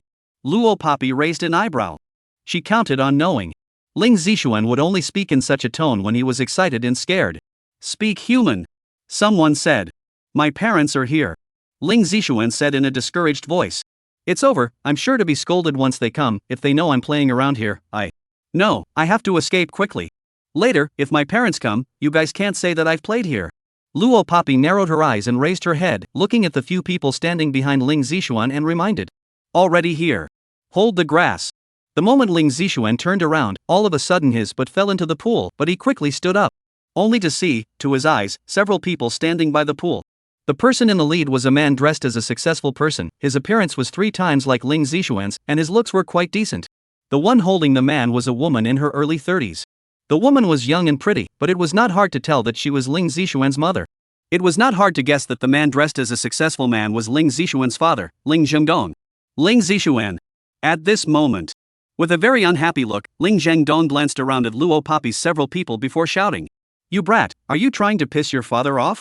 Playing with a bunch of foxes and dogs again? The more Ling Zhengdong spoke, the angrier he became, thinking that it wasn't the first time Ling Zixuan had played around like this. He even showed no mercy, even bringing the new Luo Poppy trio along with him. They all looked at each other and scolded together. It was as if Ling Zixuan was brought down by the Luo Poppy few. Brat, eating and drinking all day long, how are you going to inherit your father's and my family's fortune in the future? Immediately let these friends of yours disperse. What can you do with these people? Can they lead you to the right path? What kind of people are they? They can't be driven away even if they have a thick skin. I'm so angry, a bunch of no talent. Ling Zhengdong was getting more and more angry as he spoke, or Ling Zixuan's mother was calming him down. Okay, what are you angry with the child? Only then did Ling Zhengdong's anger subside. He hatefully glanced at the group of people one by one, and when he glanced at Luo Papi, it was as if he wanted to stare Luo Papi to death. It was as if he thought that the most beautiful Luo Papi was the one who wanted to bring down his son the most. Only after glaring at Luo Papi did Ling Zhengdong speak to Ling Zishuan about business. Alright, Dad is also looking for you for something important. Tomorrow Dad is going to talk about cooperation with a big power. It's the #1 dark society of the Black Forest, the new leader who just took over the Wu society, so you have to come with me. 198, Aura. Hearing Ling Zhengdong's words, Luo Papi's eyes twitched. Smart as she was, she immediately heard out that the big company Wu Yuan was talking about cooperating with was actually Ling Zishuan's family. However, she did not make too much of a statement. Instead, she calmly and naturally listened to the father-son dialogue that followed. I'm not going. A high-pitched refusal rang out loudly. Ling Zishuan's attitude was resolute. I'm not going, I'm determined not to go. I'm only in my first year of high school, I'm just a student. Isn't it the same for you to let Sis go for the company? Sis is already an adult, why do you have to let me go? Ling Zishuan's family is very rich, and his father owns a very large company. Generally such big companies focused on training successors. Ling Zhengdong was naturally no exception, and he wanted to train his son. Unable to do so, his son was disobedient and rebelled against himself one after another. You. Ling Zhengdong pointed at Ling Zishuan, so angry that even his heart was hurting, with a look of hatred. Ling Zishuan, did uncle misunderstand something? Yi Yutong asked naively. Ling Zishuan patted Yi Yutong on the shoulder, indicating that this matter did not need to be managed by her. Then Ling Zishuan loudly retorted. Also, they are all my friends, not some fox friends. Ling Zishuan's voice got louder and louder. What's wrong with eating and drinking? I'm young, what's wrong with having fun? Stinky old man, I'm telling you, my friends are making a fortune, unlike you, all day company, why don't you go to sleep with your company? Still worrying about that cooperation project of yours tomorrow, can you talk it down? Maybe people can't even see you. Ling Zishuan really dared to say that. It wasn't hard to imagine how angry Ling Zhengdong was as a father. But the other party was his son after all. It was not right for him to hit or scold him. So Ling Zhengdong covered his chest for half a day before stifling a sentence. You're trying to piss off your old man. Whether you go tomorrow or not is not up to you. If you don't go, all bank cards under your name will be frozen. Choose. With that, Ling Zhengdong waved his hand and turned around to leave. Halfway there, Ling Zhengdong remembered something. He turned around and swept his eyes over Luo Papi's several people. In a very majestic big boss tone, he said, You guys are still standing there? You're all shameless, aren't you? Ling Zhengdong's wife, Mrs. Ling, has been advising from the side. Alright, what's the point of bothering with a child? Just restrain Zishuan, don't yell at other people's children, it's not decent. Don't look at Mrs. Ling's 30-something years old, that's all because of proper maintenance. In reality, she was almost 50. Mrs. Ling's persuasion was naturally useful. Ling Zhengdong really shut up, turned around, and waved his hand, leading a few of his men, as he huffed and puffed away. A female voice suddenly rang out. The chairman of the Dongling Limited Company, is he such an indiscriminate person? The voice was flat. But in the flatness, it carried an arrogant coldness that one could not ignore. In terms of aura, it was no less than Ling Zhengdong who was the chairman of a large company. The moment these words came out, everyone looked towards the young girl who spoke out. Even Ling Zhengdong, who was about to leave, was no exception to the rule of collaborating with the few people around him, sizing up Luo Papi in unison. Ling Zhengdong glared. It wasn't the first time he reprimanded Ling Zishuan's friends, and it was precisely because this group of people were dead set on pestering Ling Zishuan no matter what he said. That was why Ling Zhengdong spoke, one at a time, more ruthlessly than the other. But when he spoke out to reprimand people, Ling Zishuan's friends, which one of them did not listen quietly? This was the first time that someone, like this, was openly attacking himself back. And the aura that the other girl carried on her body was even stronger than herself, who was the chairman of a large company and had seen many big scenes. 199, Transition Chapter. Ling Zhengdong pestled for half a day before returning to his senses. He stared with a pair of big eyes and asked back, what does the little girl mean by that? The attitude was much better than earlier, obviously. It could be seen. Ling Zhengdong reported respect for people with a strong aura, even if the other party was just a child. Luo Papi narrowed her eyes and returned, literally. Ouch, I put together, stinky old man, you still have to finish, hurry up and go. It's really exasperating, card you freeze, don't target my friends anyway. Ling Zishuan was listening on the sidelines, afraid that his dad and Luo Papi would have a hard time. He was busy coming out to interrupt. You brat! Ling Zhengdong made a move to hit his son, but finally withdrew his hand and gave Luo Papi a strange look. Humph. He waved his hand and turned around, leading people away without looking back. There was no longer any further questioning of Luo Papi. It was him who thought too much, right? That little girl was the same age as his own son. She also likes to hang out with that group of friends, and at a glance, she is an ordinary girl who loves to hang out and has no talent. Ling Zhengdong shook his head as he walked away and quickly left. Watching Ling Zhengdong and Mrs. Ling walk away, Ling Zixuan let out a fierce sigh of relief. In the next second, he patted his chest and jumped straight up from the water. Damn, that stinky old man wouldn't really be planning to freeze my bank card, right? No way, you guys play first. I'm going to pay for tonight's play first and withdraw some cash out, so that even if the old man really freezes my card, I won't be left without money to spend. Luo Papi watched Ling Zixuan jump out of the water and run away barefoot. She hooked her lips. It had to be said that Ling Zixuan had a lot of devious ideas. Before the bank card was frozen, the money in the card was exchanged for cash. This way, even as a rich second generation who would have his card's pocket money frozen at any time, he wouldn't be down and out. The atmosphere, which was dull just now, was immediately enlivened by Ling Zixuan's few words. Put. Yi Yutong directly laughed out loud. Cough. Br Shimen coughed lightly, sighing with emotion for no reason. Worthy of being Ling Zixuan's parents, really everything is worrying about him, which like my parents, never care about me. Bo Shimen family condition is also quite good, but parents rarely tube him. Even which country he settled in, are only after a few months, only come to ask once. This is certainly the freedom that young people aspire to. But after a long time, it would inevitably lead to a lonely mentality. It's enough to have parents. Luo Papi added from the side. To her in her previous life, parents were just a distant synonym. Being able to have them now was already enough. Yi Yutong, however, misunderstood Luo Papi's words. Yes, it's good to have parents, think about it, a few of our parents, at least they are biological chant. There is no such thing as a stepmother or stepfather. I heard a former classmate say that her stepmother scolded her every day, and even unplugged the internet cable in her room and turned off the power supply in her room, she said. And always loved to counter, in front of her father to spoil her father would go all kinds of difficult. Br Shimen lightly coughed, the loneliness just now, in front of a few small friends fleetingly disappeared. He laughed out loud twice. Yes, and I'm also free want a worship master on worship, hey? Said, Bo Shimen pinched charming like shouted Luo Papi a sentence. Master. Speaking of which, you can really be my spiritual mentor, the most wonderful teacher on the road of my life. Like you such an excellent master, this world in addition to you, no. You. Pak Shimen still want to continue to make up nonsense boast. Park Shaluvia sudden boast, Yi Yutong whole confused. Luo Papi but a glance inside Br Shaluvia's purpose, she coldly retaliated. You want to try to sleep in a public toilet tonight? 200, special operator.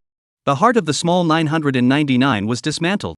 Originally also wanted to please the master, maybe the master can let himself move out of the room next to the public toilet of Br Sherloin, busy shaking his hand. No, master, I talk nonsense. Yi Yutong covered his mouth. You guys are so affectionate. Those few boys who were still lying in the pool saw it and couldn't help but envy it. But Yi Yutong is happy, holding Luo Papi as a reply. That must be I and little Papi from middle school as a friend. Luo Papi pursed her lips, remembering the last time she raised her voice but made Yi Yutong lose face. Decisively shut up and did not utter a word. Ling Zixuan didn't come back until 3 or 4 o'clock in the middle of the night after this absence. It was almost dawn. The next day, his explanation to Luo Papi's few people was, that stinky old man actually really stopped my card, damn, fortunately I settled tonight's expenses first, took the car and just went to the bank to withdraw money, guess what? The card is frozen. No cell phone payments either. I'm walking the back. It's obviously a miserable thing, but it came out of Ling Zixuan's mouth. Everyone laughed unkindly. After returning from the vacation villa, Luo Papi and Lu Jia returned to the Luo family. Perhaps it was because both of them had stayed at Ling Zixuan's vacation villa for the night, so when they returned together. This scene happened to be seen by Shi Bishu and Luo Guodong. The two were stunned in unison. What's this about you two kids? Shi Bishu rolled her eyes, glancing back and forth at Luo Papi and Lu Jiao. A chance encounter. Luo Papi stood in the room and was already comfortable with lying. As she spoke, she also used a warning look to gouge out Lu Biao. It was as if as long as he didn't cooperate with her, she would tell him to get lost immediately. As the leader of the Red Flame Legion, Lu Biao was known as the most powerful man in the world. If the other party dared to gouge him with this kind of look, I'm afraid that they would have already lost their lives. But the other party was Luo Papi. Being gouged out by her, Lu Jiao was not annoyed. On the contrary. Below his handsome gangly face, his thin lips were still slightly raised beyond expectation. Full of doting. As if as long as she wants, his heart can give her. Even Luo Papi herself did not notice, now she actually learned to use her eyes to warn Lu Jiao. Such a close move, by her to do out, actually not at all show raw. The days of the small vacation passed quickly, and Luo Papi didn't forget about the appointment she made with Wu Yuan yesterday. Just before she left, Luo Papi met one more person. Deng Zhigua. Her real father from her previous life. The coffee shop was surrounded by a literary atmosphere. Luo Papi and Deng Zhigua sat across the table from each other. Until now, she hadn't told Deng Zhigua her identity. Perhaps one aspect of the reason was that she had been reborn. But a more important point was still that she didn't know how to face him with her daughter's identity yet. However, when Deng Zhigua contacted her just now, Luo Papi immediately came over. At this moment, the two were looking at each other. It was still Deng Zhigua who first broke the silence. Papi, can I ask you what you think about the agents? What do you think? Ever since Deng Zhigua became familiar with Luo Papi, he used the word Papi to call her. There was no other reason. He felt that Luo Papi had the same name as his own daughter, and calling her this way could make him feel that his daughter had returned from time to time. Luo Papi also followed him. Facing Deng Zhigua's question, Luo Papi raised her eyebrows, no opinion. Deng Zhigua's fingertips tapped on the desktop and continued to ask, "Are you, then, willing to become an agent?" In order to give Luo Papi a better understanding, Deng Zhigua went into a bit more detail. Now the top is recruiting people, they need to be young, willing to work hard, the younger the better, age is not a problem, they need to be talented. Doing things for the country, people outside the circle call these people agents, while we privately call them special operators. 201, meet again. Special operators can also be called agents. Internationally, a secret agent can also be an underground agent who comes out of an underground organization. The difference lies in the fact that one kind of agent works for the state, and one kind works for the killer organization, just like Luo Papi. But basically, the people who called themselves agents were working for the country. Another name for such a person was a special operator. Every year, Deng Zhigua would pick kids with talent from among the best young people. Or just go to the school and pick people. Those who are chosen become special operators. Special operators are sent on secret missions. Moreover, those who become special operators can't even tell their families about their status as special operators. This is confidential. When Deng Zhigua asked this, he was of course seeking Luo Papi's consent. He had previously invited Luo Papi, when she was old enough, to sign up to become a soldier. But because Luo Papi was young, she couldn't reach it yet. Now that the opportunity had come, there was no need to reach the age to directly become a special operations officer. What are the benefits? Luo Papi asked with narrowed eyes. Perhaps it was the creation of the survival environment. Even if the other party was her real father, she was not someone who joined when the other party invited her. He had to give an answer that satisfied her. Otherwise, she would still refuse. You can quickly increase your strength. Deng Zhigua really wasn't a foolish person, as he said. Before becoming a special operator, those who are selected will be arranged to receive high-intensity training at a secret base. The training is very harsh, but it can rapidly improve your strength, so I'm sure you can hold up. Gulping, Deng Zhigua continued. Although I don't know what reason you are doing this for, I can tell that you have a desire for strength. This was the reply given by Deng Zhigua. What's more, he had a vague premonition. Special operatives, agents, and intense training. All of these things that ordinary people would never be able to come into contact with in their entire lives would not be a problem for Luo Papi. It was even likely that she had already received training such as this before this. That world, it suited her perfectly. With all her talents, the only way to return to the stage that suited her was to return to the top of the world again. Deng Zhigua's premonition convinced him so. I agree. Luo Papi sat up straight and hooked her lips. I'm joining to become a member of the special operators, but I also have one condition. You say. Deng Zhigua was delighted. How strong Luo Papi's ability was, he had personally realized it himself. As long as she could join, it would undoubtedly be the biggest surprise. No one can bind my freedom. Luo Papi said. What she meant was that she could do things for the country, but her freedom was not up to them. Don't worry about that. Deng Zhigua smiled. We will not restrict your personal freedom. This matter, then, was a done deal. Coming out of the coffee shop, Luo Papi got into a van that was parked nearby. The car was sent by Wu Yuan. After her meeting with Deng Zhigua, the time she had agreed to meet with the boss of the big company was coming up. That's why Wu Yuan sent someone over to wait first. Luo Papi got into the car. The van drove through a street and finally stopped at a super high-class 5-star hotel. Luo Papi got out of the van and was led by Wu Hui's brothers to the reserved box. Ling Zhengdong had gone to get a styling early in the morning for today, and had also bought a new suit. It was thought that it was a crucial matter for him to be able to talk about today's cooperation project. Thank you very much. Ling Zhengdong received a cup of tea handed over by the boss of the Wu Club, Wu Yuan, and after saying his thanks, he sat back in his chair in a workmanlike manner. Creak. The door opened. But Ling Zhengdong was still chatting with Wu Yuan. Until the sound of Wu Hui's brethren talking resounded from outside the door. Boss, the leader is here. Ling Zhengdong then winced and stood up with a whoosh like he was meeting some big leader. He had just raised his head and was planning to greet the other party politely. His voice, however, after seeing Luo Papi enter the door, was like a fishbone stuck in his throat and could no longer be released. On the contrary, it was Luo Papi, who looked like she knew everything already. At that moment, she was speaking with Ling Zhengdong in a calm and collected tone. Uncle, what a coincidence, we meet again. 202, mutual benefit. As Luo Papi spoke, the Wu Hui brothers beside her had already run forward and pulled open a seat in front of the meal for her. Luo Papi stepped forward and graciously took her seat. What? You guys know each other? Wu Yuan interrupted with a smile. Her face was a burst of surprise. Compared to Wu Yuan's surprise, Ling Zhengdong's eyes had already darkened and his body trembled. He gasped for ragged breaths, like a fish that had given up struggling on a dry bank, his entire face covered in surprise. You. Ling Zhengdong was even stuttering in his speech. No matter how much he thought about it, he couldn't imagine that the person he was about to negotiate a partnership with.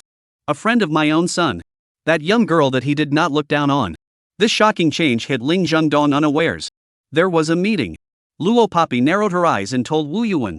Then, with an expression that nothing had happened, she raised her eyebrows and looked at Ling Zhengdong, arcing.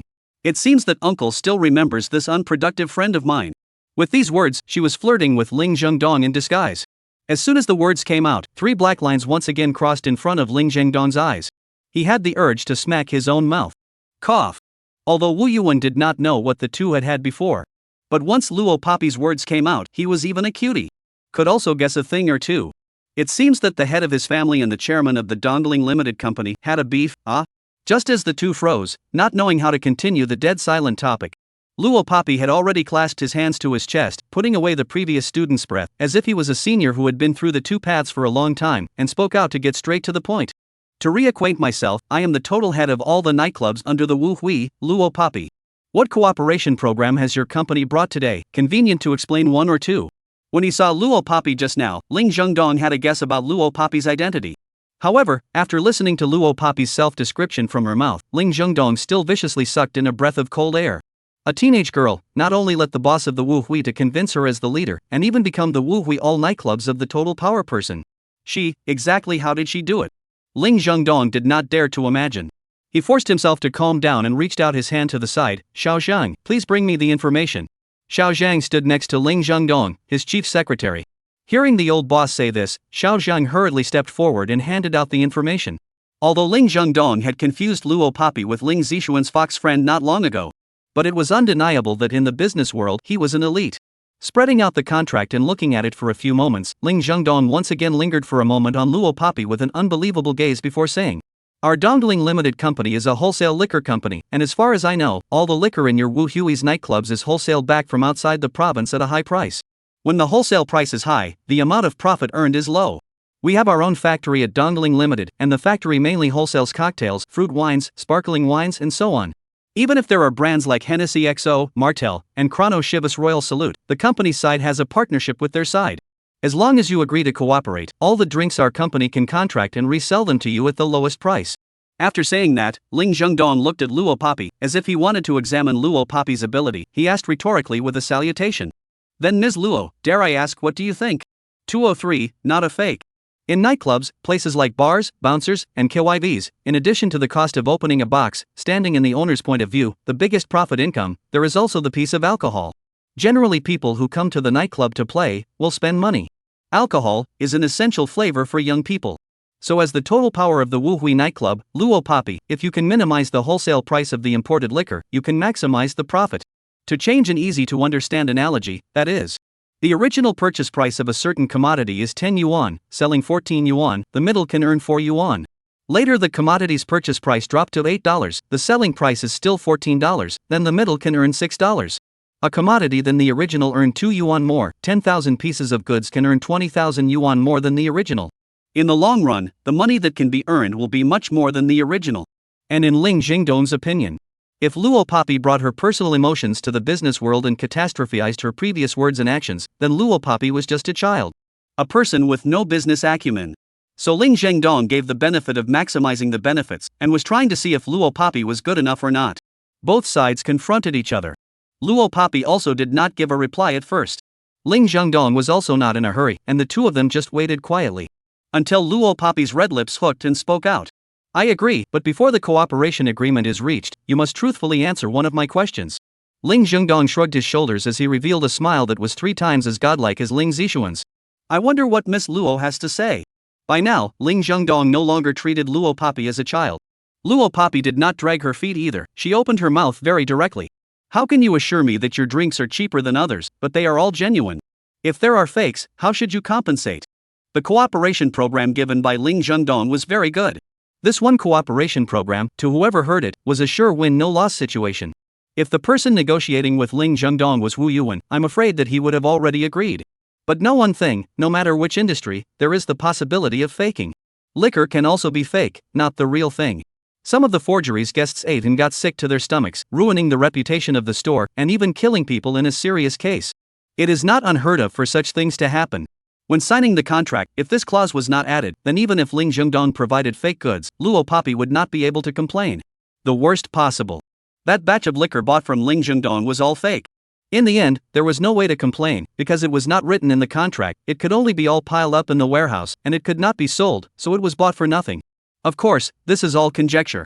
The reality of the business world, businessmen fighting among themselves, far more cruel than these. Return to the status quo. Such a question, even a mature-minded adult, might not think of it. And Luo Poppy, she just thought of it and naturally brought it up. This one answer surprised Ling Zhengdong. Not to mention her well-traveled business acumen, just by bringing this up, she had greatly exceeded the business experience that a teenager could possess. Ling Zhengdong could not even help but ask repeatedly in his heart. This little girl. Is it really the same age as his own stupid son? Really? Is it a friend of his own stupid son who can't hold up the wall? Ling Zhengdong coughed lightly and made an assurance. When I draw up the contract later, I will have my secretary add some clauses. But if any of the drinks produced by our company are counterfeit, you have the right to sue our company. And our company promises to compensate all the transaction amount and give $10 million in compensation if there is a single fake. Ms. Luo, I am very much looking forward to our cooperation this time. 204, together. This was already the biggest concession Ling Zhengdong could make. He was indeed a very mature and shrewd old businessman. Luo Poppy narrowed her eyes and suddenly hooked her lips in a smile. Happy cooperation. This matter was thus negotiated. Wu Yuan was listening in a cold sweat. Why did he feel that the fight just now was purely two big brothers fighting? What he heard was a plausible understanding. However, Wu Yuan thought that if he were to be replaced, he might not really be able to consider this level. Thinking about it, Wu Yuan was even glad that handing over the total control of the nightclub to Luo Poppy in the first place was a very correct choice. Between the several people's conversations, the dishes on the table were all served. A few people ate and talked at the same time. However, it was mostly Ling Zhengdong and Wu Yuan chatting. Luo Poppy hadn't opened her mouth much since she had negotiated the cooperation. Ling Zhengdong's secretary went out to print the contract after reaching a realization of cooperation. It didn't come back until the center field. Both parties checked the contents of the contract and signed it in front of each other. It was only then that this deal was officially concluded. Luo Poppy didn't continue to stay here, she got up to say goodbye and returned home. At this point in time, Shi Bishu, Luo Guodong, and her elder brother Luo Feng had already gone to work. Luo Poppy thought that there was no one in the house except Lu Jin, but she didn't realize that her second brother was in the house today on a rare occasion. Seeing Luo Poppy, Luo Chen directly rushed over. Sister, you haven't come to the racing team for a long time, a few brothers in the team miss you. They asked me to ask you when you're free to get together? Jerking off? Since the establishment of King Racing Team, usually except for large racing team competitions, the members of the team seldom get together. Usually everyone went to Pan Long Shan racing alone, and occasionally went with one or two team members. Recently, there hadn't been any collective racing competitions either, plus Luo Poppy didn't practice racing. So it had been a long time since she had met up with the team. It's okay. Luo Poppy agreed, remembering that her second brother had a succession of individual races lately. And her beloved car, the Lamborghini Veneno supercar, was still parked in the parking lot. Since she hadn't used it for a while, it had been parked. After thinking about it, Luo Poppy said to Luo Chen, "Brother, do you like that Lamborghini Veneno?" Only when he asked, he got Luo Chen's exaggerated reply, "Of course I like it.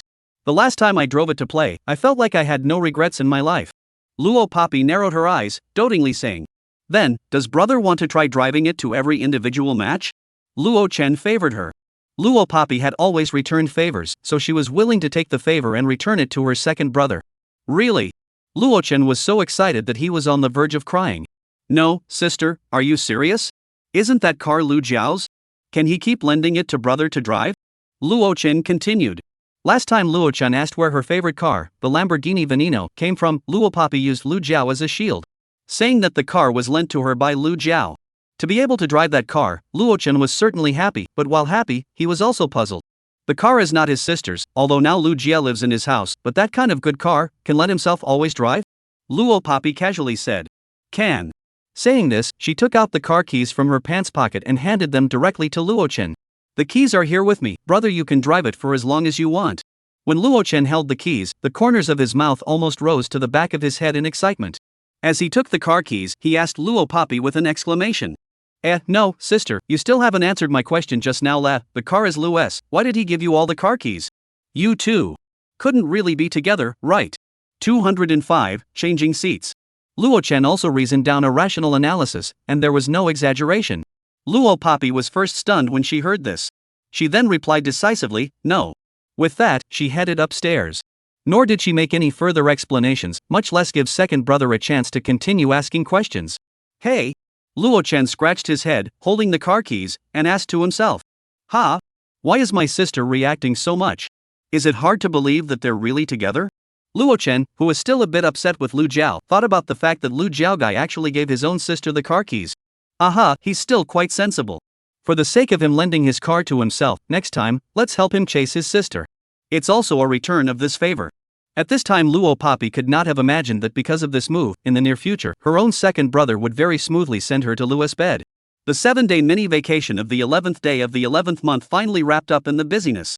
In the blink of an eye, it was time for school. Although this day was not a Monday, everyone was dead calm and returned to school with their backpacks on. It was only when they talked about what they had done during the 7-day long vacation in November that the students rattled off their stories with light dancing emotions. I'm the most pathetic ing, directly frozen bank card, the TV's rich second generation frozen bank card plot can be her mother let me meet. I'm a ing green wallflower, I'm going. Needless to say, in the morning reading time, the person who loudly complained about his miserable situation was undoubtedly Ling Zixuan. Luo Papi's ears were getting cocooned from listening. Shut up. A single, direct sentence decisively made Ling Zixuan shut his mouth. But the students in the classroom took advantage of the teacher's absence and were still rustling about what had happened during their 7-day mini-vacation. Old class is here. The students sitting by the window suddenly shouted. Those students who were still chatting about their vacation routines immediately began to read. Spring sleeps, and crowing birds are heard everywhere. A few students didn't even open their language books, and in order to make some noise, they directly recited ancient poems. Or ancient poems at the first, second, and third grade level of elementary school. Slightly. Like Ling Zixuan, he was simply even worse. In order to make a sound that would make the teacher, who had traveled from afar, feel like he was reading out loud, he directly used an accent instead. The class teacher, Ms. Wen, was in such a situation, stepping into the classroom with her high heels. Okay, class, stop for a moment. Swish, all the students put down the textbooks in their hands, moving as fast as a batch. Luo Papi blinked, as if she had already gotten used to these students' actions. She raised her head and looked towards the podium, listening to Teacher Wen continue. What teacher said last week, our class is going to change seats when we come back, and for the seating chart, teacher will give it to the class president at noon. Students remember to pull up their seats before noon. Also today, the language teacher can't come for morning reading, so please be conscious, pick up your language book and start reading aloud. With the class teacher's order, all the students read their books. The bell for the end of class rang half an hour later. Luo Papi went to the restroom, and when she came back, Ling Zixuan dragged her and said to her. Right, Luo Papi, there's something my dad asked me to tell you yesterday, and I just forgot to tell you. Luo Papi raised her eyebrows. Ling Zixuan continued. My dad's business deal came through 2 days ago, he'll be having a celebration dinner this Saturday and asked me to call you to come along. Ling Zixuan didn't realize that the person who had negotiated a business deal with his dad was Luo Papi. He also very much didn't understand why his dad asked him to call Luo Papi to go with him, and muttered a few words. Strange, he also specially urged me to call you to go together. What's wrong with this old man? Could it be that he's in the middle age and is having a stroke? 206, front row. Luo Papi raised a light eyebrow and didn't answer. The words were heard by Yi Yutong, who came from the front row of the classroom. She put her hands back and said with a smile, talking about your dad like that, aren't you afraid that your dad will beat you? Ling Zixuan and Ling Zhengdong's father-son relationship, Yi Yutong and Luo Papi had already experienced it the last time they were at the vacation villa. It was very wonderful. Ling Zixuan waved his hand, full of concern. Anyway, the stinky old man has already frozen my bank card. To beat as much as you want, the soul is gone and still care about The soul in Ling Zixuan's mouth was naturally the pocket money in the bank card. Put. Yutong covered her mouth and laughed, then reached out and took hold of Luo Poppy, intimacy with Luo Poppy, and said, "Little Poppy, the seating chart will be out at noon. Your grades were so good last time. According to the class teacher's temperament, you will definitely be ranked in the front row."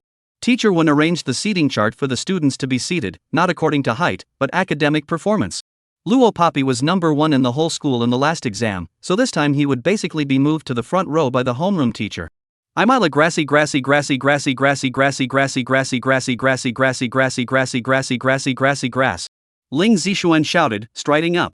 Come on, so you two are both in the front, leaving me alone to sit near the trash can? Want to be so heartless? Luo Poppy's eyebrows twitched. I'm afraid that this time you're not sitting near the trash can. Ling Zixuan was stunned. Why? Yutong was similarly puzzled. Luo Poppy, however, raised her red lips and didn't say anything. But they soon knew why. Waiting until noon. When the class monitor took the magnetic stickers and pasted the seating chart onto the blackboard, Ling Zixuan almost didn't spit out his blood. This seating chart was drawn according to the seats in the class, with the names of the corresponding students written on each position. Luo Poppy's seat, as Yutong had said, was indeed moved to the first row. Yutong was also in the first row. But she was in the first group and Luo Poppy was in the fourth group. As for Ling Zixuan, dig the ing grass. I'd rather sit near the trash can. Ling Zixuan growled loudly and unwillingly. Luo Poppy swept a glance towards the seating chart, and as expected, Ling Zixuan's seat was placed next door to the podium. In other words, Ling Zixuan would be sharing a table with the teacher for the next few days. It was really a clearly arranged seat. During lunchtime, many students were not in the classroom. After the class monitor posted the seating chart, some students came up to the podium one after another to look at the seating chart posted on the blackboard, but they left after looking at it. Well, where do you three sit? When Shimen came up to the podium, there were only 3 people on the podium. Luo Poppy, he came up and asked. Little Poppy and I sit in the first row. Ling Zixuan sits next to the podium. How about you? Yutong asked rhetorically as a representative. Shimen smiled. I sit in the second row. This time the seat row, coincidentally, the 4 people are sitting in the front row. Although Ling Zixuan's front row is a bit special. The first class after lunch was math, the homeroom teacher's own class. After the 11th holiday, the nap after lunch was cancelled. So when the bell rang, it meant that the first class was in session. The students had already moved to their new seats, and Luo Poppy was no exception. It was in this atmosphere that Ms. Wen walked in through the door on her pointy heels. Luo Poppy saw Ms. Wen pause before walking to the podium, and when she saw Ling Zixuan, who was sleeping on his desk, the math book in her hand snapped onto Ling Zixuan's desk. Class is in session. Still sleeping? Ling Zixuan, can you fight for it? The teacher moved you from the end to the podium because she wanted you to read well, at least read a few words in. Do you want to be called illiterate when you go out into society later? Nowadays, young people need a degree to work anywhere and everywhere. They can't do anything without a degree. The teacher is doing this for your own good. 207, Celebration Dinner. Teacher Wen did not know that Ling Zixuan was a second-generation rich man. Perhaps because of Ling Zhengdong's discipline, he didn't allow his son to flaunt around with the identity of being a second-generation rich. That was why Teacher Wen used such a tone and spoke to Ling Zixuan. Ah. Oh. Ling Zixuan was also Benthing. From Luo Poppy here he could clearly see that Ling Zixuan stretched his back as if he had only just woken up from a nap. He and Teacher Wen exchanged glances. On. Class is in session? Ling Zixuan was still unaware of the situation. It wasn't until he locked eyes with Teacher Wen's extremely angry face for a full 10 seconds. It was only then that Ling Zixuan reacted to the fact that his position had been moved to the side of the podium. His current deskmate was no longer Luo Poppy, but the teacher. Teacher. With a swish, Ling Zixuan straightened his back to a straight line, his voice carrying an absolute impact like a puffer fish explosion. Teacher? Ha, Ling Zixuan, you can do it. Awesome. To actually dare to dislike your teacher. Put. It's over, Ling Zixuan is finished. However, when the students strung together Ling Zixuan's words, the class instantly burst into laughter. The sound was so loud that it seemed as if it was going to topple the ceiling of the classroom. Even Luo Poppy, who never participated in her classmates' petty fights, couldn't help but hook the corners of her mouth. What happened next was naturally already expected. The homeroom teacher, who was infuriated by Ling Zixuan, directly called outside to go stand in punishment. Luo Poppy returned to the days of running back and forth between school, cafeteria, and home. The days were ordinary, but full of life. Because of the 7-day mini vacation, the day the students went on vacation was not a weekend, and going back to school was not a Monday. So after 2 or 3 days at school, it was the weekend again. When he came home from school on Friday, Luo Poppy had the rare opportunity to see Shi Bishu and Luo Guodong at home. The two didn't seem to have gone to work today, and looking at their expressions, they were both filled with joy. Seeing Luo Poppy return, Shirbishu even waved at her. Poppy na, home? Aha! Luo Poppy put her school bag on the table in the living room and went to the kitchen to pour a cup of water to drink. While pouring the water, she could still hear Shirbishu and Luo Guodong's conversation. The company is now turning around, although it's still not up to what it used to be, but it's picking up, and it's bound to get better and better next. It was Luo Guodong's voice. Don't tire yourself out too much, turn around and quit the work side of things, right? Running both sides together is also tiring. It was Shirbishu speaking. Luo Poppy finished her water and turned around to go upstairs. Downstairs, they could still vaguely hear the two of them talking. There's a dinner party, I'm still torn about whether to go or not. After all, this small company of ours is a little too shabby compared to other companies. It's also good to go for a long look, it doesn't necessarily have to be something gained. Also, okay. Luo Poppy had just returned to her room when she received a call from Ling Zishuan. Hey, Luo Poppy? Tomorrow at 4 o'clock in the afternoon, Yutong and I will be waiting for you at the usual place, remember to come. Otherwise I'll have to be criticized to death by my dad, and I really won't get my pocket money back. Are the words that Ling Zhengdong asked Ling Zishuan to bring to Luo Poppy last time. On Saturday, Ling Zhengdong was going to have a celebratory dinner party and asked Ling Zishuan to make sure to bring Luo Poppy along to that event.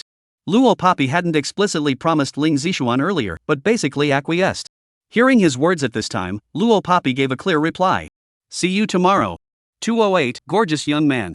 The next day Luo Poppy still got up early, she was already used to waking up early to exercise. After her workout, she ate breakfast at a breakfast place and stayed inside after returning home. It wasn't until after 3 in the afternoon, when the appointed time of 4 was approaching. Only then did Luo Poppy change into lighter clothes, open the door to her room, and head downstairs. Ha! Poppy, where are going? When she arrived downstairs, Luo Poppy happened to meet up with Luo Guodong and he called out to her.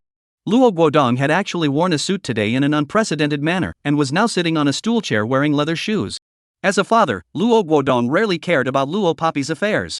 But seeing that Luo Poppy was still going out at almost 4 o'clock in the afternoon, he couldn't help but raise his voice to ask a question. After all, that was his own daughter. Went out on a date with a classmate. Luo Poppy answered truthfully. Chang, then be careful, there are many cars outside, watch where you're going. Luo Guodong nodded. While speaking, she had already put on her shoes. Luo Poppy nodded, didn't continue to answer and walked out of the house. The old place Ling Zishuan said was nothing more than that KFC store. When Luo Poppy had just been reborn not long ago, Ling Zishuan mentioned that he wanted to invite Luo Poppy and Yutong to eat at that one. Luo Poppy came to the entrance of the KFC store, Ling Zishuan and Yutong were already waiting there. Yutong was still holding a bucket full of KFC in her hands, and when she saw Luo Poppy walking towards her, she handed Luo Poppy a cup of Coke. Little Poppy, here. Yours. Ling Zishuan was sniffling and snorting, but there just wasn't any for him. Little Tonzi, should we be so pitiful, isn't brother just broke for a few days? You see brother didn't treat you less before, do you want to give brother a few bites too? Ling Zishuan is now a rich second generation whose bank card has been frozen. This meal of KFC was of course bought by Yutong herself. Go to the side, know your share, absolutely not for you to eat. Who let you now is down and out rich second generation cluck. Yutong grabbed Luo Poppy with a bad smile on her face and ran towards the location of the celebration dinner. Ling Zishuan chased after her with an owl. Luo Poppy also ran along, although she didn't say much from start to finish. The atmosphere was very cordial. By the time the celebratory dinner was over, most of the KFC in Yutong's hand had gone into Ling Zishuan's stomach. Obviously, Yutong was lying when she said she wouldn't give it to Ling Zishuan. The three of them arrived at the front door of the celebration dinner. In the center of the venue of the dinner, a large red banner was pulled up, on which was written in large white letters, warmly celebrating the cooperation agreement between Dongling Limited and the U Club. The font was very large, and the location where the banner was placed was quite conspicuous. Almost as long as the guests entered the door, they would be able to see these large words at a glance. Luo Poppy naturally saw it as well, and she narrowed her eyes. Let's go in. Ling Zishuan, who had finished eating KFC, stuck his hands in his pants pockets, and was about to walk through the gates of the dinner party in a very dashing manner. Luo Poppy nodded and was about to follow. However, she heard a surprised voice ring out from behind her. You are the daughter of what's called Guodong?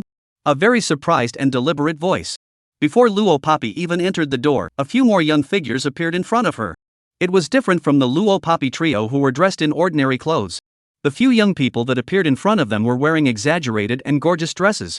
There were two that even if they weren't wearing exaggerated gowns, with a fixed eye one could tell that they must have been carefully dressed to come here. 209, Miss Luo, you're here. The one who called out to Luo Poppy was a young girl with decent features by the looks of her. But at this moment, the teenage girl was wearing a very exaggerated makeup, clearly just a girl in her teens, with that red and thick lipstick on her mouth, painted like red chili peppers. The girl's hair was also styled, and the strands of her hair smelled like fixer-upper. Those who didn't know would think that the young girl had come to some kind of masquerade party instead of a dinner party. Ha! Who is she? Ling Zixuan didn't recognize the young girl at all, so he put his eyes on Luo Poppy. Luo Poppy just narrowed her eyes. She didn't recognize this young girl. But the original owner knew it. Or it could be said that before she was reborn into this body, the original owner and this young girl had met. It was no longer a secret that Luo Guodong had opened a small company in collaboration with a friend. And when Luo Guodong had just opened the company up, the business wasn't exactly booming, but it was still not bad. Halfway through, he had also cooperated with another small company. That small company was opened by the father of the young girl in front of him. The girl's name is Zhou Xingyi. The name is quite good, but her intention is not good. Although Zhou Xingyi's father's company was also a small company, but compared to Luo Guodong's small company that had just opened up and closed down, it was simply not too impressive. The fact that Luo Guodong had closed down his company had long been rumored in the circle and had become a laughingstock. When Zhou Xingyi saw Luo Poppy here today, she came with the intention of making fun of Luo Poppy. Sure enough, her words had just finished. The few young men beside her laughed one after another. Ha! She's Luo Guodong's daughter? The one who just opened a company not long ago, then closed down the company and borrowed money from others in the black market and couldn't pay it back? I remember her dad shamelessly tried to work with your dad before. No way, she's quite pretty, but she has such a disgusting father?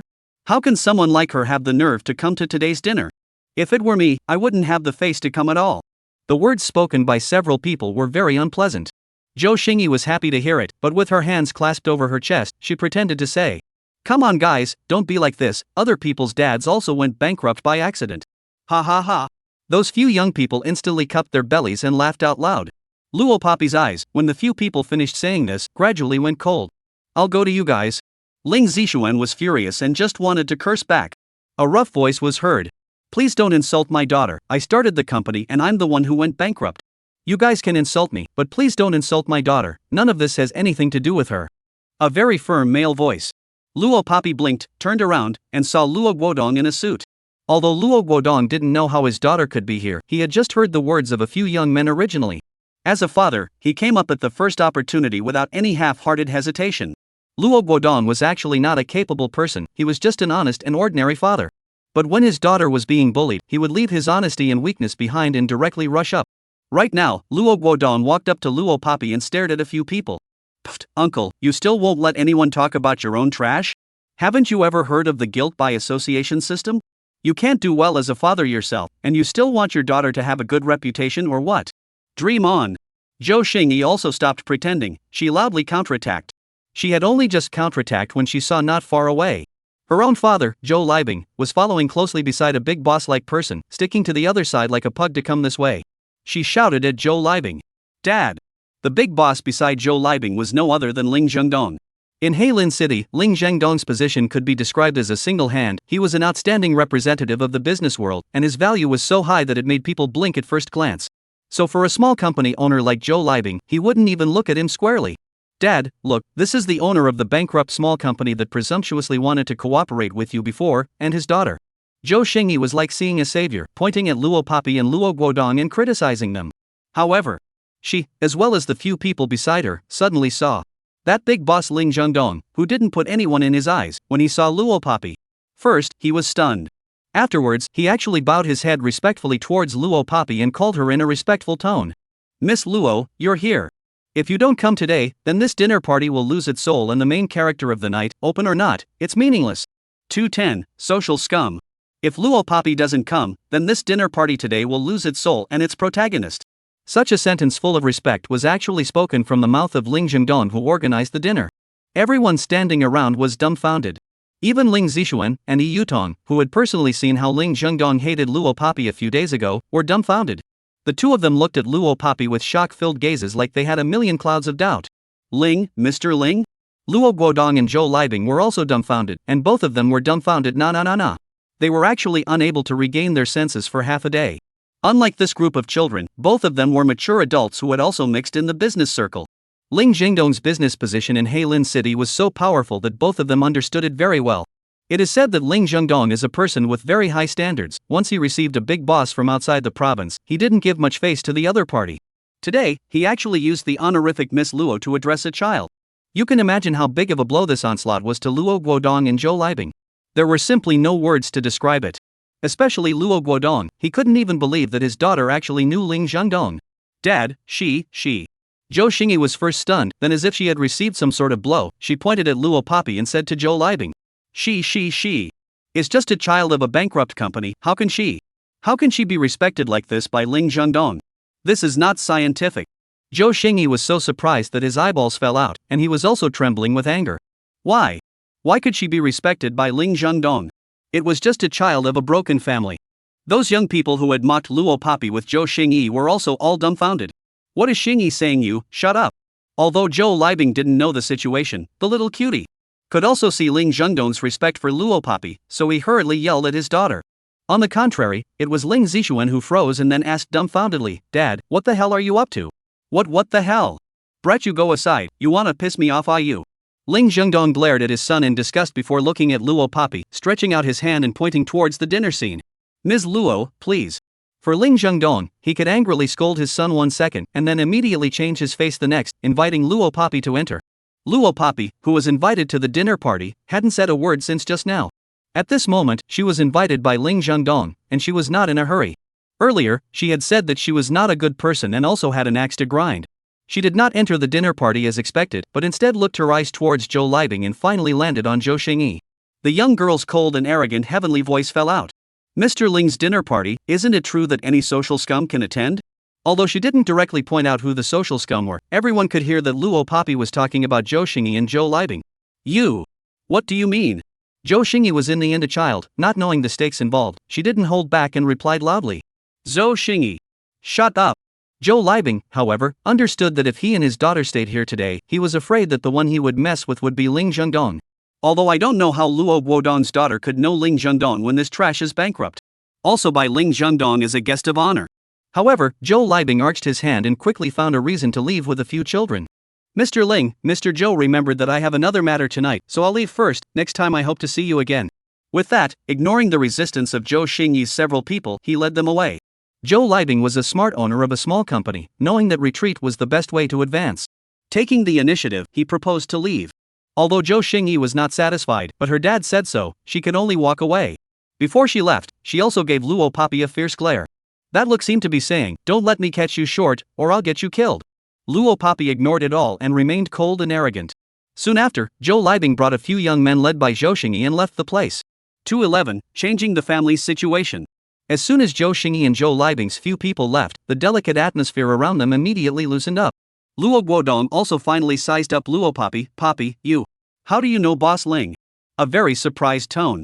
After all, Luo Guodong knew deep down that his own daughter, and Ling Zhengdong was such a powerful big boss, the two should have absolutely no interactions in real life. But what was the reason Ling Zhengdong had just treated his own daughter with such respect? You are? Ling Zhengdong also looked at Luo Guodong. He did not realize that Luo Guodong was Luo Papi's father. Luo Guodong honestly and simply introduced himself. I'm Papi's father, I've come over to join the fun today. Dare I ask if Boss Ling and my family Papi knew each other before? Luo Guodong saw that his daughter did not answer, so he directly asked the party Ling Zhengdong. Ling Zhengdong was first stunned, then laughed. So it's Miss Luo's father. Disrespectful, you really gave birth to a good daughter. Luo Guodong was even more confused. What does Boss Ling mean by that? Ha ha. You see. Ling Zhengdong was happy, and with a big hand, he pointed to the big red banner hanging in the center of the dinner party. On it, it clearly read warmly celebrate the cooperation agreement between Dong Ling Limited and the Wu Hui. Ling Zhengdong, a big mouth, said, you can really gave birth to a good daughter, just a few days ago, Ms. Luo. Ling Zhengdong's words shook, seemingly wanting to shake out all of Luo Papi's identity. Only, his words hadn't finished. Luo Papi then directly interrupted him, Dad, he is my friend's father. In one sentence, Ling Zhengdong's words were all blocked back. Ling Zhengdong even saw Luo Papi glancing towards herself with cold eyes. There was a warning in those eyes, as if as long as he told Luo Guodong about her being the newly appointed head of the Wu Hui, he would be finished. Even for a veteran like Ling Zhengdong, who had reigned supreme in the business world, being glanced at by Luo Papi's eyes, he was also energized. He immediately obediently changed the topic. Yes, last time when I reprimanded this unfilial son of mine, I met with Miss Luo. Miss Luo's demeanor and mannerisms have left me in awe, and I've long wanted to meet Miss Luo's father to see what kind of excellent person could give birth to such an excellent daughter. Mr. Luo, I wonder if I, Ling, have the honor of inviting you into this dinner scene with me tonight? Ling Zhengdong was indeed a very shrewd person. He was well aware of Luo Poppy's capabilities, so after being warned, he took the initiative to launch an invitation towards Luo Guodong. This invitation was undoubtedly a great honor for Luo Guodong. Black Forest City's #1 business emperor, Ling Zhengdong actually extended an invitation to him to travel with him. This. Luo Poppy saw that his father kept rubbing his hands on his suit with a flattered expression. Mr. Luo, this is not want to? Or have something important to do? Ling Zhengdong took it a step further. Luo Guodong was busy waving his hands. No important matters, then let's get together. Please. Ling Zhengdong pointed towards the gates of the dinner party. Placed in the business world of Black Forest City, anyone would want to get on good terms with Ling Zhengdong. Because once they got on good terms with him, even if they were just the owner of a small company, they could still get rich. The yellowish color of the sky. Luo Guodong and Ling Zhengdong walked towards the dinner party together. Luo Poppy knew that this would make his father Luo Guodong's small company the beginning of the most difficult step out. The family's poor days are coming to an end. 212, out of the country, Special Operations Officer selection. Ungrateful son? That old man was scolding me just now? Ling Zishuan pointed to his head. His reflex arc was a beat slow and he only reacted now. You only reacted to it now, Elm Brain? Yutan laughed. Bah, I realized it just now, I just don't want to tear down that old man. Ling Zishuan still had to defend his face. Luo Poppy directly ignored the two. She hooked her lips and lifted her steps into the scene of the dinner. Ding ton. Suddenly, the cell phone in Luo Poppy's pants pocket let out a text message beep. She took out her phone from her pants pocket and scratched the text message bar to take a look. After reading the SMS message, her eyes narrowed into a straight line. A cold and hostile aura spread out from her circumference. Even if the people around her couldn't see the content of the text message in Luo Poppy's cell phone, they could still feel the change in her aura. Little Poppy, what's wrong? Yutan, who had finished messing around with Ling Zishuan, realized the change in Luo Poppy and she asked. Nothing. Luo Poppy naturally put away her cell phone and walked towards the dinner scene. What's wrong with little Poppy? Yutan said naively. Ling Zishuan also put away that cynical expression, shrugged his shoulders and shook his head. I don't know. Fine. This dinner party, under the auspices of Ling Zhengdong, ended very successfully. Luo Guodong was also valued by Ling Zhengdong because of this dinner, and the two exchanged business cards with each other. The following days flew by. After Saturday and Sunday, it was a new Monday. For the next month, nothing new happened. A month's worth of days passed quickly. This day was Friday. It was the day that he had agreed with Deng Zhigua to go to the secret base before the special operatives to receive intense training. Luo Poppy changed into a leather jacket and pants that were easy to move around in, and after lying to her family about the reason she wouldn't be coming home for a few days, she carried a simple backpack and left the house. Not long after leaving the house, Luo Poppy saw Deng Zhigua at an intersection. Deng Zhigua was driving a car. Luo Poppy didn't hesitate and took a big step forward. She opened the car door and got into the seat. Poppy, do you have all your things with you? Passport, documents, ID card, and all that? Deng Zhigua asked. Brought it. Luo Poppy gave a simple two-word reply. 2 days ago Deng Zhigua formally contacted her to participate in the high-intensity training on the eve of the special operators coming. For the pre-selection of this term of special operator reservists, the secret base was not in the country, but abroad. So it was necessary for Luo Poppy to bring her passport, documents, and such. Deng Zhigua nodded, not knowing why he always felt that this girl was like himself. For important documents, she would not forget to carry them. Deng Zhigua thought for a moment and continued. The number of people selected has also come down from above. This time there are more people participating in the selection of special operators than in previous years, but only 30 people will be selected. Don't worry if you are eliminated, you are still young and have potential, you can continue in the coming year. Deng Zhigua's words were very warm-hearted. This time, the time to participate in the intense training on the eve of the special operators selection totaled 2 days and 2 nights. During these 2 days and 2 nights, someone from above would specialize in training those who participated in the special operator selection. Out of the several hundred people, all those with no potential would be eliminated, and in the end, only 30 people would remain. So Deng Zhigua wasn't certain that Luo Poppy would end up being left behind. But Deng Zhigua wasn't worried either. Because every year there would be a special operator selection from above. The others who participated in the special operator selection this year were more adequate than Luo Poppy, both in terms of age and experience. Some of them were even from military schools. So even if Luo Poppy couldn't be selected this year, according to her talent, Deng Zhigua believed that sooner or later she would be able to become an excellent special operations officer one day. 213, Recruiting Vengeance. With this in mind, Deng Zhigua started the engine, and gray smoke immediately emerged from the car's tailpipe. Accompanied by a rumbling sound, the car drove forward with great vigor. looking at the back of Deng Jigua's car, perhaps because he is a very outstanding, self-disciplined soldier, so his back is straight. But from the backseat side, Luo Papi could easily see the white hairs sprouting between his hair, highlighting Deng Jigua's worries over the years. He was a good father.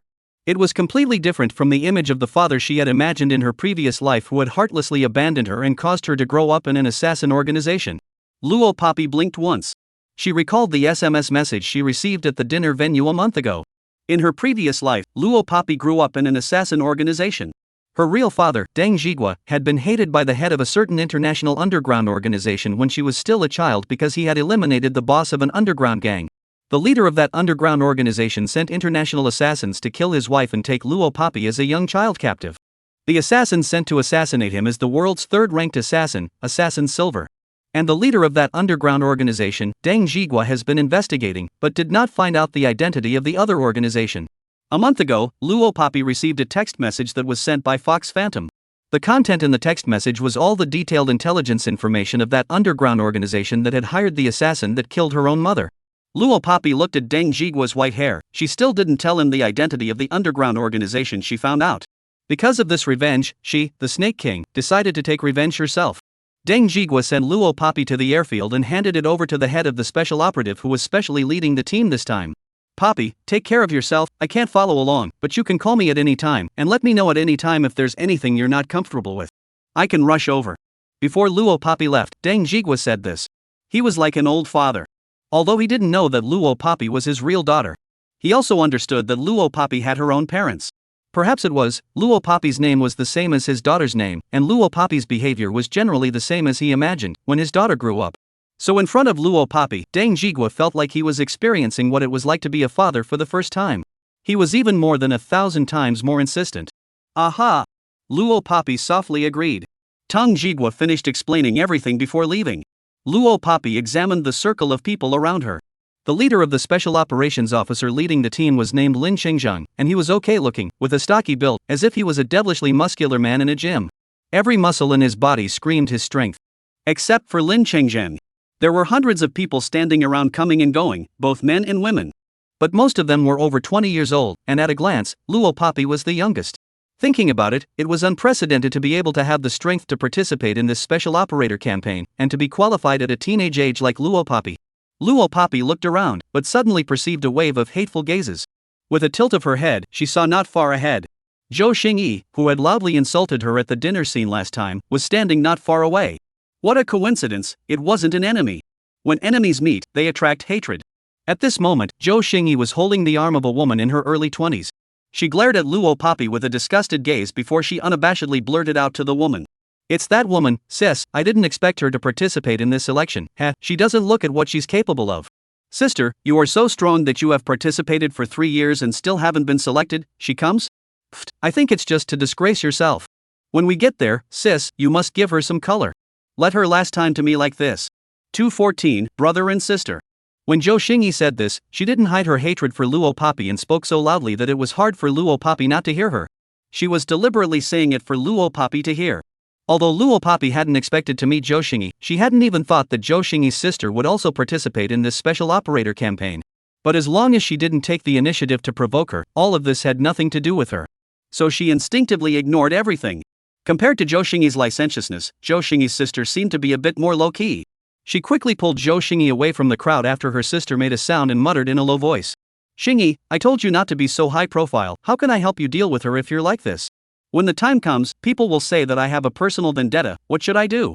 Zhou Xingyi wondered. I'm just angry. Alright, leave this matter to me and my little sisters. You, go back and say hello to Uncle Li Bing for me. Zhou Shu rubbed Zhou Xingyi's head. It was not difficult to hear from their conversation that the two were not biological sisters, but rather cousins. Got it.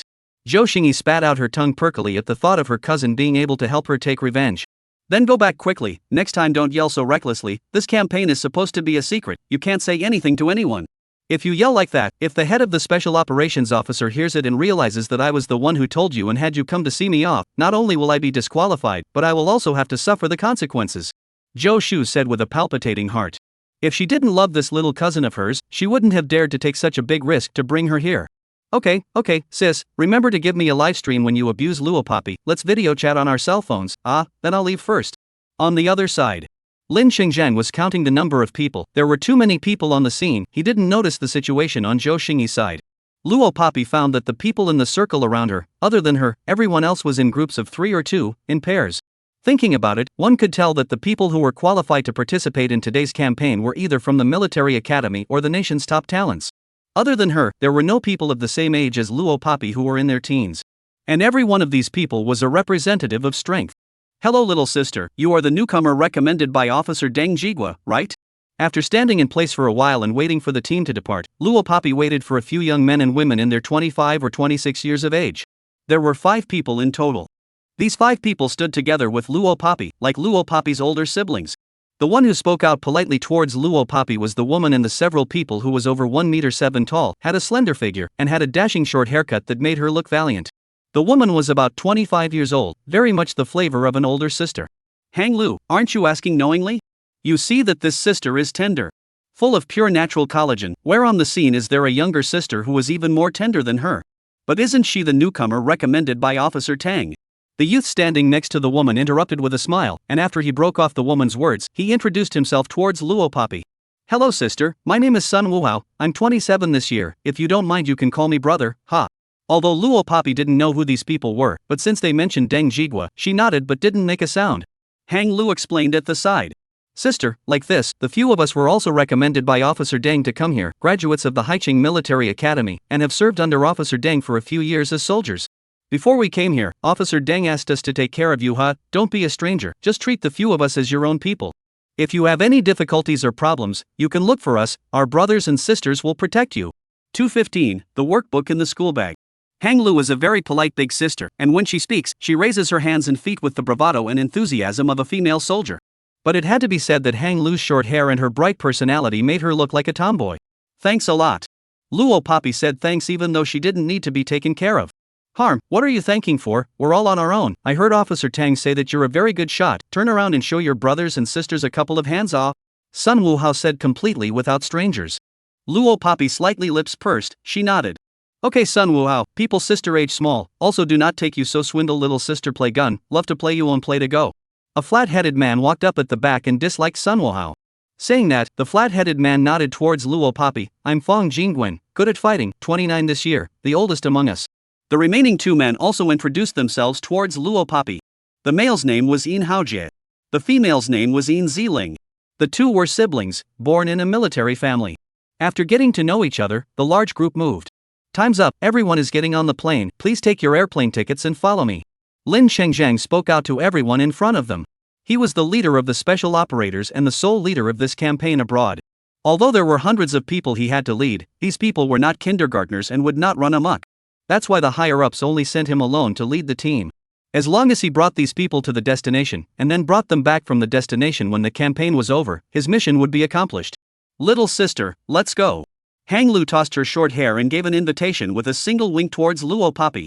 Aha! Luo Poppy nodded and followed the group. She was also carrying a school bag on her shoulder, and in the eyes of outsiders, she really looked like a student.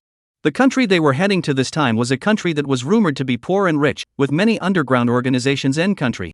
Country N. Country N is not too far away from Country Z, and there is no need to cross the Atlantic Ocean, so only need to fly 2 to 3 hours to reach the plane. On the airplane. The rumbling sound of the airplane sailing continued. The sound was very loud, so even if the airplane was soundproofed inside and out, it could still be heard. This plane had been chartered by Luo Poppy and his group, and all the passengers on the plane were participating in this Special Operations Officer campaign. And this. Luo Poppy also sat with Hang Lu several people under the arrangement of changing seats. Sister, you brought such a big school bag, what did you pack inside? After all, it was a 2 to 3 hour sailing journey, and being bored, Hang Lu asked Luo Poppy. Before Luo Poppy could answer, Sun Wuhao grabbed the words. What else could it be? Can't it be the workbook assigned by the school? Since my sister came to run for special operator, she must have brought a weapon or something. Hang Lu, look at the other little sister, look back at what you brought in your bag, TSK, it's all a bunch of useless cosmetics. Although Hang Lu's personality and appearance were like that of a boy, she was also a girl who loved beauty. She immediately countered. What's wrong with me bringing cosmetics? Did you use your family's? Alright, you two stop arguing. Fong Jingwen, who was sitting in the back row, advised. The two immediately stopped talking. Luo Poppy, who didn't say a word, had already opened her school bag and took out one heavy workbook after another for each subject, and exam papers for each subject. then opened her eyes and said, "The teacher assigned too much homework, I didn't finish it, so I brought it."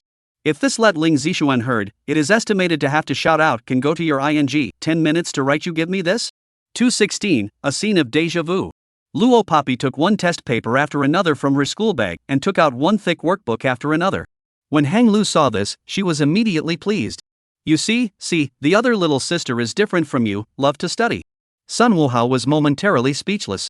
Luo Papi's movement to take the exam paper was only halfway through. A loud and unrestrained laugh sounded out of nowhere. "Put. Children are children, we are on a campaign, what a solemn matter, but also bring homework. Are you in a hurry to do your homework? Will the teacher scold you if you don't do it right? Pfft, ha. In the aisle of the airplane, a woman stood at an unknown time. Beside the woman was also followed by several women. There was a kind of social sister with a fangirl to do the fight.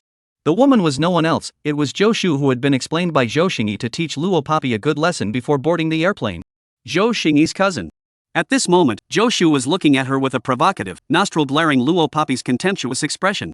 That's right, you say you have a lot of homework assigned in this school, what do you have to rush up to play our adult games for? Little friend, sisters advise you to be more sensible and hurry up gun, otherwise sisters don't know what they will do. As soon as Zhou Shu said that, the several women beside her clamored. Then came a wild laugh. "You guys?" Hang Lu's few people heard Zhou Shu's few people's words and went from being confused at the beginning to coming back to their senses at this moment. Hang Lu was just about to speak on behalf of Luo Papi when a cold female voice grabbed the opportunity to speak. "Eating peaches?" It was Luo Papi. At this moment, Luo Papi had already touched out a few peaches that were placed at the bottom of her school bag. She casually played with the tender peaches, occasionally throwing them into the air and catching them with her hands, lifting her eyes and looking towards Zhou Shu and the others. Her voice was flat and bland, as if she didn't even hear the shouting of Zhou Shu's few people. "Peach? Peach?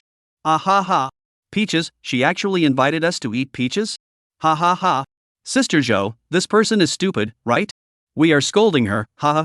It's over, I'm dying of laughter, it's true that she's an ordinary student who hasn't seen any knowledge." As Luo Papi's words fell, the few women beside Zhou Shu laughed until they were holding their chests, like they were listening to some international joke. "Hey, you few." Hang Lu couldn't help but stand up already. It was still the same. Before she could finish her sentence, her shoulder was pressed by Luo Papi. Hang Lu looked at Luo Papi with a "why don't you let me fight back" look. She then suddenly saw Luo Papi's deep eyes raise, those cold and hostile eyes seemed to carry killing intent, making Hang Lu's heart tighten. She wasn't wrong, she had felt a true killing aura from Luo Papi. Such a delicious peach, if you don't eat it, it will go to waste.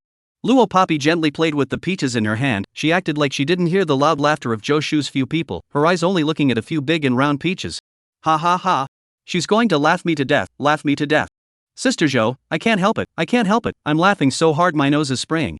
Those few women who had their mouths wide open and laughed until they fell forward and backward had just laughed here. In the next second, they could no longer laugh. Because they saw, Luo Papi raised her hand and threw it. Originally was Luo Papi play in the hands of a few peaches, in order to fast to their naked I cannot respond to the speed, towards them to attack. 217, eat peaches, death invitation. Several large and round peaches flew out of Luo Papi's hands at the same time. The large peach was not as big as a peach kernel, it could not get stuck in the throat and block one's breathing tubes. But even so, in a few peaches bang blocked in the laughing woman's big mouth. That huge impact has also let a few women have the feeling of suffocation. That feeling was like the nasal breathing, because of the violent impact of the mouth, a breath did not come up, the brain instantly blanked death vestigial feeling. Boom! Several women's brains rumbled, and at that moment, they felt the fear of death. While compared to the fear of death felt by Zhou Shu's few people, Hang Lu and Sun Wuo's few people were so scared that their faces turned green. Several peaches were thrown into Zhou Shu's several people's mouths at the same exact time. How much force, and how good of control, did this require? Hang Lu was not the only one. All the members of the Special Operator campaign on the entire airplane, but anyone who looked up this way, stared in amazement. It's worthy of being the sharpshooter that Officer Tang said he was. Throwing peaches are so powerful, one throw at a time. Sister, you're really not blowing it by being able to run for election in your teens. Sun Wuhao said loudly. Speaking so loudly that everyone around him heard it. Everyone knew that being dragged here to participate in the election campaign at the age of a teenager, the entire airplane couldn't find a second person other than Luo Papi. Luo Papi's fame had long been resounding. Now after hearing Sun Wuhao say this, everyone around knew that Luo Papi was that awesome little sister in her teens. Most of the people who were able to participate in this campaign had their own specialties. Luo Papi, who was qualified at the age of a teenager, should definitely shine a little brighter than the others in terms of her superiority. Otherwise the officer above would not have agreed to her being here. Therefore, the people who smelled the sound all turned back, and after the surprise, it was habit and normalcy. You. Removing the peach that was forcefully and hard thrown in her mouth, Joe Shu pointed at Luo Papi with a face of disbelief. She shivered a few times and finally yelled at Luo Papi, leaving a word behind. You wait for me. Then with a turn, she took her several little sisters and left. Inexplicable. Sun Wuhao said as he looked at the few people who walked away. Sister, how did you mess with them? Hang Lu followed up with a worried question. After asking, she patted her chest. Sister, don't worry, with my sisters and brothers here, I won't let them bully you. Yin Ziling chimed in. Yeah, don't worry little sister, my brother and I, as well as sister Hang Lu, will protect you. Luo Papi nodded. She did not answer Hang Lu's initial question. Instead, she took out a few more peaches from her school bag and handed them to the crowd. Eating peaches? Perhaps it was because Luo Papi had previously said this to Joe Shu's few people and made that scary move again. At this moment, in the ears of Sun Wuhao's several people, these words were like an invitation to death. Eating a peach? The kind that gets stuck in the mouth. Sun Wuhao hurriedly closed his mouth and shook his head exaggeratedly. No, I won't eat it. This shall not directly hang up if it gets stuck in the throat and can't even be removed. He did not hide his fear. On the contrary, it was Hang Lu who took a peach and ate it with alacrity. The others also took the peaches. They heard Sun Wuhao's words and all made fun of him with a haha. Luo Papi narrowed her eyes. She didn't hide her pinch and took out a few peach kernels from the bottom of her school bag, answering Sun Wuhao. It's not peaches that can get stuck, it's peach kernels. Stuck in the breathing tube, 3 minutes to death, do you want to try? This line was kind of a joke with the crowd for Luo Papi. She always had a surprising way of joking. A few people shuddered when they heard this. Sun Wuhao instantly breathed a sigh of relief as he smiled and scratched his head, asking again curiously. No, but sister. This peach kernel stuck into the respiratory tube really can mess with the dead? How come I've never heard of it? Is this really true? Has anyone ever tried this trick? And succeeded? 218, going to the world. Luo Papi just smiled at Sun Wuhao's question. She did not answer. The person who answered was Hang Lu. Hang Lu shook her short clean hair and laughed. Where did you get so many questions? Whether anyone has succeeded or not you won't know if you try it yourself. Why do I need to ask if I dare to try it myself? Sun Wuhao rolled his eyes. This topic instantly terminated. Luo Papi put a few peach kernels back into her school bag and then put her homework book and test papers back as well. She brought her homework book along with her, not for the sake of serious homework. Sun Wuhao was right about one thing, she had weapons in her book bag. Luo Papi never brought anything that wasn't useful. If she brought it, then there was only one reason. She needed to use items like homework books and test papers to conceal the ordinary yet special weapons in her book bag. Peach kernels, rulers, and compasses. Apart from peach kernels, these seemingly essential school supplies for students could also be used as the sharpest killing weapons when it mattered. It is the main reason why Luo Papi brought them with him. The surroundings calmed down again, and it was time to get bored again. Hang Lu stuffed an earphone into her ear and handed Luo Papi another. Come, sister, listen to music and relax with your sister. Luo Papi didn't refuse. She took the headphones and stuffed them into her left ear. I didn't expect Hang Lu, who had such a hot appearance and personality, to listen to songs that were in a girlish and cute style. People can't look at each other, and the old saying left by the ancestors is also reasonable. Luo Papi pursed her lips and did not speak. Because of the bad weather, the speed of the airplanes sailing in the air slowed down a lot. 3 hours later, the airliner that Luo Papi and her group were traveling on finally docked steadily at the N country's Tooth Chaos Airport. The Tooth Chaos Airport was named after the city of N country. And, the most famous scenic spots in the city were the beach, the tower, and the cathedral. Of course, Luo Papi and the girls didn't come here for vacation. As soon as they got off the airplane, Luo Papi felt the strong local culture. Inside the airport, there are many stores selling local products. Puffing air, terrain differences, let the people off the plane quickly realize that they are now in another country. Grabbing their respective luggage, leaving the airport gate that had been blowing air conditioning all day, at that moment, Luo Papi squinted deeply. Today was Friday. Luo Papi had only gotten home from school in the afternoon, and it was already evening when she was dropped off at the airfield. When she got on the airplane and flew for 3 hours from Country Z to reach Country N's Chaos City, it was already 1 in the morning. There is no hot sun overhead, but Luo Papi squinted deeply. Hang Lu asked, "What's wrong?" "Nothing." Luo Papi did not hide her expression. She revealed a guffawing and sweet smile, put on her backpack, and took the lead to walk outside the airport. She just lamented. Although only a small few months had passed since she was reborn. But today was the first time she had left the country since she was reborn. Once upon a time, she had constantly traveled around the world, running around the airports and hotels of various countries, completing all sorts of perfect tasks. She had been to any country in the world. But it had always been alone. Coming alone, leaving no trace, even her ID was fake. Someone had said that they wanted to be alone with a travel bag, to walk to every corner of the world, to see the beauty of every country, the exotic culture. She had comprehended it all, and the feeling was so lonely. Perhaps there was no country in the world that she hadn't traveled to, no beauty that she hadn't been a part of. But, as a female student, with a group of companions to meet, this experience, but the first time in her life. 219, Language Barrier. This feeling, it seemed to be incomparably wonderful. Thinking about it, Luo Poppy carried her school bag and took big strides to follow the front of the group. Hey, sister, you walk slower. Sun Wuhao waved his hand. It's you who are walking too slowly, right? I see that other sisters' footsteps are just right. Hang Lu raised her short flying hair and dragged her own luggage to catch up. Sun Wuhao was dumbfounded. Sun Wuhao was just confused when three silhouettes flashed by his side. It was fellow traveler Fang Jingwen, two siblings Yin Haojie and Yin Xiling. The three of them chased after Luo Poppy and Hang Lu's footsteps, striding forward. What's going on with you three? Why are you running too? Sun Wuhao cocked his head with a puzzled expression. Running after my sister, don't you think my sister is running with vigor? I look at it and feel like I'm 17 or 18 years younger all of a sudden. Fang Jingwen turned around and said. Yeah, me too, looking at it, it's as if I've returned to 17 or 18 years old, let's go first. Yin Ziling waved her hand at Sun Wuhao and followed him with big strides. You guys wait for me. Sun Wuhao, who was at the end, gritted his teeth and also ran to catch up. A group of people left the airport in great numbers. After leaving the airport, the group of people, under the arrangement of Lin Chengjiang, boarded the long-awaited special bus and headed to the hotel. After arriving at the hotel lobby, everyone go back to their respective rooms tonight and have a good night's rest. Tomorrow morning at 8:30 a.m. there will be a special bus to pick everyone up and take them to their destination. Lin Chengjiang, as the leader of the group, he stood amongst the hundreds of people and announced loudly. Everyone will be staying at this hotel for the next 2 days, and there will also be a special bus to bring you all back at night. Also, the interpreter is not here right now, so please wait in place for a while. Because everyone is out of the country they are in is country N. In country N, it is necessary to speak Vietnamese. The Vietnamese language it was not as popular as English, so very few people in the country knew Vietnamese. At least not on site. That's why Lin Chengjiang said that he had to wait for the interpreter to arrive before he could arrange for everyone to move in. That was because there was no way for him to communicate with the hotel receptionist without the interpreter arriving. Luo Poppy was in the crowd, she heard Lin Chengjiang's words and didn't make a sound. Hang Lu had gone to look for the restroom a while ago. Right now, beside Luo Poppy, there were only 4 people, Sun Wuhao. Crap, I ate snacks on the airplane just now, and I'm getting a bit of a stomachache as well. Is Hang Lu back yet? Where's the restroom? Fang Jingwen covered his stomach and looked around. Back, over there. Luo Poppy heard Yin Xiling say this.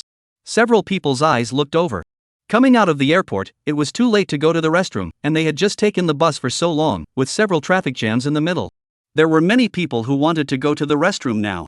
But they seemed to have gone up and down the hotel back and forth without finding a restroom, and were in a hurry at the moment. Hang Lu was still holding her stomach when she came back and walked straight to a hotel attendant and pointed to her lower abdomen. This is it, I want the toilet, do you know where the toilet is? The waiter asked in suspicious Vietnamese. Hoa H, U, B, N Co N H, Ing Gi No C, N? Miss, may I ask what you need? Hang Lu saw the waitress's confused expression as she patted her head in despair. Wanting to go to the restroom but not being able to find a place, wanting to ask the waitress but not being able to speak Vietnamese, this is too desperate. Toilet, how come there's no toilet? Hang Lu was so desperate she was about to pee. The waiter was still frowning with a puzzled look, ? Just when Hang Lu was so anxious that she could not hold her urine in, a female voice that was like a savior, so standard that it seemed as if it was a native of N, just rang out. Xin Chao, Navi? Sin, Ov, Y. 220, Vietnamese communication. Hello, where is the restroom, please? This is a very standard Vietnamese sentence, whose pronunciation is so standardized that if you insist on an analogy. To make the most apt analogy, it was that a foreigner had not only learned Chinese, but could also speak the dialect of a place with the most standardized vocalization. So hearing Luo Poppy's standard pronunciation, even the waiter blinked in surprise. This level of surprise was no different from being in China. Hearing a foreigner speaking a mouthful of 6-to-the-floor Chinese and dialects was just as amazing. Ben Nguyen Na Vi? Sin, R? Tre, B, N Co Th? Zem M? T. Dot. But the waiter didn't delay, he quickly answered Luo Poppy. Luo Poppy nodded and said to Hang Lu, he said it's outside, just go out and turn left. It was no wonder that a room full of people had searched for so long without finding a toilet. It turned out that the hotel's toilet was not in the hotel at all, and you needed to go out and turn left to see it. This was very different from the hotels in China. Even though she was now holding her urine in a deadly hurry, Hang Lu still clamped her legs together and looked at Luo Poppy with a shocked face. Sister, you can speak Vietnamese? You actually speak Vietnamese. There was nothing surprising about a teenage schoolgirl in school who could speak English. After all, English was one of the mandatory courses for students in school. But the problem was that Luo Poppy could actually speak Vietnamese. I'll go. Even a 10 good soldier brother like Phong Jingwen couldn't help but shout out loud. It's too awesome, isn't it? Little sister, you. No wonder no wonder Officer Tang would let you come. Sun Wuhao also stared in amazement. The expressions of the surrounding people who had just heard Luo Poppy's words were no better. One by one, they all revealed either shocked or stunned looks. As for Luo Poppy, who was the protagonist, she had absolutely no intention of inviting awards as she nodded her head in a low-key, go. Okay, I'll go, ouch, really quick to pee. Hang Lu nodded her head in a hurry, and when she rushed out of the hotel's front door, her legs were already too soft to lift. That pouting ass, swaying left and right, looked like a poor person who was about to pee. I'm also going to use a restroom. Phong Jingwen also chased out. Perhaps because of the traffic jam on the road just now and not being able to make it to the restroom at the airport, there were a lot of people holding their pee at the scene. After the words toilet found spread amongst the hundreds of people, all the people who were in a hurry to urinate headed out of the hotel. With so many people, apart from the few people near Luo Poppy, not many people knew that it was Luo Poppy who asked the waiter in Vietnamese to find the toilet. Even if people knew about it, this kind of thing that wasn't a matter of one's own publicity wouldn't be willing to spread more. Therefore, the topic quickly faded. When Hang Lu and Phong Jingwen came back, Luo Poppy was exchanging words with the waiter in Vietnamese just now. Waiter. Am Gai KH, Ing PH, I Lying? ICAN? Sita PH, IKH, Ing? Little sister is not from our country, is she? Luo Poppy hooked the arc, Yes. The waiter seemed to find a rare foreigner who could also speak his country's language, and he was particularly excited to communicate with Luo Poppy. CHNVITN? Si Chung Ta, Ola? Du L, CH? Sister came to our country, is she traveling? Loppy lies hand to hand. Ish. Sister, what are you talking to him about? After going to the restroom for a while, Hang Lu seemed to have accepted the fact that Luo Poppy could speak Vietnamese. The waitress took a look at Hang Lu and knew she had been here too long, so she turned to leave. B, NBC, IB, N, VABI, NH, IVUEV? T, T, T, I, UTN. Your friend is here, please have fun, I'll leave first. With that, the waiter nodded at Hang Lu and turned to walk away. Say what? Hang Lu was confused, not being able to understand the language was such a helplessness. Luo Poppy hooked her lips and said, he said you're pretty. 221, foreign language. Luo Poppy just casually said. Hang Lu also did not understand the Vietnamese language, she believed it, and violently covered her cheeks, shy like a flower to be picked. I didn't realize that the mouth of the Yen nationals is still a bit sweet, that little brother just now is also quite handsome, he. Sun Wuhao cut a sound, roll a white eye. I think that waitress just now was saying that you're ugly, right? After all, who would like a woman with short hair and no femininity at all? Even if you want to like it, you should like a long-haired girl. Hang Lu was instantly furious. What did you say? Sun Wuhao, are you trying to PK me? Soldiers like Hang Lu and Sun Wuhao, who came from military schools, had an even better grasp of fighting arts, taekwondo, and grappling arts. The taekwondo that they had learned could be completely different from the taekwondo of school Herb Duanmuchen back then. It was higher than Duanmuchen's by an unknown number of levels. The two were simply not on the same level. Alright, you guys are enough, there's still the little sister here, don't bring her down. Phong Jingwen hurriedly stepped forward to persuade the fight. Yin Haojie and Yin Xiling also nodded. Luo Poppy saw that the two who were about to quarrel instantly shut their mouths, as if they didn't want to ruin their image in front of her either. This could also prove one thing, Hang Lu and Sun Wuhao valued her very highly. I didn't expect that this trip, before the campaign for the special operator even started, she had gained the trust of several people. Luo Poppy hooked her lips and smiled. The interpreter is here, everyone quickly follow and arrange rooms for everyone. Lin Xingzheng's voice rang out at this time. At the sound, everyone gathered around. By the time the rooms were distributed, it was already 3 o'clock in the morning. It was already late when they got off the airplane, and it was late at night. As soon as everyone got to their rooms, they fell asleep, obviously exhausted from running around all night. Luo Poppy blinked in the darkness, rolled over a bit, and soon fell asleep as well. The next day, early morning. At 8:15, Luo Poppy woke up on time, changed her clothes and left the room. It was said to gather at 8:30, but by around 8 o'clock, all the members were already in the hotel living room. Luo Poppy was considered one of the last few to arrive. After all, everyone wasn't here to travel and they were all skilled in their craft, so of course it was impossible to be late. 8:30. Everyone once again took a bus and was brought to a pier. Then instead, they took a giant ship to a remote island. It was an island that was completely detached from the town, not an ordinary vacation island. The group had just gotten off the ship when they felt the serious atmosphere. People have been brought here, the instructor who will evaluate your caliber will arrive later, now I must understand your basic strength.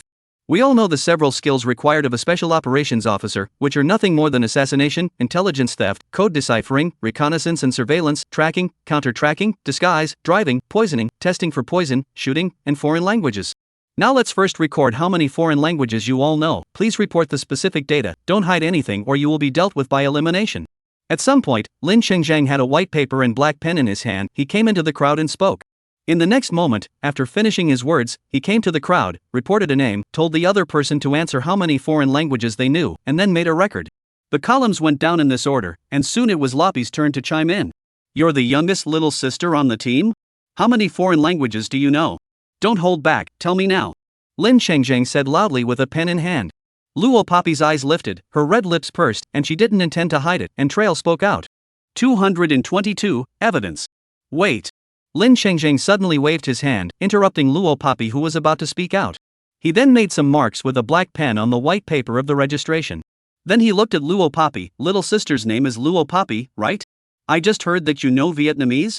Together with the obligatory English, and our native Chinese, that makes 3. Besides those 3, do you know any other languages of other countries? How many do you know in total? I want to hear the truth. Lin Chengjiang heard Deng Jigua talk about Luo Poppy, a gifted marksman with many other unexpected strengths. So Lin Chengjiang was already prepared that Luo Poppy would report a shocking number. It wasn't surprising that a person could speak the languages of many countries. The special operatives in their organization also had such strength. The difference was that the level of having a few foreign languages would only be the simplest level of normal communication, while popular languages like Chinese and English can be utilized flexibly. To make the most relevant and realistic analogy, someone may know 6 instruments: piano, guzheng, guitar, bass, violin, and drums. However, she is the most advanced at the piano, having reached the provincial level, while the other 5 instruments are only at the introductory level, only marginally understood. Perhaps she had only learned the other 5 instruments for a year combined, but for the piano, she had learned it for 10 whole years. Yet even then, this person could, externally, claim to know 6 instruments. One is just knowing, the other is in-depth knowledge. The two are not the same. So as long as one has the idea, anyone can go and learn a few foreign languages and a few musical instruments. Lin Chengjiang had already made all the preparations, yet he was still fiercely shocked when he heard the exact number Luo Poppy reported. 38 doors. Luo Poppy's red lips moved as she reported the number without any concealment. If she said the only thing she was hiding, it was probably. She didn't tell that aside from the fact that she knew the languages of 38 countries, she had also mastered the local dialects of 109 countries. Hiss. As soon as the words fell, this time, not only Lin Chengjiang, but also the hundreds of people standing around, all let out a backward sound in unison. 38 doors? Are you sure? Sure you didn't report the wrong number. The pen that Lin Chengjiang was holding in his hand fell to the ground with a snap due to his surprise. However, Lin Chengjiang couldn't care less about it, as he looked at Luo Poppy with an expression of a living ghost. Now it seemed. Even if Luo Poppy only knew a little bit about 38 foreign languages, but this was 38 foreign languages. A girl who could have a slight understanding of 38 foreign languages was only in her teens. Even if an 80 or 90-year-old person had spent their entire life studying foreign languages, they wouldn't be able to reach this level, right? This one result made Lin Chengjiang almost vertigo. Even Lin Chengjiang, who had seen the storm, had this reaction, not to mention the others. Those who knew Luo Poppy and those who didn't, hundreds of pairs of eyes looked at her in unison. The gazes were more surprised than one another. Luo Poppy could even feel the 5 people beside her, Hang Lu, with that chakra gaze, staring at her dead on. She replied without any expression. You're the one who wants to hear the truth. So she didn't report the wrong number. Lin Chengjiang was once again shaken. In the crowd, Zhou Shu, who had been trying to find an opportunity to deal with Luo Poppy, was now pale. She glared in fear before barely squeezing out the words aloud. This? How is it possible? 38 foreign languages, do you think you're a god? Are you kidding me? Are you trying to brag about yourself so that you can increase your chances of success in the Special Operations Officer race? After all, foreign language proficiency counts in the overall assessment. I don't believe it. I don't believe she knows 38 foreign languages. Unless she is tested on the spot in front of all of us, in all the languages of all the countries. Sir, it should be verified whether what she said is true or not, right? Otherwise, I can also talk nonsense. It's fine for me to say that I know 50 foreign languages, shouldn't you ask her to produce proof? 223 Foreign Language Test. As soon as Zhou Shu spoke, her little sisters immediately followed suit. Right, sir, how can you believe in this kind of thing just because of her one-sided words? Then I can also say that I know 49 foreign languages. I know 55 more. Don't even say it, I know 1,000, am I not very versatile? Zhou Shu's little sisters were many, and a few of them quickly drove up the conversation with your words in mind. Even those who were silent nodded their heads. Yes, sir, we all suggest lining up the caliber of all of you who say you know a foreign language, so that no one misrepresents themselves. Luo Poppy, who had been deliberately targeted, was not anxious or angry, and her expression was bland. What's more, she didn't show a timid and fearful expression as Zhou Shu had expected because she had been torn apart. This gave Zhou Shu a very bad premonition. Could Luo Poppy really know 38 foreign languages? No, that's impossible. How old is she? How could she possibly do all this? Zhou Shu quickly dispelled this conjecture as she straightened her back with her head held high. Alright, let's verify them one by one then, everyone wait here, I'll go shout for someone.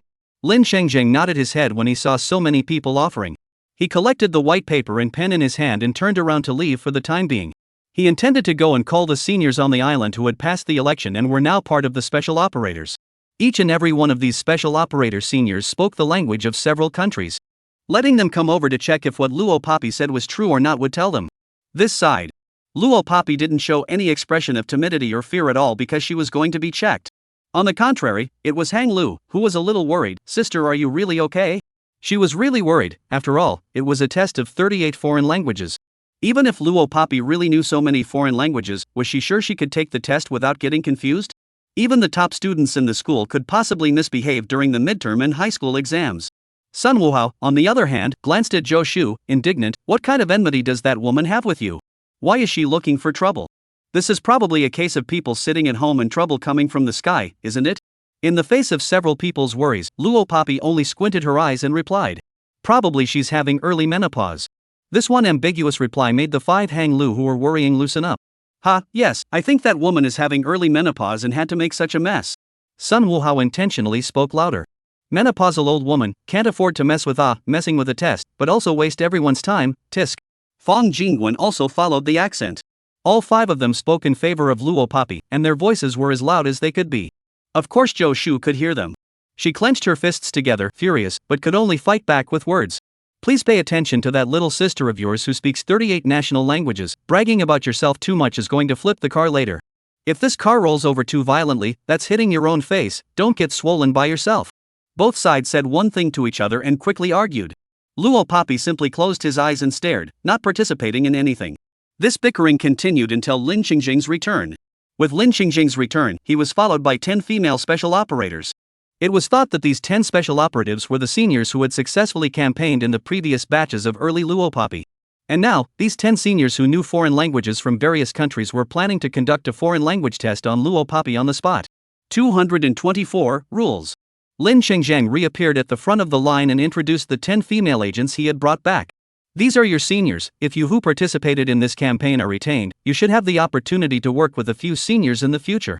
In a moment, please ask the members who have said they know a foreign language to come before the seniors for a live test. Now let's test the youngest sister's foreign language skills first. Lin Shengzheng was a public servant, and since he wanted to test Luo Poppy's foreign language level, he wouldn't make it special by checking only Luo Poppy. Since he had checked Luo Poppy, he would have to check all the people who had previously said they knew a foreign language. It's just that he's checking Luo Poppy first now. Now everyone has no opinion, right? Lin Shengzheng sighed once and said. No comments. Yes sir, no comments. People expressed their approval, and even Zhou Shu's few little sisters nodded their heads. Let's begin then. Lin Shengzheng said. As he said that, he waved towards Luo Poppy. Luo Poppy understood and raised her steps to walk over. 10 female agents quickly stood in front of Luo Poppy. The one who took the lead was still Lin Shengzheng, and he asked Luo Poppy this. You know the languages of 38 countries, right? Now please tell me which 38 countries' languages. Next I'll say a country, report a sentence in Chinese, and you'll translate the Chinese over on the spot in that country's language, without giving too difficult sentences. As for the accuracy, it will be judged by our 10 seniors. Can you accept it? Luo Poppy nodded. Write it down on a piece of paper, the languages of the 38 countries you know. Lin Xingzheng simply handed both paper and pen to Luo Poppy. The hundreds of people at the bottom, all quietly looked up. Everyone's gazes, unanimously and in unison, were fixed on Luo Poppy, not moving half a step away. They watched as Luo Poppy took the pen and then wrote on the paper in a flowing stream. Taking advantage of this time, Lin Xingzheng explained to the 10 female special operators. Later on, when this sister finishes speaking a foreign language, you all just have to answer correctly or incorrectly. Thinking for a moment, Lin Xingzheng explained again, if the pronunciation isn't quite right it counts as correct. Lin Xingzheng thought that since Luo Papi knew the languages of so many countries, then even if her pronunciation wasn't so accurate, it was still justifiable. By saying this, he was actually helping Luo Papi. But at this time, Lin Xingzheng didn't even know and couldn't even imagine it. Luo Papi didn't need his help. The languages of 38 countries were written onto the paper by Luo Papi in just a minute's time. Lin Xingzheng received the paper and coughed lightly. The 100 or so people at the bottom heard this and knew that the most crucial moment had come. The teenage girl challenging 38 foreign languages, the most shocking moment had arrived. Success or failure, this was the moment. Sister, go for it. Hang Lu clenched her fists, so nervous that even sweat dripped from her forehead. The heart is almost beating out. Someone as peaceful and harmonious as Fang Jingwen also uttered such high-pitched words. The others were certainly no better. Lin Xingzheng cleared his throat, looked at the first language on the paper, and muted his voice. Vietnamese, please say, have you eaten today? Lin Xingzheng himself was tightening a heart. After all, if Luo Papi really knew the languages of so many countries, to him, to the country, would be getting an extraordinary talent. His taut first heart loosened up because of Luo Papi's answer. B, N, N, H, M, N, C, H, A?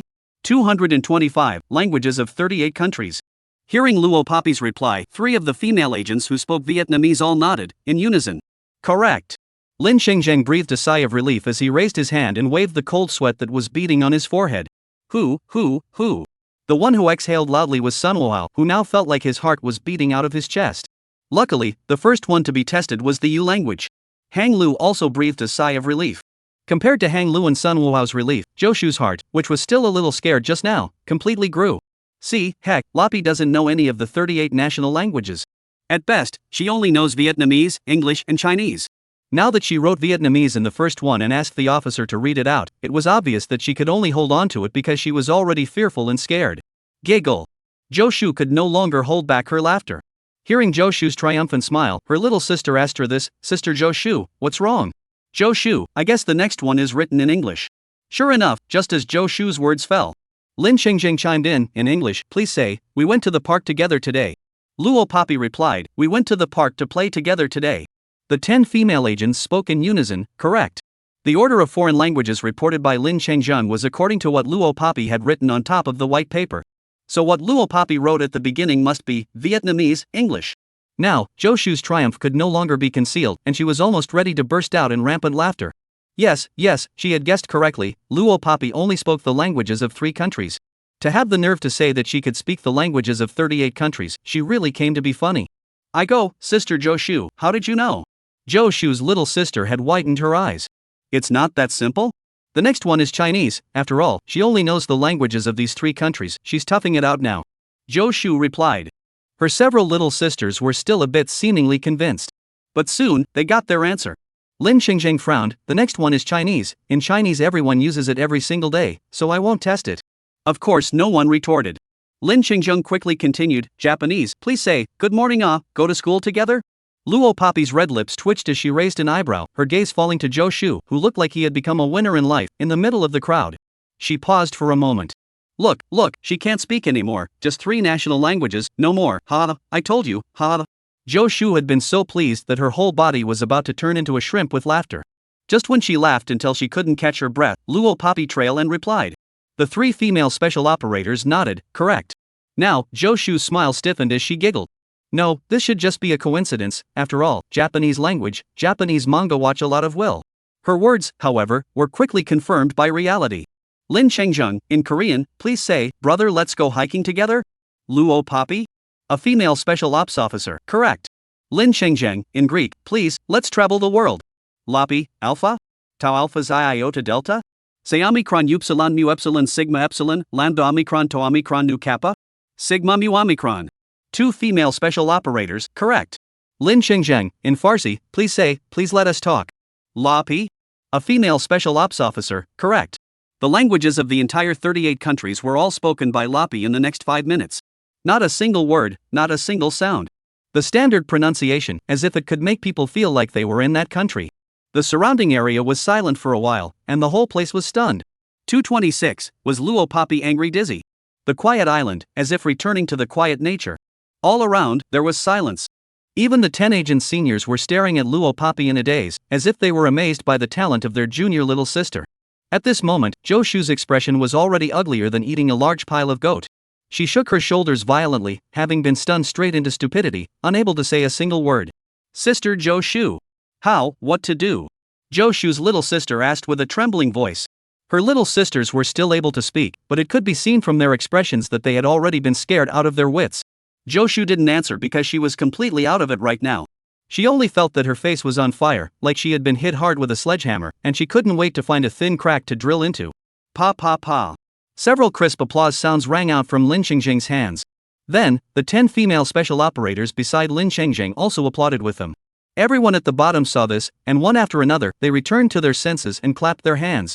Hang Lu, Sun Wuhao, and the 5 Fang Jingguan were the ones who clapped the loudest out of the hundreds of people. Good. Awesome. Awesome.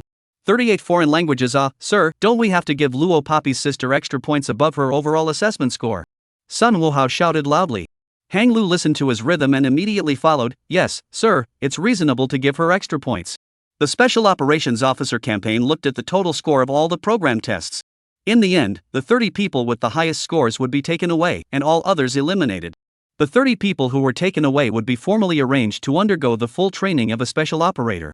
If Luo Papi could get extra points because of this matter, then her chances of being selected as one of the 30 would be greatly increased. When Luo Papi heard Hang Lu's few people helping themselves, she raised her eyebrows lightly and did not react. Lin Xingzheng thought about it and felt justified, so he said. Originally, the rules do not give extra points for members knowing a foreign language, but considering that little sister Luo Papi gave a public demonstration of her 38 foreign language skills, so I'll give her 10 extra points. Everyone has no problem with that, right? No opinion. Everyone spoke in unison. Even if anyone had an opinion, they couldn't say anything to refute it. After all, this was what Luo Papi deserved. This time, the general assessment was to select people according to their grades, with a full score of 100 points. Knowing that in the special operator assessment, where every person's strength was not bad, it meant that a difference of 1 point could potentially determine a person's retention or departure. Now that the program of the assessment hadn't even started, Luo Papi had gotten 10 points. This was simply the same as turning on a hangman to fight monsters in a game. However, Luo Papi knew that if it wasn't for Zhou Shu's obstruction, making her test the languages of 38 countries on the spot, she wouldn't have gotten the 10 points. Speaking of which, she should also thank Zhou Shu.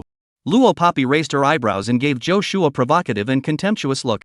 Zhou Shu had already realized that she had given Luo Papi 10 points for nothing because of her own evil deeds, and she was already furious. She was already furious, but when she saw Luo Papi look at herself with such a look, Zhou Shu stared at her legs. Zhou Shu stared at her legs, rolled her eyelids, and when she didn't stop her emotions for a moment, she was so angry that she directly fainted. Sister Zhou Shu? Sister Zhou Shu, what happened to you? Sir Zhou Shu, she fainted. The crowd was in turmoil. Hearing this, Lin Xingzheng hurriedly led his men over and performed simple on-psych resuscitation on Zhou Shu. For them who were exposed to the sun all year round, it was no longer unusual for a member of the team to pass out. 227, disguise. Luo Papi watched the hasty rescue as she strolled back to her original team. No way? She actually fainted from the gas? It's not true? Someone with such poor mental quality is worthy of running for special operator? Sun Wuhao let out 2 strings of exclamations in a row. Mental and physical qualities are not good. I really don't know how she is qualified enough to run for the election. Hang Lu also shook her head. But this kind of person will be eliminated sooner or later, sister, don't you think so? Luo Papi narrowed her eyes and didn't answer the question head-on. It takes talent to become a qualified special operations officer. The meaning outside the words was that someone like Zhou Shu did not deserve to become a special operations officer because she did not have the talent. Listen, this is the truth that my sister said. Hang Lu smiled and bumped Sun Wuhao with her elbow. Her clean, short hair made one's heart present the image of a valiant female soldier just by seeing her. With such a cheerful atmosphere, even Luo Papi was a little affected. The corners of her lips rose slightly. Good, come a few more people to send her to the military medical room, let's continue. Counting the time, the instructors evaluating the grades were about to arrive, and Lin Xingzheng voiced out after performing a simple resuscitation on Zhou Shu. Zhou Shu's several little sisters immediately carried her to the military medical room. Zhou Shu's fainting would only affect her personally. This time, there were a total of 5 assessment items. The total score for each item was 20 points, but the difficulty coefficients were all very high. If Zhou Shu failed to wake up and missed a few of the assessment items, then the one she missed would be 0 points. When Lin Xingzheng saw the people being carried away, he stood back up in the middle of the crowd. He didn't waste any time, but said to the crowd, "Please follow me." Luo Papi followed not far behind Lin Shengzhang and could clearly hear his instructions.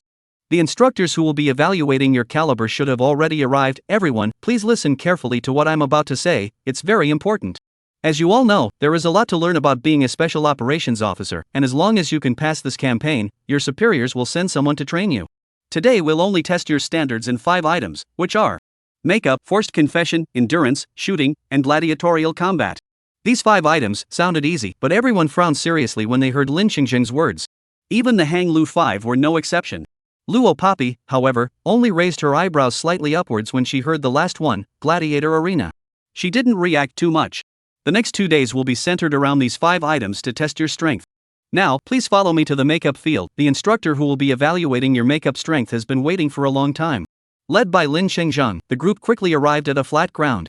The flat ground was not empty, there were nearly 100 tables placed on it, with a wide array of cosmetics on them. In the center of the field stood a woman wearing a fiery red cheongsam. The woman's looks looked very bewitching and beautiful, and her beauty seemed to be able to seduce the souls of all the men on the scene. This woman was the testing instructor for the makeup program. Luo Papi narrowed her eyes and looked at the woman's face. She's disguised herself. What? Hang Lu's 5 people suddenly heard Luo Papi's voice and all stared in surprise. Such a beautiful woman. Was actually disguised? It can't be. Sun Wuhao asked naively. Luo Papi, on the other hand, used an affirmative tone and explained, her face doesn't dovetail with the skeletal contours. So this female instructor, disguised. 228-07. My God, sister, you're observing so carefully? Hang Lu said in surprise. As she spoke, Hang Lu curiously stared at the female instructor's face, looking left and right. Little sister has a point, I didn't realize it just now, but after little sister reminded me like this, her face and bone contours are indeed a bit out of place. Yin Ziling didn't talk much, but at this time she also interjected. Still true then this female instructor. Sun Wuhao scratched his head. The words of a few people had just reached this point. He saw Luo Papi squinting her eyes and was looking ahead. Perhaps Luo Papi's few people were following the forefront of the group. That female instructor heard Luo Papi's words and was now walking this way. Would it not be too good to be direct like this? Sun Wuhao looked at Luo Papi with a bit of worry. He was referring to whether it would not be too good for Luo Papi to say the matter of people's female instructors' disguise in public. Luo Papi only squinted her eyes and didn't answer. Just when a few people thought that this one female instructor would say something like Luo Papi was unreasonable, she suddenly smiled demurely at the few people. Little sister, eyesight is good you can see that I've disguised myself at once? Luo Papi's hook arc moved, answering generously and boldly, the disguise is general, a glance that can be recognized. The female instructor froze for a moment, then laughed cheerfully. Interesting, this is still the first time someone said my disguise is average, very much looking forward to little sister's performance. Luo Papi deep narrowed her eyes. The conversation between the two more or less attracted the attention of the people around them. Someone voiced out and asked the female instructor. Gosh, instructor, did you really disguise yourself?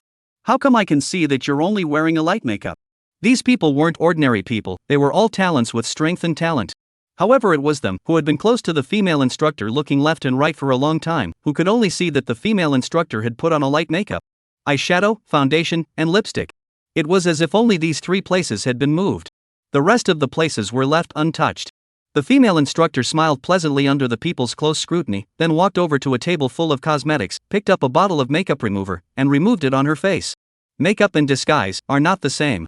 Makeup was to dress up one's face to its most beautiful state. Transfiguration, on the other hand, was to turn one person's appearance into another. The two are interchangeable under certain circumstances, but completely different. Learning transfiguration was countless times harder than learning makeup. When the female instructor removed her makeup and washed her face with water, an incomparably pure face was presented in front of everyone. The one who revealed her true face was completely different from her previous sultry and flirtatious appearance. The difference was so great that it was as if she had changed into a different person. My God! Is this transfiguration? Too scary! Everyone screamed in surprise. Hang Lu and Sun Wuhao and Fang Jingwen, the few people beside Luo Papi, all stared with open eyes. She just squinted her eyes, perhaps because she had seen many tricks like this before, so she didn't feel surprised. The female instructor's attention had been focused on Luo Papi, and she was even more interested in this girl whose whole body was full of mystery. The female instructor quickly gave a military salute towards the crowd and smiled. Hello everyone, I am the female instructor in charge of your makeup evaluation, you can call me 07. Very much looking forward to everyone's next performance. Saying that, 07 glanced at Luo Papi, her innocent face revealing a touch of sultry smile.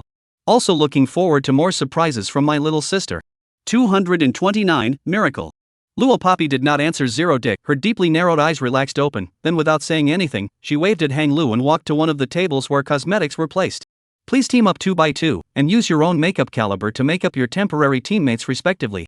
If any member of the scene can disguise their teammate, with makeup, into another person, they will receive 20 points out of a possible 20. Now please act. 07 stood in the center of the crowd wearing a sultry, fiery red cheongsam, and although she wore a face that was incomparably pure, her voice was strong and powerful as she spoke. The force of her voice was not weaker than a male's in the slightest. Everyone took their time to pick their team members under 07's instructions. The reason they took their time picking was they wanted to find a team member with a more neutral look so that when they made up for each other, they could better utilize their strength. Zero Dick, however, glanced at the watch on his wrist and reminded with a soft smile. Oh yeah, I forgot to tell you all, you only have 10 minutes to make up for your teammates. After 10 minutes, it will switch to your teammates to do your makeup for you. After 20 minutes, I want to accept the results. The meaning of this sentence is that each person has only 10 minutes to apply makeup for their teammate. 10 minutes to put on your teammate's makeup or disguise for them. This was simply much harder. Hearing Zero Dick's words, everyone no longer hesitated and pulled on their sidekick to start acting. Luo Poppy's side had already started a long time ago. Hang Lu had already completed half of her makeup for her. I can only make it look like this, I don't know much about makeup either. At 8 minutes, Hang Lu completed her task and she handed the mirror to Luo Poppy. Luo Poppy only glanced at it and nodded. 10 minutes later, it was Luo Poppy's turn to do Hang Lu's makeup for her. Time was passing by minute by minute. It wasn't until 07 clapped his hands, signaling everyone to stop their hand movements. It was only then that the crowd came back to their senses from the heart-stopping fight for time just now. Then 07 came down and registered the scores one by one. 8 points. 3 points. 14 points. 07 went all the way down, giving not very high scores and not meeting a single satisfied one. When she came to Luo Poppy and Hang Lu. When she saw Luo Poppy's result, the makeup on Hang Lu's face. But she was stunned in a small way. Hang Lu's high nose bridge, with delicate features, became mediocre and ordinary under Luo Poppy's easy makeup. The high nose bridge was disguised as a flat nose, and the large eyes seemed to have turned into an inconspicuous passerby with small eyes. Ordinary to the extreme. That face was simply not Hang Lu's own. My god, this. How did you do it, sister? Hang Lu herself held the mirror and was surprised and exclaimed. She was surprised because Luo Poppy was actually able to make her look so ugly. Disguised into another person. 20 points. 07 reported the number. Hiss. The surrounding people stared in shock. To them, Luo Poppy was already very impressive. Luo Poppy didn't have any expression at all. She could feel Zero Dick leaning down before he left, leaving a soft sentence beside her ear. Little sister, you didn't utilize your true strength. Looking forward to our next encounter, I hope that at that time, you will be able to present your truest level without reservation. After saying that, 07 didn't linger and turned around to go to the next one. Just the moment she turned sideways, it was as if a shadow of a demonic lil person had surfaced in that pure appearance. The current 07 had no idea that her destiny with Luo Poppy had only just begun. She could not even imagine that in the future, she would follow Luo Poppy and witness one crazy world miracle after another.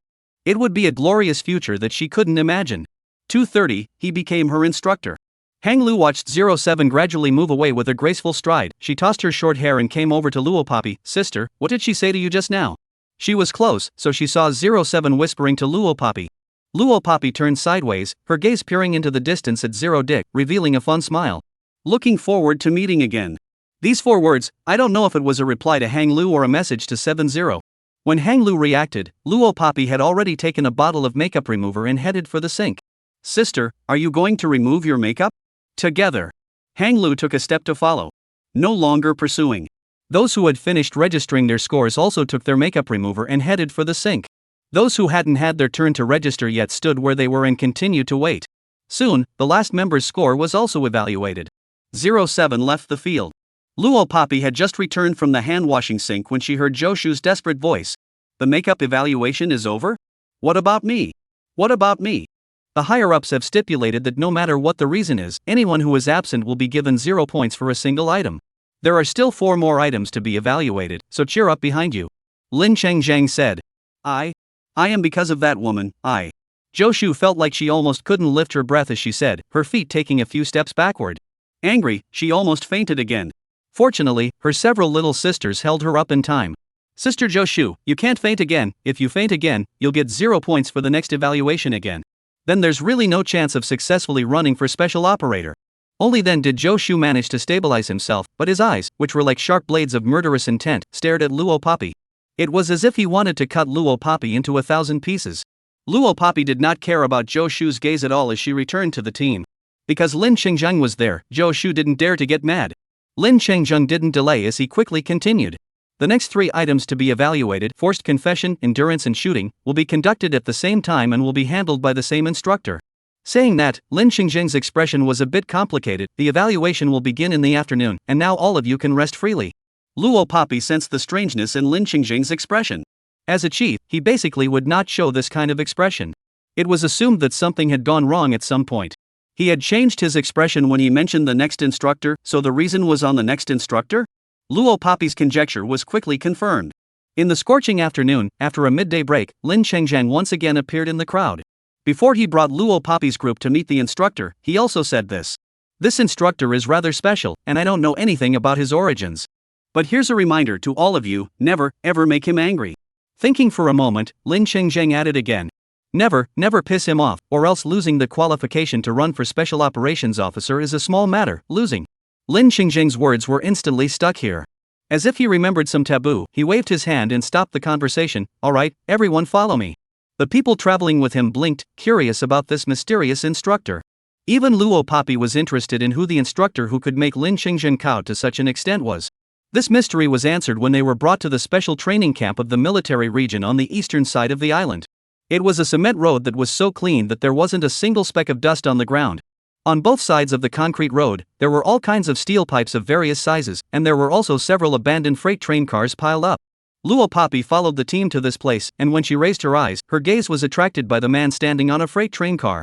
The man was dressed in an ink-black military uniform, which outlined his strong and tight body lines to perfection, and his lower body was paired with a pair of military boots of the same color, making him look cold and hostile. His perfect height of 1.88 m, and the handsome and peerless cold and arrogant face, so that all the women at the scene, just look at him a glance, they all have red cheeks.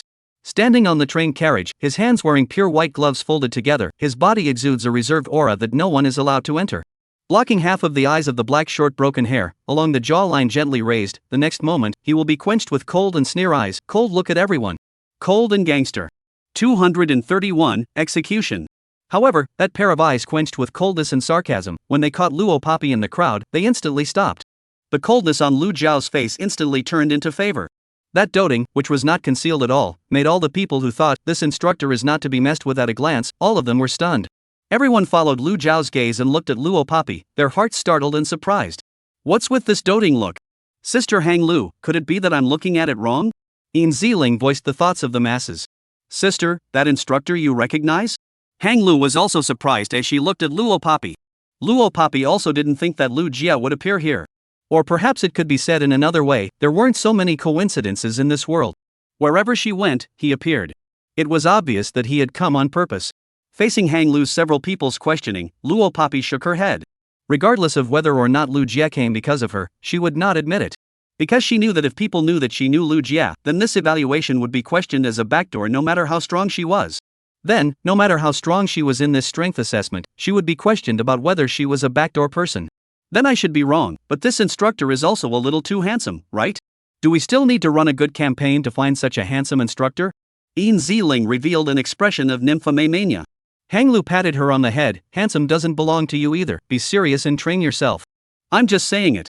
Yin Ziling spat out her tongue. Lu Zhao's deep eyes lingered on Luo Papi for a moment and then retracted. He did not come down to recognize her. To be able to sit in the position of the leader of the Red Flame Legion, or to be known as the most powerful man in the world. What Luo Papi could think of, he naturally thought of it long ago. Swish swish swish. On both sides of the abandoned freight train carriages, 2 columns of teams running side by side marching at a neat and consistent pace. 2 columns of teams, 5 people in 1 column, 10 people in total.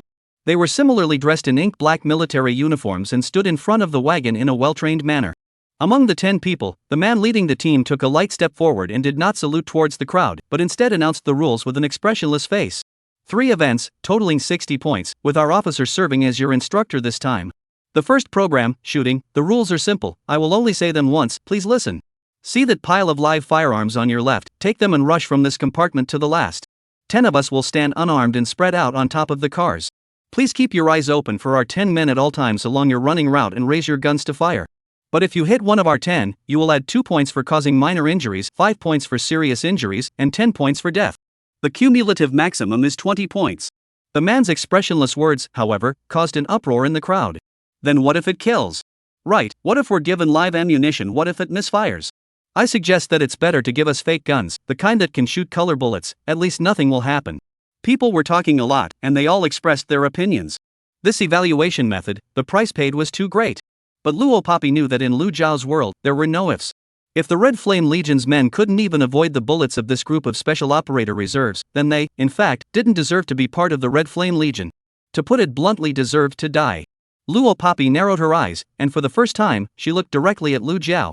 She saw him standing on top of the carriage, reserved and cold, gently rubbing the pure white gloves on his hands. Then he directly ignored the controversy of the crowd and coldly spat out 2 words that were not the least bit irrefutable from his thin lips. Execute. 232, action.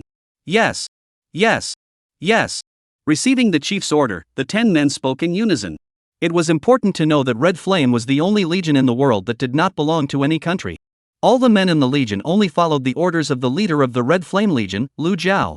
In other words, even if Lu Zhao wanted them to die immediately, they would never say anything. After receiving the order, the figures of the 10 people quickly disappeared in place. In less than a minute, they stood on their respective carriages and waited for the arrival of the reservists. On the carriages, Lu Zhao's deep eyes finally lingered on Luo Papi for 2 seconds. He then turned around and disappeared from the carriage behind him, quickly without a trace. This is too cruel, isn't it? Sir, won't you say a few words? Not stop it? Some people still couldn't accept it, so they sent a plea for help to Lin Xingzheng. That's not something I can say. Lin Xingzheng smiled bitterly. All the assessments are decided by the instructors of each program. You can only do as you are told. Unless. Lin Xingzheng paused as he looked at the crowd. You guys abstain. Abstain? Who would abstain? The special operator election was held once a year, and those who were chosen would receive preferential treatment. Becoming a special operator was certainly dangerous, but it was an honorable deed to protect one's family and country. It was hard for them people to get this far, so how could they abstain just because of something like this? Everyone fell silent. I don't care, I'm charging. You guys are on your own. But I won't hurt anyone, at most a minor injury. Someone rushed to the pile of guns, shouldered a gun they felt comfortable with, and rushed over to the responding compartment. I'm going to charge. When someone took the lead, someone else followed. But the ones who rushed out were all males. You guys take it easy, those 10 are all handsome men. Don't really hit them hard, there aren't many handsome men in this world, you can't rush them all out. A few women called out from the back. None of the 10 men of the Red Flame Legion were less than 1.85 meters in height. They were all outstanding and handsome. More importantly, the strength of each and every one of them was a real gun, and the tight and sturdy muscle lines were not at all as powerless as those of the fresh meat in the entertainment industry. In Yin Ziling's words, it was handsome.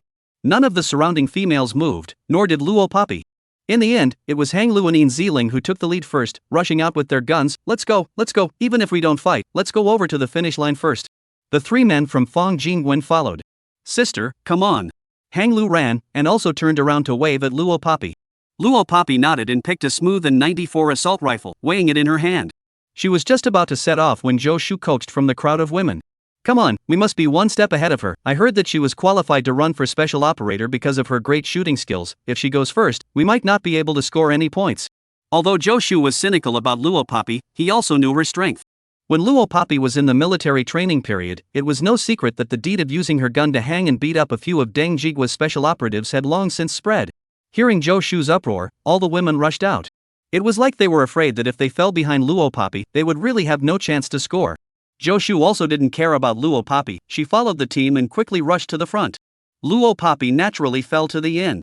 But she wasn't in a hurry or angry, and she didn't chase after them to overtake them. Instead, she flexibly and freely played with the N94 assault rifle that was pinched in her hand for 2 rounds, and slowly went that way. 233, the chief's wife. Bang, bang, bang, bang. Bump, bump, bump. When Luo Papi came here, the section from the first carriage to the last carriage was already rolling in smoke.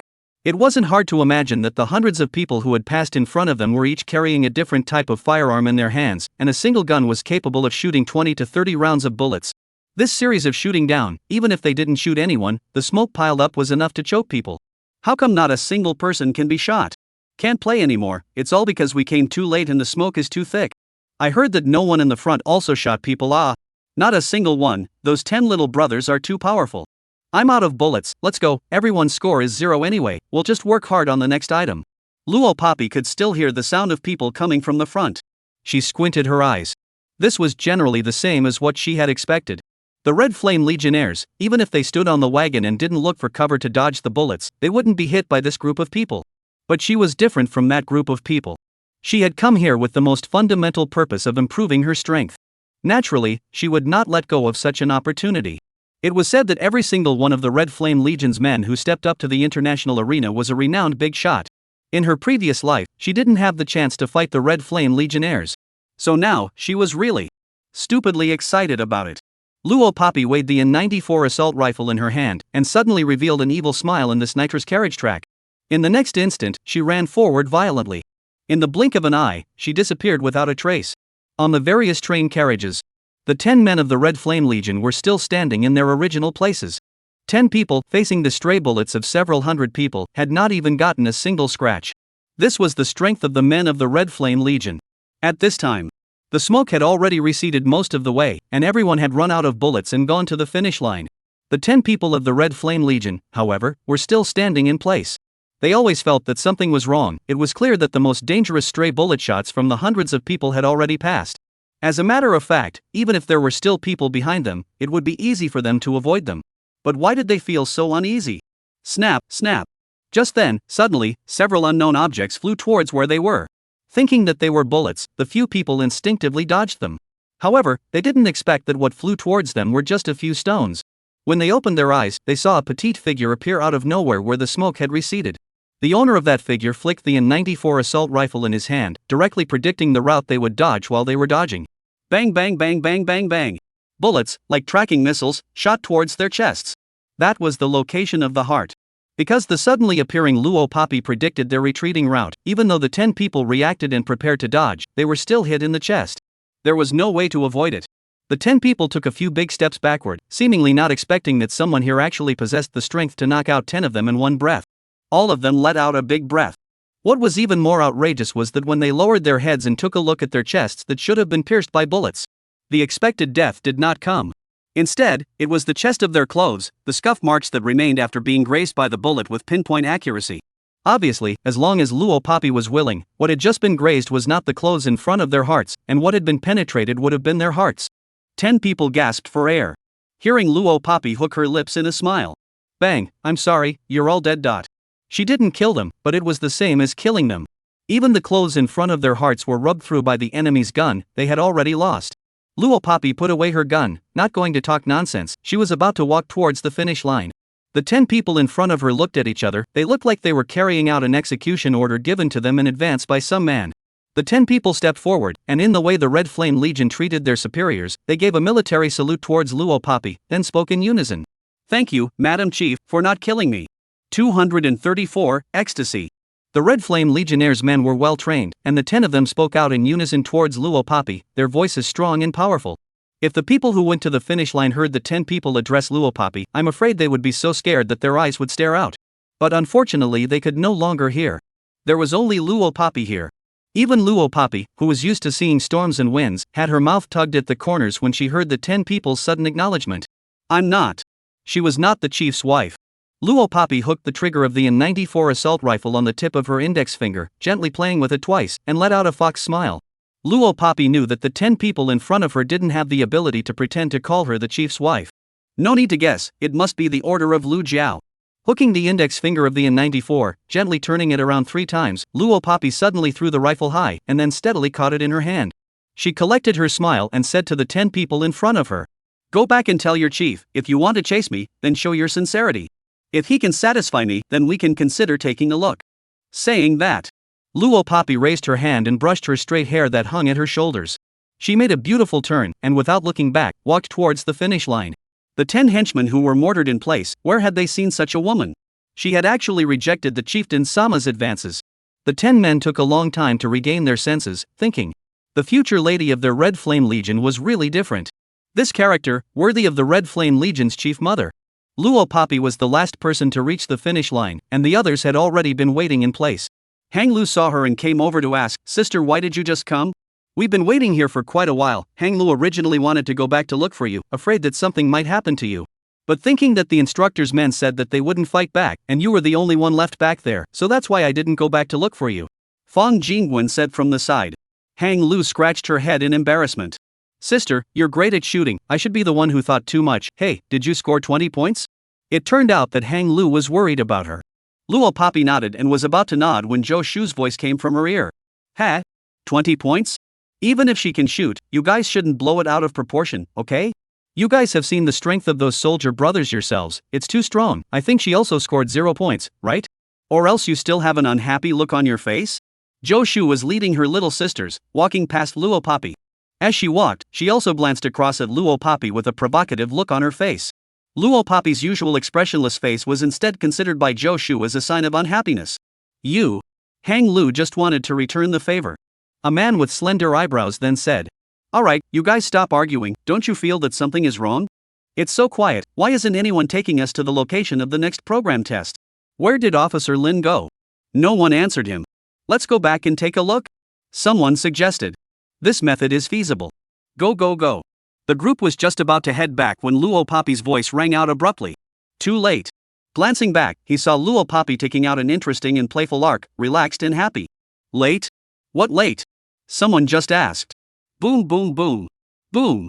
Those people who were originally standing firmly in place fainted one after another. There wasn't even a chance to make an extra sound. It was the result of the spray ecstasy that suddenly came out more in the air. Luo Poppy watched as Hang Lu, Fang Jingwen, Sun Wuhao, In Haojie, and In Xiling beside her collapsed one after another. She stretched a lazy waist, very cooperative casual to the ground ally, also natural fainted in the past. 2:35, unfamiliar surroundings. Open your eyes again, is an hour later. Beside her ears, there was the sound of dripping water, surrounded by a dark cell. But the cell where she was held was small, but clean, and not like a prison. From her point of view, she could clearly see her own directly across the street, as well as the left and right sides, cells of different sizes all over the place. Presented left and right, arranged in pairs, a glance could not be seen. Luo Poppy wasn't completely mesmerized by the ecstasy. In her previous life, she was immune to all intoxicants and poisons. That was the immunity that had been forcefully bred out during the process of being constantly tested, poisoned, and sickened by the organization over and over again. When she was in the organization, a large number of people died in the process of testing and poisoning alone. Luo Poppy was lucky, or perhaps her physical qualities were superior, making her one of the survivors. After being reborn, she changed her body. Although she was missing the immunity to poisons from her previous life, before that, Luo Poppy had practiced anti-poisoning on herself. It was just the simplest, most basic practice, so unusual ecstasy didn't work on her. Also as a result, Luo Poppy didn't get mesmerized by the ecstasy. Ah! Here is where. Where is it? Quickly open the door, ah! Let me out! The silent cell was instantly interrupted by a mournful female voice. Boom boom boom. It was the sound of someone knocking on the iron pillar in front of the cell. Luo Poppy had a keen sense of hearing and instantly recognized that the owner of the voice was Zhou Shu. From the cell she was in, she could only see a few cells on the opposite side. But Luo Poppy still judged from the sound. Zhou Shu's current position was in the third cell from the left of the cell she was in. Don't knock, this iron pillar is sturdy, you can't break it even if you tap it again. We all tried before you woke up, it's useless, instead think about how we were brought here. The woman in the cell across from Luo Poppy spoke persuasively. Not long ago, the women were evaluating their strength, and the result was a heavenly fainting spell, and then they woke up and were put in solitary confinement in their cells. Though they were all special ops reservists with extremely high mental qualities. But in the realization that they didn't know the situation, suddenly so out of the blue, anyone would be scared. It's just that most of them kept their fear inside and wouldn't shout like Zhou Shu. I feel. This couldn't be the instructor giving us a review, right? After a moment of silence, a male voice came out. Luo Poppy simply sat on the floor of the cell and closed her eyes. Beside her ears, she could still hear the people in a few cells, talking anxiously. It shouldn't be, should it? I wandered all over the island at noon, and I didn't find such a large prison. Could it be that we've really been captured by someone? I still think that this is the instructor's assessment for us, because the next item to be assessed is forced confessions and endurance. Luo Poppy's lightly closed eyes narrowed, completely free of restlessness. This definitely won't be the evaluation that the instructor put down for us. Zhou Shu's terrified voice was always so abrupt. I'm already in my 4th year of running for special operator, and this kind of evaluation has never happened before, it's too real. So we must have been caught en masse. Zhou Shu's words drew heated discussion. Then who the hell is it that dares to mesmerize us under the eyes of so many officers and bring us here? Let's wait and see, if it's really a review, it should just be on point. This was a topic without an answer. But soon, people got new clues to solve the question. Aha! Don't hit me, ah. I've confessed all. The gazes of the crowd looked towards the source of the sound, and they only saw the prison gates, which were situated in many single cells, being opened. 5 black-clothed men covered in black, even their heads were wrapped tightly, only revealing a pair of eyes, were carrying guns and escorting an insane man who had just been severely tortured and forced to confess, appearing in front of the crowd. 236, Mei Dio. That's Zhang Hui, what happened to you? Bastard, what have you done to Zhang Hui? The man in the cell next to Luo Papi, seeing the man who was forced to confess to the point that the corners of his mouth were stained with blood, he ruthlessly slapped the iron pillar loudly and let out a loud cry. But alas! The man called Zhang Hui fainted after shouting. Zhang Hui was also escorted by the 5 black-clothed men and locked back into his original cell. With the matter done, the 5 men in black turned around and left the place. Nothing was said on the way. What the hell is going on here? The people who were locked up in solitary confinement in their cells all let out shocked questions. Luo Papi roughly estimated that there were about 25 cells in a row here, and if you counted that there were 2 cells in the left and right rows, there were 50 in total. In other words, the number of people locked up in these 50 single cells was about 50. Where did the others go? Someone finally realized that there were a total of hundreds of them, with many companions missing. Luo Papi was too lazy to participate in the conversation, so from beginning to end, she didn't say half a word. Time passed in the argument, minute by minute. Half an hour later, the man named Zhang Hui woke up. The first thing Zhang Hui said when he woke up was to shout, "Don't hit me, I confessed everything." The sound was so loud that it drew everyone's attention. The man in the cell next to Luo Papi obviously recognized Zhang Hui, and he slapped the iron pillar and asked loudly, "Zhang Hui, it's me, I'm Zhang Jiyun. What's going on here? Where did that group of people grab you just now? Tell us quickly." Zhang Hui realized that he was out of the woods, and he held his head. "I don't know, but we were all captured, they forced me to confess, they wanted me to reveal secrets or they would beat me." Zhang Jiyun glared, "So you told all you know? I have no way otherwise I really want to be beaten to death. I'm telling you guys, this must not be some kind of review, the reviews are all to the point, how can you really get your hands dirty and almost kill someone? You guys? If you are caught to force confessions, seek your own blessings." Everyone heard the conversation between the two. Even Luo Papi hooked her lips with amusement. All of this, it was really realistic. Clang! The only door that left the prison was once again opened. This time, the ones who came in were 5 men in black, armed with guns, who grabbed Zhou Shu. "Please don't kill me, I'll tell you everything. Please don't kill me." Before being taken away, Zhou Shu begged bitterly like this. Before he could force a confession, he had already admitted defeat. But when Zhou Shu came back, he was still beaten up, and his injuries were not much lighter than Zhang Hui's. The 5 black-clothed men who brought Zhou Shu back this time did not leave, but came to Luo Papi's cell. Among them, the black-clothed man standing at the forefront took a step with his long legs, and was about to step forward to unlock the door. Only the key in his hand had only just been inserted into the latch. Luo Papi then kicked open the iron door of the cell. The lock of that iron door had long been opened by her, and with such a kick, the door panel hit the bridge of the lock-opening black-clothed man's nose straight on, causing him to take a few large steps back in pain. The quality of the lock is too poor, just now it broke with a light touch, next time remember to install it tighter. Luo Papi counted down while lazily walking out from the cell. Looking at her appearance, she had absolutely no awareness of being caught, but instead looked like the superior of several black-clothed men. The 5 men in black were stunned. The people in the other cells also stared wide-eyed when they heard this. Grass, those 5 people were carrying guns in their hands.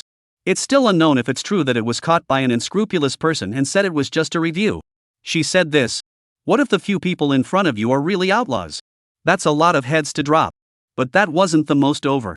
People heard, Luo Papi raised an eyebrow and coldly continued. What are you doing frozen? Still not quick to leave? Don't delay my time, or you may die. This tone, those who didn't know thought that Luo Papi was the master here. All the people who were still locked in the cell, all looked dumbfounded. 237, she only belongs to me. The 5 black-clothed men were once again stunned, and with their black cloths covering their faces, they couldn't help but have the corners of their mouths twitch viciously.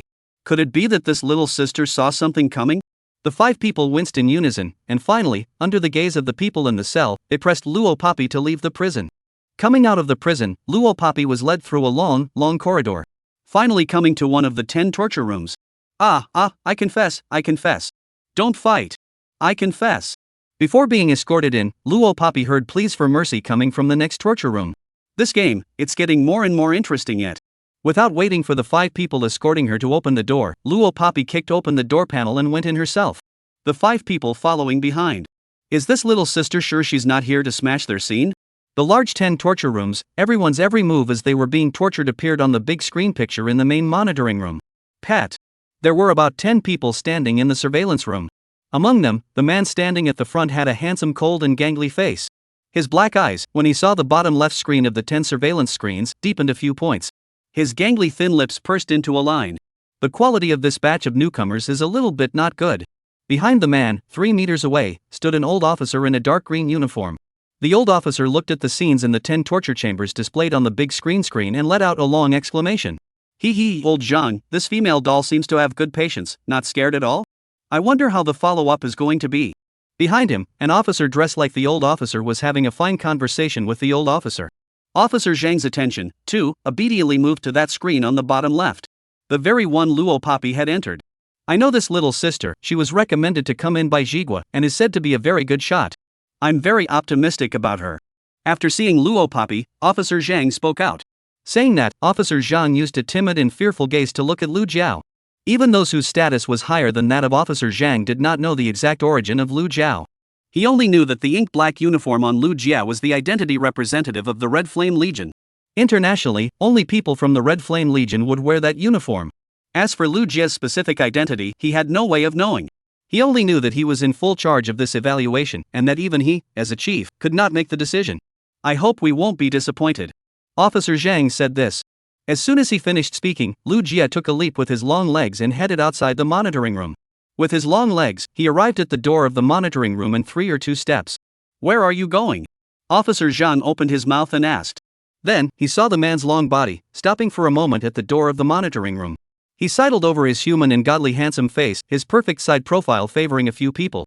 The dark-colored eyes hidden by his short black hair, quenched with cold hostility and sarcasm, looked askance at the people in the monitoring room. He seemed to have completely ignored this group of people. This cold, gangly expression alone had already caused several people, including Officer Zhang, to shiver. Subsequently, they then saw Lu Jia, whose cleanliness fetish was so serious that he wouldn't allow them to come within 3 meters of him, removed the pure white gloves from his left and right hands. His perfect and white slender knuckles, gently interlaced. The aura was so large that the crowd in the monitoring room sucked in a sharp breath. Furthermore, they saw Lu Jia's gangly gaze towards the screen in the bottom left corner, towards the young girl he longed for and thirsted for in the screen, bound to the torture table in accordance with the procedure. As well as her exquisite perfect body. Extremely magnetic voice, just like that from the thin lips, husky and resistant. She only belongs to me. 238, unique torture.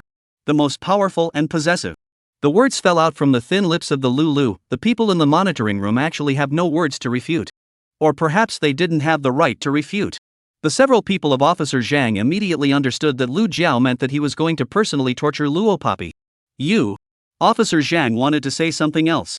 A few people raised their eyes, and there was no longer Lu Jiao's figure at the door of the monitoring room. Several officers looked at each other. Lord of the Red Flame Legion, is he actually planning to personally interrogate that little sister? The officer who had conversed with Officer Zhang earlier spoke out softly. There were still a few moments of disbelief on his face.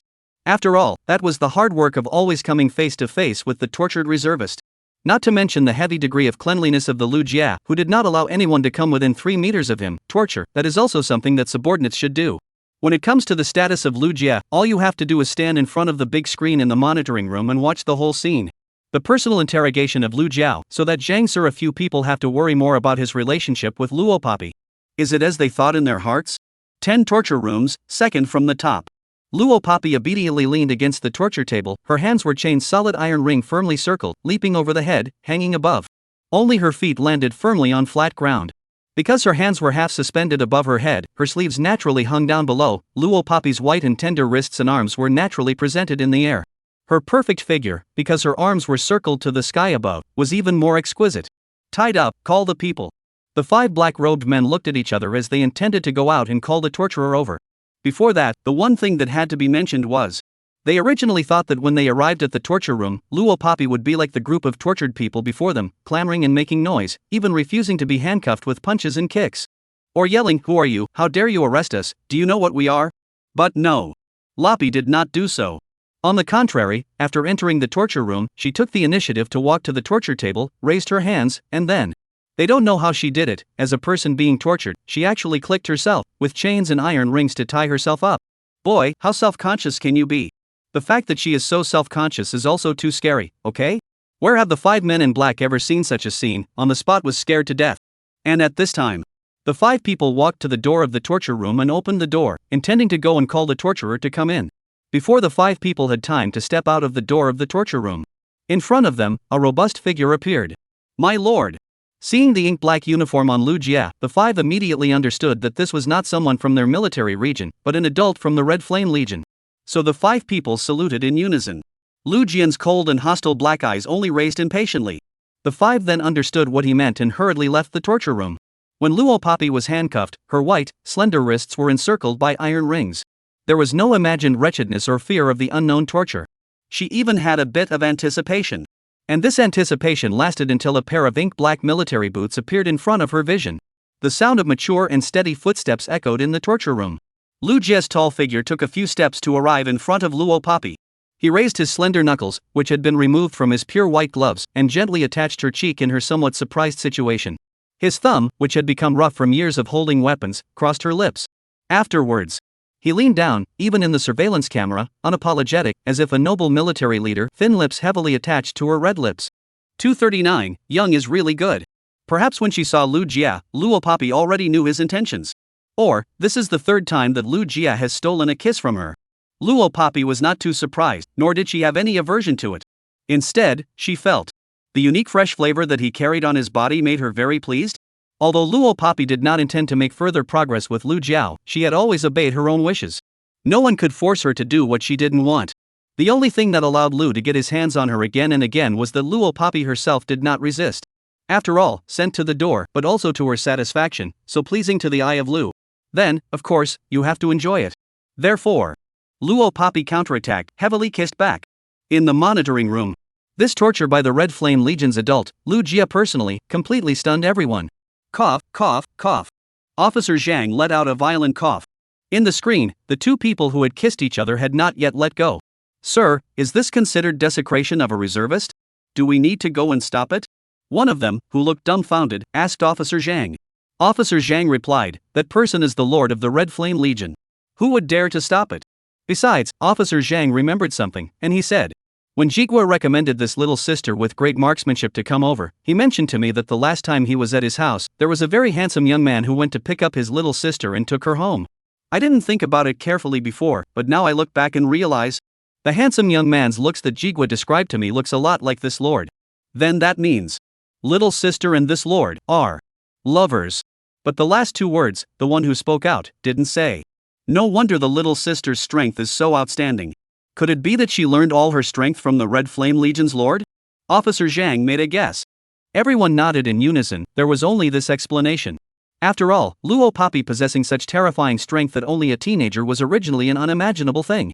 Now that it was explained that she was with the Red Flame Legion's adults and had learned her skills from the adults, everything made sense.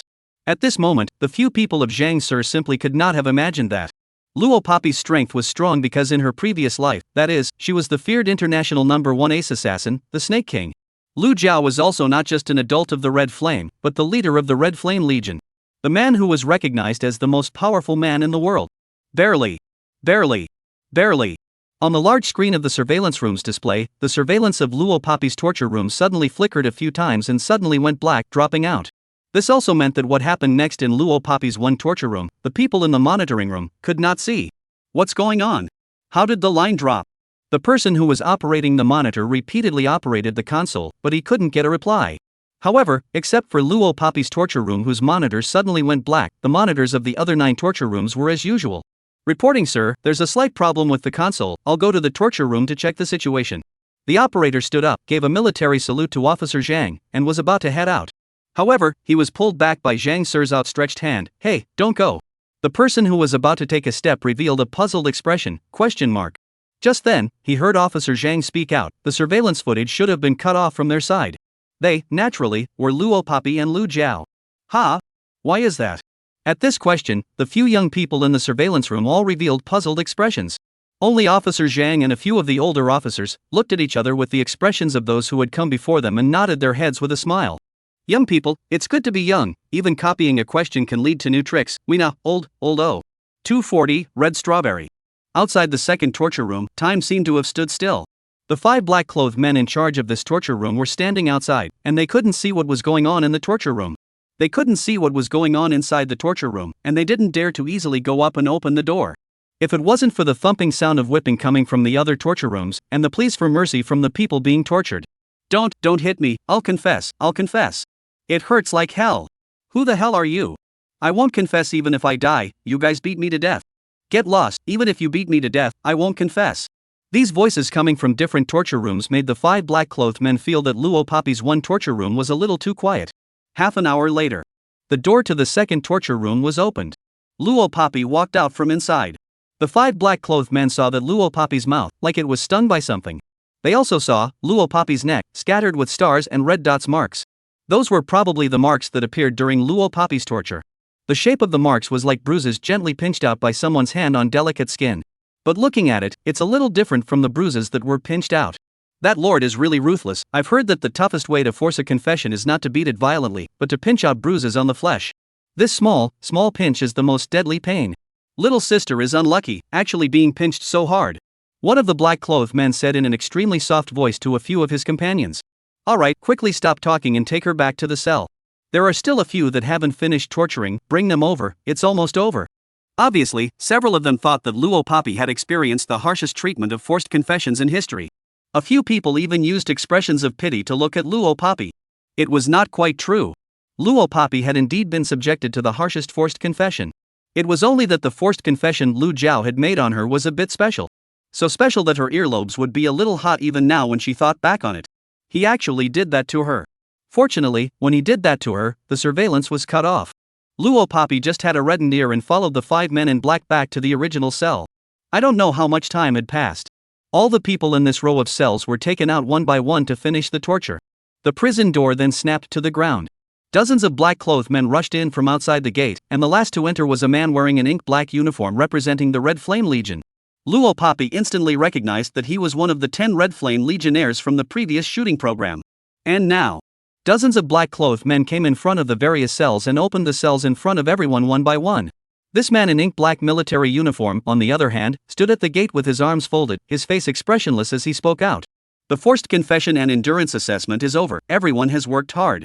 Please leave the prison, your companions have been waiting outside for a long time. When the man finished speaking, he said no more. His words, however, caused the desperate crowd, to cry out in shock from the clear sky. What? This is a review? Why didn't you greet us beforehand? This is too sudden, isn't it? It's over, I just forced a confession as soon as I entered the torture room, and the time I endured the torture was no more than a minute. I thought it was real, it's actually a review, I'm finished. Luo Papi is in the surrounding crowd boo clamor in shocked words, leaving the prison, back to meet the evening residual sunshine of the concrete flat. And, met the 5 Hang Lu who had been scattered for a long time. 241, Earth Dark Star River Gladiator Arena. Hang Lu's 5 people were also carrying injuries on their bodies to a greater or lesser extent. Although it wasn't serious, looking at their wretched appearance, it was obvious that they had experienced a lot. Seeing Luo Papi, Hang Lu rushed straight over. Sister, how are you? Is it alright? Fang Jingwen let out a bitter smile. Luckily, several of us didn't confess, although we ate a few severe beatings. This time, the hurdle of forced confessions and endurance is considered to have passed. Yin Ziling said, but when we just went in the cell, we all really thought that it was not a review. After all, which review beats people so hard? Now that we know it's a review, it's normal that the higher-ups didn't tell everyone at first. After all, if we are really selected as a special operations officer, we may also face the risk of being arrested. The enemy cannot let us prepare to be beaten again, right? If we don't even have this kind of sudden forced confessions and endurance, then we really can't talk about defending our country. Several people nodded their heads one after another, feeling that what Yin Ziling had said made sense. Hee, sister, what are these red marks on your neck? Why does this look so much like red strawberries? Hang Lu finally noticed those starry traces on Luo Papi's neck. She came forward and asked as she looked closely. Luo Papi took a step back. Naturally, she couldn't tell them what Lu Jia had done to her in the torture room. Luckily, lying hand to hand, Luo Papi said. The torture device got it. All of them had been caught in the torture room and interrogated, and each of them had different injuries. Hearing Luo Papi say this, the crowd also relieved. In fact, where is this what torture instrument made? That is simply Lu. The first time I saw this, it was a very good thing that I had to go to the hospital. Gathered, it is said that this time everyone's performance is not good. There hasn't been this kind of review before either. Lin Shengzheng reappeared in front of the crowd, his words meaning that none of the special operator reservists of this term had much luck. But after organizing his thoughts, Lin Chengzheng quickly continued. But don't worry, all of you experienced the same difficulty. So there was still hope that they could win and run, and become one of the 30 special operators. Luo Papi stood in the crowd, blinking only once. The results of the 4 Gates program would presumably wait until the last program, the Gladiator Arena, was over before they would be announced to all the reservists. The reason for this was naturally to keep you all from knowing the results early, so that bad results wouldn't affect your play in the next event. Sure enough, Lin Chengzheng stood in the crowd and said this. I'll take you all back to the dormitories where you're staying, take a good rest today, tomorrow's gladiatorial arena is the key to determining the final results. Hearing Lin Chengzheng say this, all of them raised their eyebrows and listened intently with their ears. Seeing that the crowd was interested in the gladiatorial arena, Lin Chengzheng didn't hide anything and told them all what he knew. As far as I know, for each of the first 4 door events, the maximum score is only 20 points. If any of you are behind in the first 4 gate events, don't be discouraged. For tomorrow's joust, in addition to the original 20 points, there will be extra points. This is because the gladiatorial arena you are going to is the Earth Dark Star River Gladiator Arena, which is popular all over the world and N. As long as you have the strength, you can add extra points on top of the full 100 points for the 5 events, with no upper limit. I'm not going to explain more, guys. Cheer up. Have a good rest today, all reversals are possible. Lin Chengzheng's words made all the people who had not performed well in the previous 4 programs, and had even confessed at the beginning of the level of forced confessions and endurance, all of them boiled up. Even Luo Papi, when she heard about the Earth Dark Star River Gladiator Arena, she narrowed her eyes. The gladiatorial arena was a brutal sparring match that took place in a sandpit. It was 2 living people, in a sandpit, fighting each other. The fight did not emphasize on any techniques, even if one used underhanded or secret moves in public, as long as one defeated their opponent, that person would be the winner. The gladiatorial arena was somewhat similar to underground black boxing. The Dark Star River Arena in Country N was a large-scale gladiator arena that was popular all over the world. Even Luo Papi in his previous life was a frequent visitor there. Moreover, in one of the sand platforms of the Dark Star River Arena, there was a signing of the life and death contract that was the most popular. Every time Luo Papi went to the Dark Star River, she would always go on that one sand platform. The reason was, in that sand stage's arena, the 2 people who went on stage must sign a life and death contract. Once signed the contract of life and death, the 2 people on the stage must fight until the opposite side of the death on the spot. This sand platform, also known as life and death. Only the person who is alive can win and be qualified to leave the sand stage. Thinking about it, Luo Paishan narrowed his eyes. I really didn't expect that the place to participate in the gladiatorial arena would be the Dark Star River. Nah, so soon it's time to return to the old place from the previous life. I also don't know if the group of old things from the Earth Dark Star River are still alive in this world. It really makes people. I'm looking forward to it. 242, Smear. This is the dormitory for all of you. The women's dormitory is on the left, and the men's dormitory is on the right, so you all can choose your own rooms. While Luo Papi was turning her thoughts, Lin Chengzheng had already led the crowd to the residence. All of you can go to the cafeteria to settle your dinner. All meals in the cafeteria are free of charge, or you can take a boat to Tooth Chaos City to fill yourselves up. During the evening, you are all free to travel. You may stay in your chambers, or you may take a boat to the city of Tooth Chaos and wander around. You may even take a walk to the Earth Dark Star River Gladiator Arena, where you will be going tomorrow. There are ships sailing after midnight over at the docks, so don't worry about not being able to get back. But I personally recommend that you return early to rest. Nourish your energy so that you can prepare for tomorrow's gladiatorial match. Lin Chengzheng, as the person leading the team, after he finished saying all that he had to explain, he said, "Okay, you can disperse, see you in the morning." "See you, sir." "See you tomorrow, sir." "Thank you, sir." Sir has worked hard. A few sweet female voices came from beside his ears. There were always some sweet talkers in the team who would loudly cheer the departure of their superiors. "Sister, the 3 of us can sleep in one dormitory." Hanglu said goodbye to the 3 big men, Feng Jingwen, Sun Wuhao, and Yin Haojia, before pulling in Ziling and running to Luo Papi. Luo Papi nodded her head. The 3 of them walked towards the women's dormitory. "Sister Joshu, I want to sleep in the same dorm room as you." "I want me too, I want me too." It's true that our sister Joshu is very popular, completely different from certain people who don't know what tricks they use to get their scores. Yeah, and our sister Joshu's best isn't any disguise or shooting, but boxing and fighting. Tomorrow's Earth Dark Star River Gladiator Arena will definitely be our sister Joshu's main arena. Luo Papi was walking towards the dormitory when a few voices came from behind her in a conspiratorial manner. The trick of stepping on one and holding up the other was the favorite thing of Joshu's few little sisters. "Sister, they're here again." Hang Lu pulled Luo Papi's corner. Yin Ziling, on the other hand, turned around and fixedly looked towards Joshu's few people. "Nothing more than mole crickets, why bother?" Luo Papi only gave an 8-word reply. The meaning was that she did not treat Zhou Shu's people as human beings at all. Put. You're so direct, little sister, but I like it. Hang Lu and Yin Ziling looked at each other.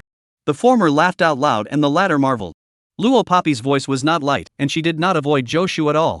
Zhou Shu was walking with her little sisters and naturally heard Luo Poppy's words. Zhou Shu's enmity with Luo Poppy began when her cousin Zhou Xingyi asked her to give Luo Poppy a little color. Until the later developments, Zhou Shu became more and more hateful towards Luo Poppy. She had already thought of an idea and planned to ruthlessly make a fool out of Luo Poppy in the gladiatorial arena.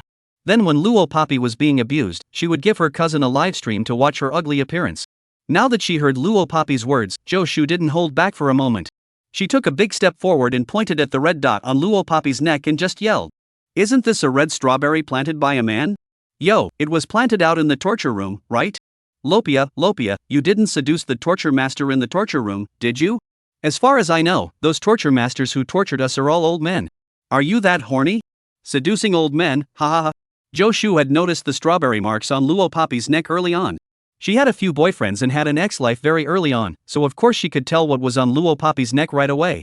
It was just that Zhou Shu would never have dreamed that the one who planted these strawberry marks on Luo Poppy's body wasn't some old man who had gotten older. Instead, it was, not long ago, the cold gangster instructor who had made her mouth water. Lu Jia. 243, let her kneel. What Lu Biao did to Luo Poppy in the torture room, although not so excessive as to directly take Luo Poppy's first blood. Nor was it so bad as to be obscene and shameless. But Luo Poppy did have a lot of tofu eaten by him.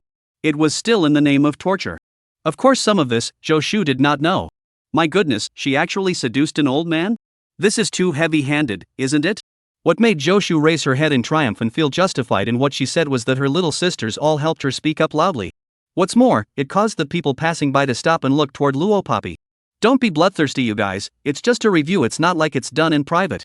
And the surveillance in every torture room will be directly transmitted to the monitoring room, there's no way such a thing could have happened. Please use your brains, don't talk nonsense, the whole thing is as if you were illiterate, I really don't know how you people were chosen to participate in the campaign. Luo Poppy didn't make a sound. Yin Ziling then used very sensible words to confront Zhou Shu's few people. These sensible words actually left Zhou Shu and the others speechless. Every word of Yin Ziling's was sensible, if they said more, it would rather appear that they were brainless. Hoof. Zhou Shu let out a loud grunt, knowing that she couldn't curry favor, so she led the few little sisters to strut forward. They quickly arrived at the stairway. It really pisses me off, those few people are so unpleasant. Yin Ziling said. Ziling, what you just said makes so much sense, huh? I see those guys' faces are green. Hang Lu patted Yin Ziling's shoulder. Yin Ziling looked sideways at Luo Poppy. Little sister, aren't you even angry? Although those few people are mole crickets, to be slandered in such a haphazard manner. It's also too that. Before Yin Ziling could finish her words, she saw a tiny stone appear in Luo Poppy's hand at some point. The stone was so small that if it wasn't for her good eyesight, she wouldn't have been able to see it at all. And this. Luo Poppy didn't have the intention to hide the stone, she didn't say a word, but gently pinched the stone. The next moment. This stone that was so small that she couldn't even see it, was thus pressed against the tips of her thumb and forefinger, and with a speed that was so fast that the human eye couldn't see it clearly, it was catapulted out. Snort. A ringing so light that it could not be heard at all faded in the air. Not long after, Hang Lu and Yin Ziling both violently saw. Zhou Shu, who had already walked to the entrance of the stairs, those straight legs suddenly snapped like springs before kneeling straight down. Boom. Hiss. The former sound was the sound of Zhou Shu's feet abruptly kneeling to the ground. The latter sound was the sound of pain that Zhou Shu couldn't help but emit as her feet got high on the stair steps. Zhou Shu herself didn't realize that her feet kneeling down was caused by the small stone that Luo Poppy had flicked out. Or perhaps. No one could have guessed that a stone with the right amount of force could make a person kneel. Seeing Zhou Shu kneeling, Luo Poppy directly ignored it, leaping over the other party like it was nothing, and went up the stairs first. Yin Ziling, on the other hand, rolled her eyes a few times towards Zhou Shu. Yikes, actually kneeling down to apologize to us? No need, you're too polite, ha ha ha giggle. She laughed and ran upstairs. Hang Lu also tossed her clean short hair, and the two of them together caught up with Luo Poppy's footsteps. In one breath, they rushed upstairs and found a clean dormitory room to serve as a bedroom for the three to sleep in tonight. 244, Human Body Structure Diagram. The bedrooms here are large enough and big enough, and in the bedrooms that can sleep 8 people, it is hard to be monopolized by Luo Poppy's 3 people. Just entered the bedroom and closed the door. Thinking of the last face of Zhou Shu's few people that viciously clenched their teeth. Yin Ziling directly clapped her hands. Ha, little sister, you're too good aren't you? I used to think that if someone scolded me I had to scold them back on the spot. Now I finally know what it means to have the enemy in the open and me in the dark. What's the point of wasting those words? Just be direct and dish them out. Hang Lu's character was different from In Ziling's. She was mature, a typical big sister temperament. However, it was Hang Lu who was like this, and now she couldn't help but laugh out loud twice. Ha, sister, how true. But just that small stone, how did you make her kneel down? Ah? This is simply as peculiar as a scene from a martial arts drama. In the face of the two's astonishment, Luo Papi only moved her red lips slightly. She didn't hold back too much and spoke out graciously. Human body structure diagrams, have you guys studied them before? Hang Lu and In Ziling froze in unison, then shook their heads. Luo Papi said, if you guys successfully campaign to become a special operations officer, the above will definitely arrange for you to learn. The killers coming out of the International Underground Killer Organization and the special operator agents belonging to the country both had many similarities in the way they were trained. It was only that killers like Luo Papi, who came out of the killer organization, underwent more brutal training. The slightest carelessness during training would result in death. Just like what was mentioned earlier, one of the assassin training that Luo Papi had received. In order to stimulate their potential, the organization drove them to two adjacent cliff walls. They were told to jump from one side of the cliff face to the other without the use of any tools. Failure was death. Like Luo Papi, there were many people who had grown up in the Blood Shadow Killer organization since childhood. There weren't tens of thousands, but there were thousands. Those people did not voluntarily join the killer organization, so there are only two ways to leave the organization. First, die. Second, live. In the end, there were only 10 people who passed the training and survived to the end. Luo Papi was one of them. Agents belonging to the state, of course, could not have such cruel training. Spare me, there are many training methods that are similar between the two. Just like the human body structure diagram. The structure of the human body is common knowledge that you must know as a special operator. The so-called one-strike attack points, in addition to the common neck, heart, head, and temples. It also includes behind the ears, the back of the head, both ribs, the side of the waist, and the crotch. The above, the fatal points, are the most basic human structures. If you want to make a person kneel, just deal with the biceps femoris or gastrocnemius muscle of the leg and apply force, and instantly you can make the other person kneel uncontrollably and naturally. Therefore, Luo Papi's stone just now riveted enough force to attack the location of Joshu's leg gastrocnemius muscle in order to make Joshu uncontrollably kneel down directly. This was the complete answer given by Luo Papi. Had it not been for Hang Lu and In Ziling's defense at every turn, she would not have explained so much. However, this explanation left Hang Lu and In Ziling dumbfounded. The two listened as if they understood, but they could not help but let out shocked exclamations from the bottom of their hearts. Sister, how do you know so much? You actually know so much about the human body. Hang Lu looked at Luo Papi in amazement, shocked to the point of not being able to close her mouth. In Ziling was even more exaggerated as she cupped her cheeks and exclaimed, little sister, you actually know the human body structure diagrams that special operators must learn. Ah. Really, if it wasn't for your age here, I would have almost thought that you had once been trained as a secret agent. 245, she's the one. In Ziling guessed correctly that she had indeed gone through the training of an assassin organization. But that was already in a previous life. Luo Papi, in response, just smiled without saying anything. The two of them were only surprised for a moment before packing up their beds. Together with Luo Papi, they left the dormitory. We're going to officially participate in the gladiatorial arena tomorrow. We need to build up our strength. It's going to be a very physically demanding sport. In Ziling walked backwards, walking down the stairway. Sister Hang Lu, little sister, why don't we stop eating at the island's cafeteria and go to Tooth Chaos City at night for a good meal? Leaving the island to go to Tooth Chaos City. Administrator Lin Chang also said that even if they came back in the early hours of the morning, there were boats at the docks, so they didn't have to worry about not being able to return. It's okay. Hang Lu tossed his short hair. It's okay. Luo Papi also nodded. Then should we go call out to my brother and the others? In Ziling asked. What she was referring to was Sun Wuao, Fong Jingguan, and In Haojia. Give them a call and ask if they're coming. Hang Lu said. Success. In Ziling hung up the phone, revealing two small tiger teeth. They went and said for us to go to the pier first and meet them over there. Good. The sky at night was like the bloody mouth of a fierce beast, hideous and terrifying. On days like this, something marvelous would always happen. For example, from a long way away Luo Papi saw many people standing near the pier. As well as parked on the lawn, the 5 military helicopters were like eagles about to spread their wings, majestic and spectacular. So handsome, that instructor is really handsome, he fulfills all my fantasies. Oh. Is he waiting for someone? I just hope the person he's waiting for is me. That would be so romantic. You can pull it off, dream on. Many of the women who were supposed to leave the pier by boat all stopped and surrounded the 5 military helicopters. More accurately, they were surrounding the rows of men in front of them, dressed in sturdy and proud ink black military uniforms, as well as a group of men who were clearly honored as the leader of the group, Lu Yen. Lu Jia. Is he leaving? Who is he waiting for? Zhou Shu was also mixed in the crowd, with her group of little sisters, gazing at Lu Jia obsessively. Lu Jian, who was being watched, was expressionless, his handsome side profile perfect, his cold eyes quenched with cold light did not put any woman in his eyes. As if other than Luo Papi, all the women in his case, do not exist. Until Luo Papi appeared. Lu Jia saw her at a glance, enough to defy the whole field of 1 meter 88 handsome height, toward Luo Papi.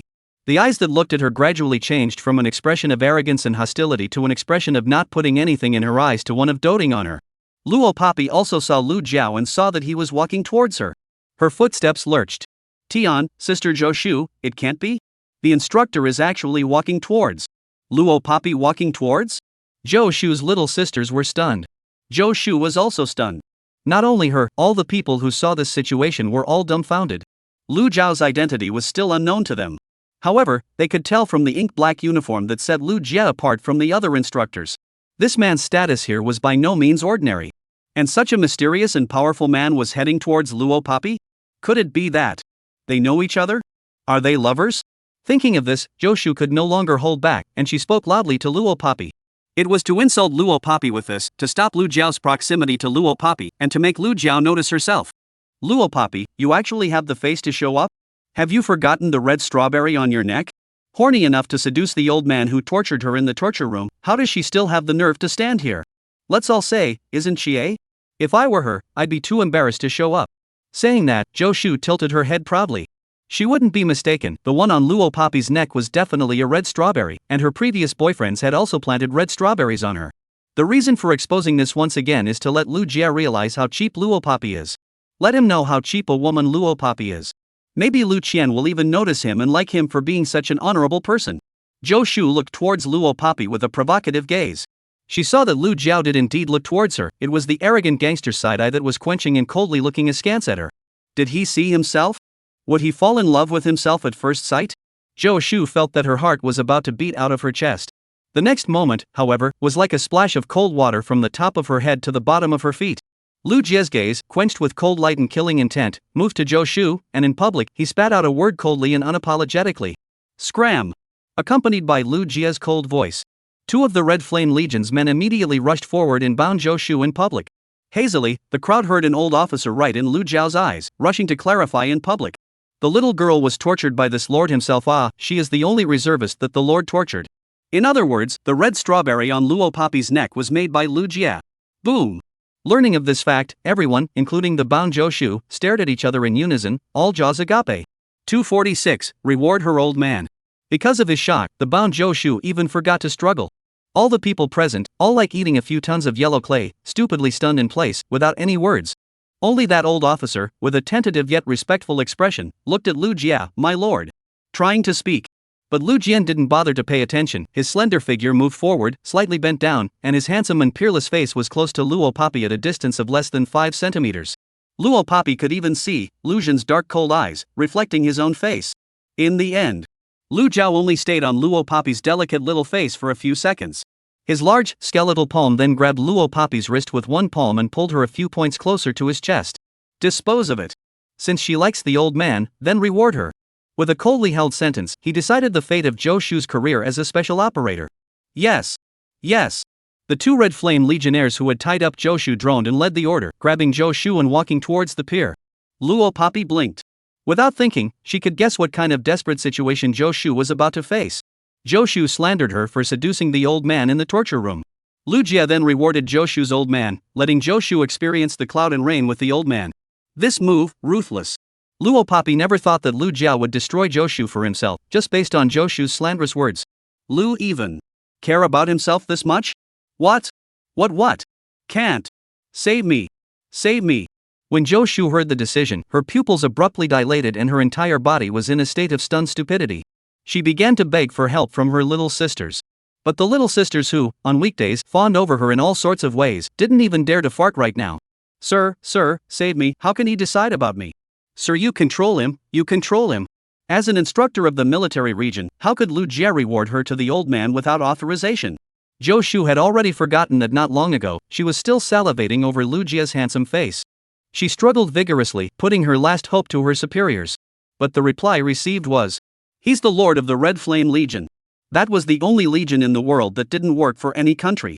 The Red Flame Legion that was even more powerful and omnipotent than the #1 international assassin organization, the Blood Shadow Organization. Rumor had it that the people in the legion only followed the orders of their leader. Now, unless their leader appears here, no one can stop Zhou Shu's downfall. But what Zhou Shu and the people at the scene didn't know was that Lu Jiao was the leader of the Red Flame Legion. So Zhou Shu's tragedy was destined to happen. Boom! Hearing these words, everyone's brains exploded. Who in the scene hadn't heard of the Red Flame Legion's existence? The rumors on the road. People from the Red Flame Legion, even if they were just an ordinary cleaner in the Legion and went international, they were all powerful and influential figures.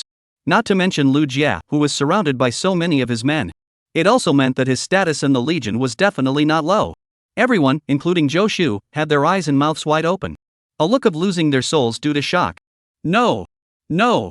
No! Zhou Shu was so scared that she even spewed out snot, but she couldn't care less about that. After realizing that only Luo Poppy's change of heart could save her here, Zhou Shu began to desperately apologize.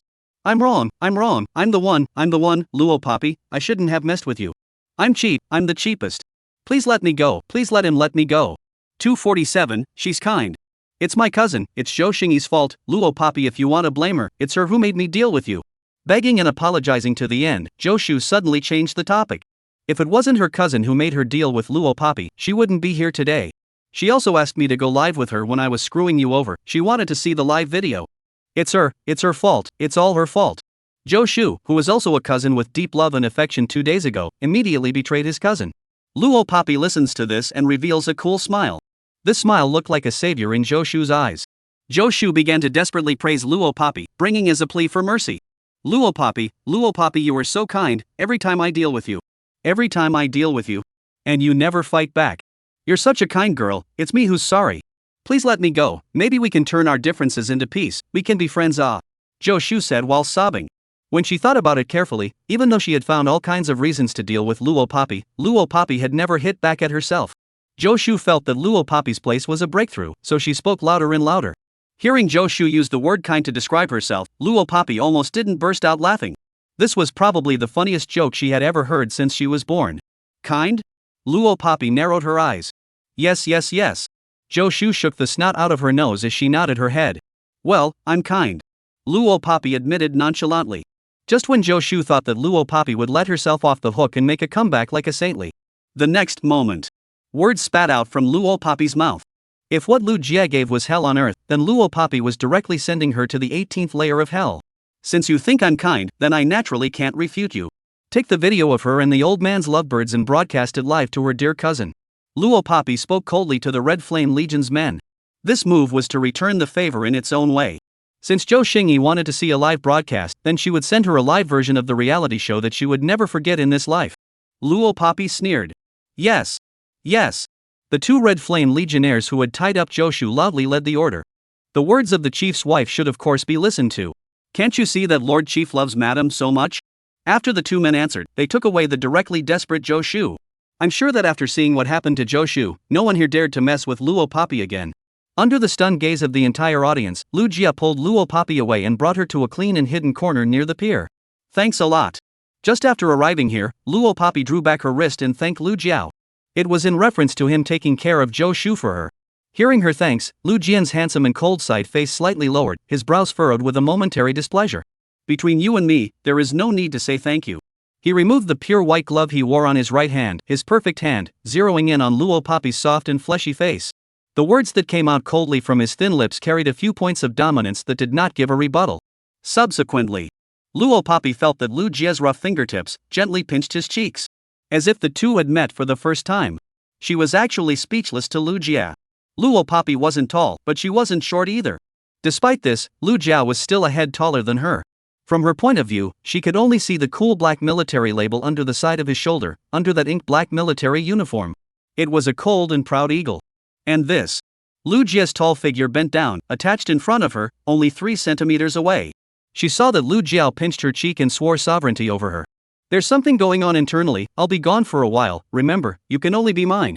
248-44, Sand Terrace. So the helicopters parked on the lawn were there specifically to take him back? He was also waiting for her there to tell her that she was not to have contact with other males during his absence? Luo Poppy blinked. After being reborn, she only wanted to experience life and never thought about love, so of course she wouldn't get involved with any male. Hearing Lu Zhao's words, Luo Poppy's complexion flinched and she nodded her head. Well, turning his thoughts. Just then, she felt the knuckles of Lu Zhao pinching her cheeks loosen. Shortly after, Luo Poppy could clearly feel that Lu Zhao placed his hand on top of his head and gently rubbed it.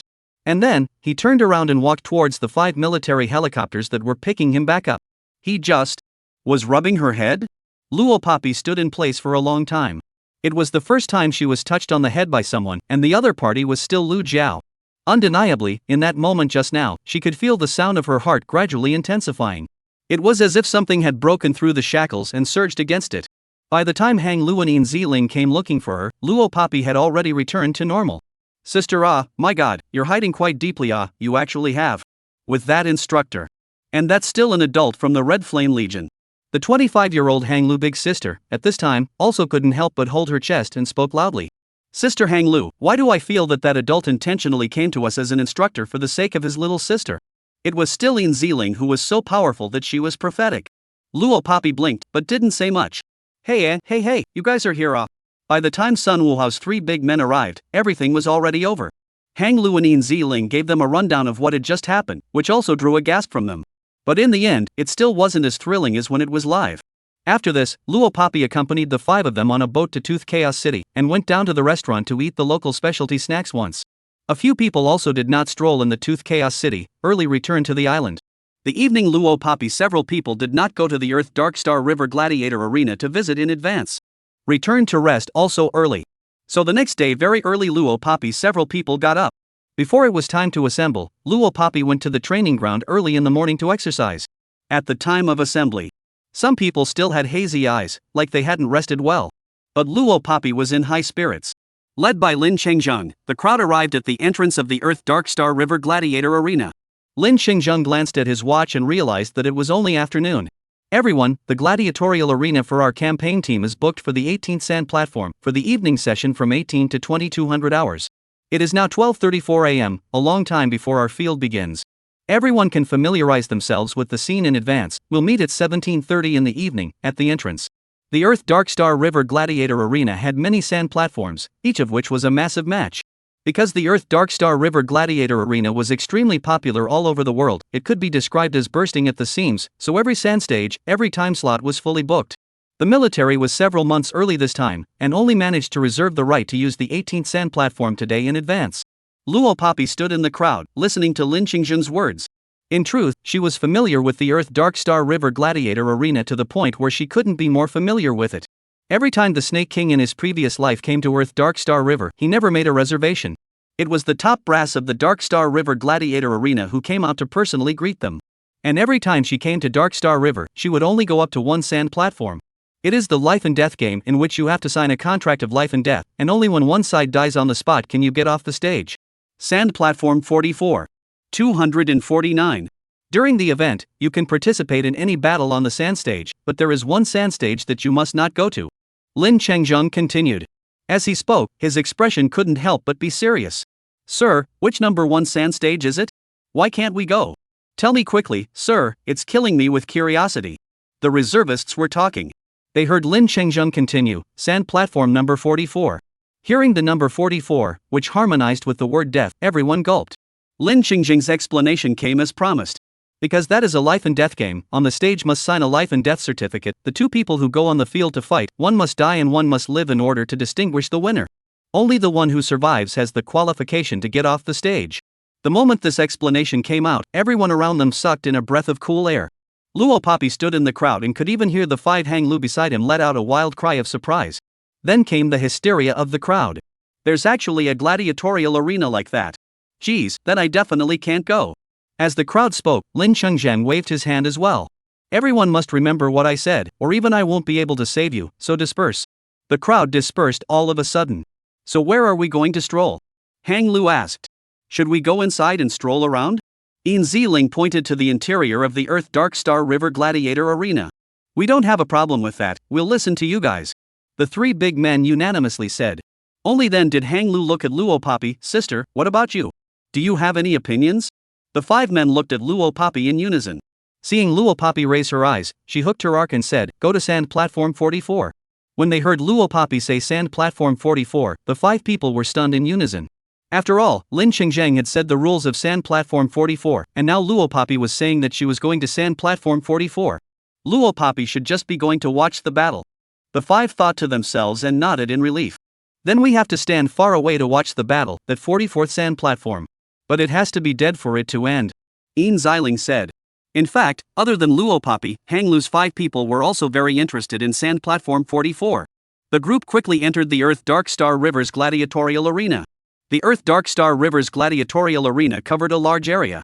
A single sand platform covered an area as large as a basketball court, and there were also large spectator seats on the side of each sand platform. Not to mention, it possessed dozens of sand platform arenas. Usually, gladiatorial arenas, like casinos and nightclubs, were only the most lively at night, and there weren't many people during the day. But Earth Dark Star River's gladiatorial arena was bustling with people even during the day. From this, it could be seen that it had an international status. Fight, fight, go on, beat him up. Along the way, the neighborhoods of all the sand platforms were filled with the shouts of the spectators. Luo Papi walked in front, turning the corners and roads, skillfully leading Hang Lu's 5 people to sand platform 44. Sister, how are you so familiar with this place? I thought I'd have to go ask someone how to get to sand platform 44. Hang Lu said in surprise. Luo Papi smiled bashfully and said nothing. Sand platform 44 was, after all, a life and death game, so it wasn't like the other sand platforms where there were people jousting at all times. However, the spectators surrounding the vicinity of sand platform 44 were the largest. Watching a match, of course, the more exciting the better, so the life and death game was simply a boon to the spectators. When Luo Papi's few people arrived here, sand platform 44 was in the middle of a gladiatorial battle.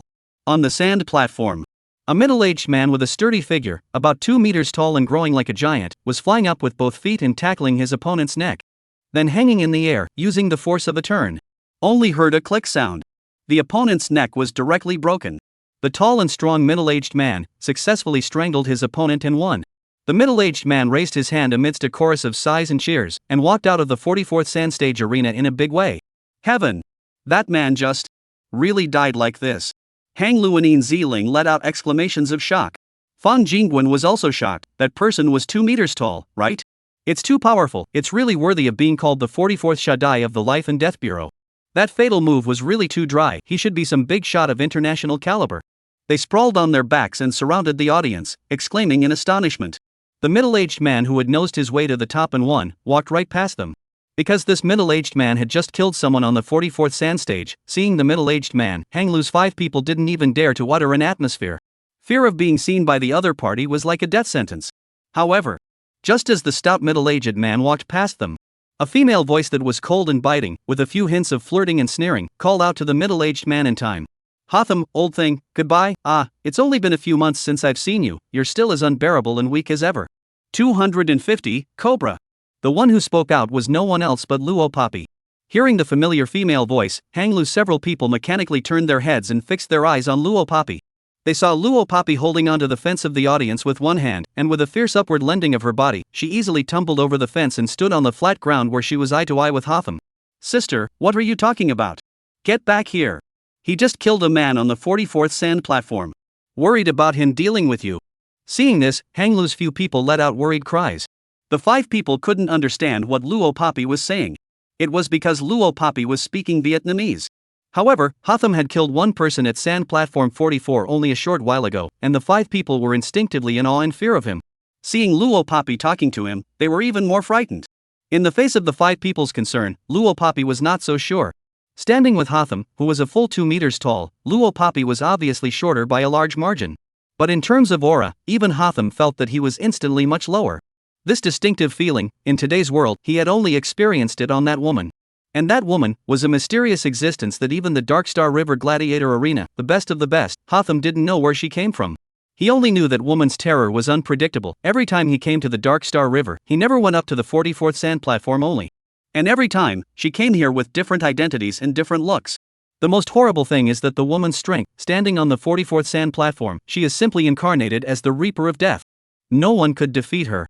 In the words of the Dark Star River's spectators, it was, "There is no eternal enemy she can't kill." In Earth Dark Star River, no one knew where she came from, not even Hotham could tell anything about her. All that was known was that she had the usual pseudonym. Cobra. Cobra, whose English translation in Chinese meant, Cobra. Cobra? Hotham's slightly suspicious voice, gently testing Luo Poppy. Seeing her nod her head, Hotham suddenly revealed a big grin. It was also true that only Cobra, a woman in this world, dared to accuse herself in such a tone. Hotham was black. A wild black man suddenly showed such a smile, and he had killed someone on the sand table not long ago. Hang Lu and the others looked even more panicked.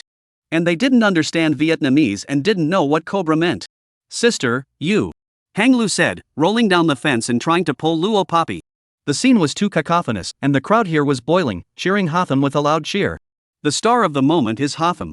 So the conversation between Luo Poppy and Hotham had long been covered by the cheers, and of course the audience didn't hear it. Old thing, meet me at the entrance of Earth Dark Star River in half an hour. I have a few friends to introduce you to. Luo Poppy raised her shoulder-length hair and hooked out a seductive arc. Once upon a time, every time the Cobra came, it was all alone. Although the looks were different every time he came, Hotham had also gotten used to Luo Poppy's disguise. So it wasn't a surprise this time. But this was the first time Cobra had brought a friend, and Hotham nodded his head in a hurry. That's great. See you in half an hour. This is indeed not the place to talk. Hotham's behavior stunned Honglu's few people, who were instinctively afraid of him. Honglu, who was about to reach out to pull Luo Poppy, stopped her hand in midair. Subsequently, the 5 people saw that the brutal and ferocious-looking gringo, Hotham, looking towards them and showing a big grin. Like he was greeting them. Greetings? 251, speaks Chinese. Honestly speaking, being greeted by a foreigner who was so fierce that he seemed to want to eat people, with such an amiable expression. The sense of dissonance rubbed off on them all of a sudden. A big question mark flashed across Hang Lu's 5 heads. Then seeing, Hotham greeted the cheers and applause of the audience and left people's view. The foreign Ziling also jumped down from the audience fence and gathered around Luo Poppy. Sister, that old foreigner. You recognize Ah? Hang Lu asked. Luo Poppy nodded her head and answered very directly. Yes, recognize. This matter of her acquaintance with a few old things in Hotham, she did not intend to hide it. Those few old things also did not know her identity, but they were afraid of her strength. Although they were a few old things that didn't have much ability, unbeatable and weak. But in her previous life, they did help her a lot. Luo Poppy wasn't a kind-hearted person, but she would return any favor. We thought you were casually picking up with a foreigner, it really scared me to death. Hang Lu patted her chest. Yeah, after all, that geezer just killed a man on sand platform 44. Ian Ziling nodded approvingly. You just said something to that foreigner? Fong Jingwen looked at Luo Poppy. Luo Poppy, in half an hour, I'll meet him at the door and I'll recommend you guys to him to get to know him. Yeah, this. Hang Lu's 5 people were stunned. Su was a little flattered and a little overwhelmed. Seeing Luo Poppy hooking up the red arc, looking at them with a playful gaze. What? You guys don't want to? The 5 people were silent. Until Luo Poppy spoke again, perhaps before the gladiatorial arena begins, you guys can learn some gladiatorial skills from Hotham. Hotham's caliber was such that he was able to win at once even in the talk of the 44th sand stage. His jousting strength was almost to the point where it was unrivaled. This was something that the Hang Lu 5 personally realized. If they could get Hotham to teach them a few moves, it would help them greatly in the gladiatorial arena at night. Really? Will he really teach us? Hang Lu's eyes widened in surprise as the few people heard Luo Poppy say this. He will teach. Because he didn't dare to refuse her request. Near the gate of the Dark Star River Gladiator Arena, in a cold drink store, Luo Poppy was carrying a cup of cold drink made from peach pomace, sitting quietly in the store. Hang Lu's 5 people sat on the bench beside her, with a cup of cold drink in each hand. Half an hour later, Hotham arrived as promised. Accompanying Hotham were 2 stout and robust foreign men, both middle-aged. The 2 are Smithson and O'Riordan. They were also one of the old things that Loppy was talking about. Cobra. Oh, Cobra, you haven't come to Dark Star River for a long time. Smithson and Aladi came over and tried to rush up to embrace Loppy, but Loppy dodged them in disgust. The 2 were not angry and found a bench to sit down with Hotham. Although Hang Lu several people could not understand the Vietnamese language, they could feel the respect that the 3 Hotham people had for Luo Poppy. Hello? English was the international common language, so Hang Lu used English to communicate with the Hotham trio. Oh, hi. Hotham stretched out his hand and wagged his finger at Hang Lu, counting it as a gesture of goodwill. The language barrier between countries made the atmosphere awkward all of a sudden. Until Luo Poppy sucked out the peach-flavored cold drink, put the cup down on the table, and voiced out. They speak Chinese. 252, Golden Triangle. Such a complicated exchange became simple because of Luo Poppy's words. Hang Lu's 5 people's faces instantly changed abruptly. A word called embarrassment spread throughout the room. Thinking about the previous yelling that the few of them had done to Hotham in audience seat 44, the other Hotham could understand. Hang Lu and the few of them scratched their heads in embarrassment. Oh yeah, we speak Chinese, please don't mind, I usually rarely speak in Chinese. Hotham also scratched his head and spoke out in Chinese to Hang Lu several people. The pronunciation wasn't particularly standard, and it also carried the unique accent of a foreigner. Luo Paishan narrowed his eyes. So you guys can speak Chinese, we thought. Yin Xiling smiled and locked eyes with her companion. Don't look at the fact that Hotham, Smithson, and Aladai were all black and looked serious and menacing on the outside, but the three of them were still very good to get along with. They quickly chatted with Hang Lu's 5 people until they were cracking up. Cobra, there is a big rules gladiator match tonight. The opponent is a Golden Triangle's gladiator, very strong. Do you want to go on? In the midst of the casual conversation, Hotham looked his eyes towards Luo Papi and spoke out. Gladiator is the meaning of a professional player in a gladiatorial arena. Just like people who played esports, there were professional esports players. In previous years, when Luo Papi came to the Earth Dark Star River Gladiator Arena, she only went up to Sand Stage 44 and had only one request. She only fought the strongest. Every time she went on the field, it was the few old things in Hotham who arranged opponents for her. Today, when there was a strong man on Sand Platform 44, Hotham instinctively suggested it. And thought that she had come to the Earth Dark Star River to go on the field against her enemies. I'm not going. Loppy replied dryly. Why? All 3 of the Hothams were unanimously shocked. They saw that Luo Papi raised a cold and arrogant arc. Today, I'm going on the 18th sand stage. At the sound of the voice, the 3 of them were stunned in unison, and an uncontrollable voice of astonishment just slipped out of their mouths. What? The Cobra who had never been on any other sand platform other than number 44 was actually going to be on number 18 today? Is this the rhythm of the sky raining red? This conversation was so loud that the 5 Hang Lu people were in the clouds. Sister, what is Cobra? And what is the Golden Triangle? And, you've been to the Earth Dark Star River Gladiator Arena before, huh? Hang Lu asked with a surprised face. The 4 people accompanying Fong Jingwen were also wide-eyed. After all, how old was Luo Papi, and had she been to Earth Dark Star River before? Seeing the 5 people curious, Hotham instinctively replied, Cobra, she is our Earth Dark Star Rivers. A regular visitor.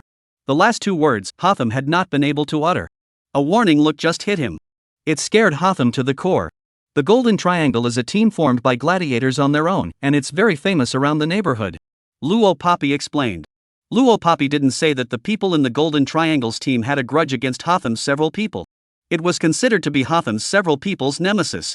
So that's how it is. Hang Lu nodded her head. After sitting in the cold drink store for more than an hour, Luo Papi handed Hang Lu's few people over to Hotham. Let Hotham teach them jousting. Luo Papi's request, Hotham agreed very dryly. Luo Papi arranged for the several people and left, going to do something in private. Hang Lu several people also did not know where she went. Until 17:30. When the time was not a minute too much and not a minute too little, Luo Papi returned to the gate and gathered here with the large force. Several hundred people, led by Lin Chengzhang, trooped into the Earth Dark Star River Gladiator Arena and came to the 18th sand platform. 253, signed the life and death certificate. On sand platform number 18, the rules were simple. It wasn't a one-on-one sparring mode. It was the reservist who went up to the ring and fought an instructor. Then a couple of referees will give the scores of the evaluation through the moves that the reservist has fought. This was a sparring match with no spectators, and the time a reservist fought against an instructor was only a short minute or two, only sparring for a while. That's why there were almost no spectators near the 18th sand stage. As for getting extra points, then one would have to go up to the other sand platforms and have a formal one-on-one match with the others. Time was passing at a fiery pace. Soon, more than half of the reservists' assessments ended. Luo Papi was still waiting in line. There's a life and death fight going on at sand platform 44, it's wonderful, those of you who have finished evaluating go and take a look. There's a reversal on sand platform 44, the body of the guy who died in the front field has been carried out. Have you finished your evaluation? Come quickly, come quickly. Those preppers who had their turn to evaluate first, just finished evaluating, ran over to the 44th sand platform. The audience also all rushed that way. Obviously, sand platform 44 was the most popular in the entire arena because its rules were the most brutal. Sister, after the evaluation later, let's meet over at sand platform 44 as well. Even Hang Lu said this to Luo Papi. Shortly after saying that, it was Hang Lu's turn to evaluate. Then it was Yin Haojie and Fong Jingwen, followed by Yin Xiling and Sun Wuhao. Luo Papi was at the end. All the preppers who had finished evaluating went to the 44th sand platform to watch the fun. Even Lin Chengzhang, who had nothing to do here, went to sand platform 44 to watch the battle. There were almost no people left on sand platform 18.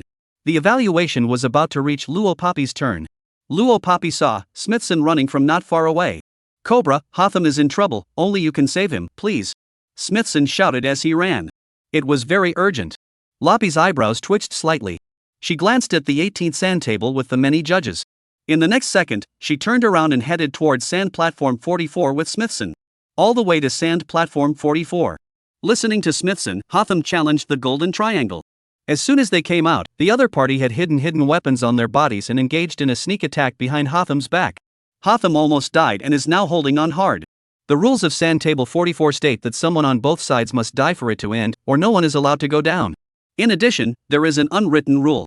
If someone is willing to bet their own life, sign a life and death contract, and go up to the stage to replace their friend, they will be able to save their friend. Usually people who are not sure of what they are doing will not easily replace others. Not to mention the people of the Golden Triangle, all of them are king-level gladiators. Smithson and Aliland were going to die even if they got into the ring. The only one who could change the situation now was Luo Poppy. The two quickly arrived near the 44th sand table. Immediately arrange for Hotham to step down. Is the life and death warrant ready? Luo Poppy asked expressionlessly. All ready, Smithson said, waving his hand towards Aliland not far away. Aliland, quick. Oridi was busy handing over the certificate of life and death. Luo Poppy didn't hesitate for a second as she casually signed her name at the end. The line of clouds and flowing water, reckless and unrestrained. Number 44 on the sand stage. The two people who were the center of attention in the whole arena. Hotham, who was seriously injured. With the man from the Golden Triangle, the man named Kolya. And this. Kolya was talking provocatively while launching attacks on Hotham non-stop. Waste, come on, come and kill me. Can't you? 254, back to the top. You losers actually fight with our Golden Triangle. Don't you know that our Golden Triangle is full of experts? Today's you will soon die here. Don't worry, I will ruthlessly crush your ashes and force your wife and son to swallow your ashes. So die. Kolya's fist swung, about to slam his last punch against Hotham. Hang Lu and the others in the crowd had their throats in their mouths. Hotham had been kind to them, and had taught them so many gladiatorial techniques this afternoon. Nothing can happen, nothing can happen. Hang Lu even put her hands together and worshipped the sky and begged. Clang clang clang. The bell that forced the scene to terminate the gladiator fight suddenly rang. On sand stage 44, the referee's voice traveled through the microphone and spread throughout the entire arena. The gladiator fight is terminated. Someone has volunteered to replace Hotham in the ring. Please ask Hotham to step down and continue the gladiator fight in 5 minutes. As soon as the words fell, the entire audience sighed. I didn't expect that at such a critical time, someone would actually be willing to replace Hotham on stage to die. Ho, scared to death, hang loose. Several people, however, ruthlessly let out a sigh of relief. Their breath had only just been loosened. Right along with Lin Qingzheng, all the preppers who had gone to sand stage 44 to watch the gladiator fight, and all the spectators in the arena, they saw it. The entrance to sand stage 44. From a far distance, it was seen like this. A teenage girl, wearing a clean and sharp black leather jacket and pants, coldly walked towards the scene of sand platform 44. What attracted Hang Lu's several people's attention was not the teenage girl's age, but Sister! The moment she saw the person coming, Hang Lu's face turned green with fear. How did little sister appear here? Yin Ziling also stared with wide eyes. She shouldn't be replacing Hotham in the 44th sand stage jousting. Is she crazy? Sun Wuhao exclaimed. The crowd instantly boiled over. Those preppers who knew Luo Poppy all stared at the young girl who appeared on sand stage 44 with wide eyes and with an expression of disbelief. The spectators, on the other hand, had faces of disgust. Ha! How did a pussy come out? Trash, get off the field. We want to see a man's match, pussy get off. Son of a, there's nothing to see in a pussy coming up here to die. Get out. Not far away. Greeting the boiling fervor of the spectators on sand platform 44, Luo Poppy walked indifferently towards the center of the sand platform. The moment she stepped into sand stage 44, it was as if she had returned to her previous life, the killing field that didn't place a single human life in her eyes. The reason why she chose sand platform number 44 every time she went to the Earth Dark Star River was for no other reason than that. Luo Poppy had survived in an assassin organization in her previous life, and had been subjected to an unprecedentedly brutal gladiatorial arena. It was a life and death struggle belonging to top killers and agents. Those who lost, paid for their lives on the spot. Those who won, stayed in the arena and fought until all their companions died under them before they could leave. At that time, Luo Poppy, holding a dagger, killed 255 top killers in a row, piling up the small sand table into a corpse field filled with the smell of blood.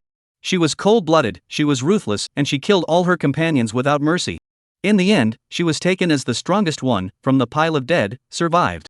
The reason why she loved the 44th Gladiator Arena was because every time she stood here, it made her feel like she was back to that day. Back to the day when she told herself that only by becoming the strongest, she deserved a foothold in the world of killers. The world does not need weak and incompetent people. She had to become the strongest one in order to dominate the world that had once suffocated her with despair. Therefore, looking at Kolya, who stood in the center of the gladiatorial arena, Luo Papi hooked a smile that glowed red like blood. As a dirty animal in the arena, are you ready? 255, overriding the crowd.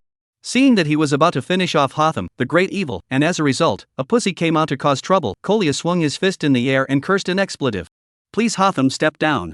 Please Hotham, step down. The referee's voice booms back and forth several times through the microphone. Hotham was holding on for dear life just now. Now that the bell to terminate the gladiatorial fight had rung, his massive 2-meter-tall body, like a lanky bull, fell to the ground with a thud. He no longer had the strength to leave the 44th sand platform. In a haze, he could see Luo Papi's figure, approaching the center of the sand platform.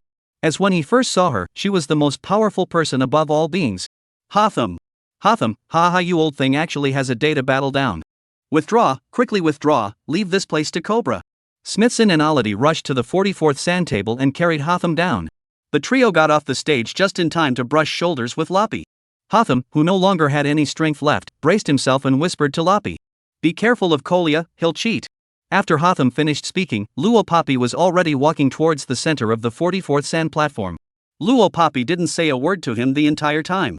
For Hotham to lose to Kolya, of course it couldn't be that Kolya was more powerful than him. It had to be the hidden weapon in Kolya's hand that took him by surprise. On the sand platform of Earth Dark Star River 44, the use of concealed weapons or the use of underhanded tricks were all tacitly recognized. As long as you can win, you are the strongest person that people respect. This was a life and death battle stage that did not look at the process, but only the result. What's going on? What's going on here? How did she get on the 44th sand stage? Seeing Luo Papi, Lin Qingzheng was not calm anymore. He found a few people close to Luo Papi, Hang Lu, and asked loudly. We also don't know, isn't she still on the 18th sand platform? How come, went up? Sun Wuhao frowned and said. The black man who almost failed just now, we know. It was my sister who introduced us, and in the afternoon he also taught us many gladiatorial skills. I'm afraid that my sister wanted to go up to save him, but that was the 44th sand table. That's the 44th sand platform that must be dead to end. Hang Lu had a look of horror on her face. Although after getting to know Hotham, none of them wanted anything to happen to Hotham. But Luo Papi, how could she replace Hotham on the stage? That Kolya's strength, they all saw it just now, it was the best at the peak of the pyramid. If Luo Papi went up, she would only be sent to her death, right? Harm. After understanding the general situation, Lin Qingzheng scratched his head and led Hanglu's few people towards the entrance of the 44th sand stage. Please stop the jousting for a moment in the middle, please, that young girl is one of our trainees. She just doesn't know how to enter number 44, please. Lin Qingzheng's intentions were good. Even though he knew that Luo Papi had signed a life and death contract and that there was no longer any possibility of stopping the jousting, he still begged the staff as much as he could. The staff of Dark Star River came from all over the country, and there were also those who spoke Chinese. This staff member revealed a difficult expression. I'm sorry, once the jousting has started, it cannot be ended unless someone is willing to substitute for a replacement. The staff member pointed to the center of the sand platform.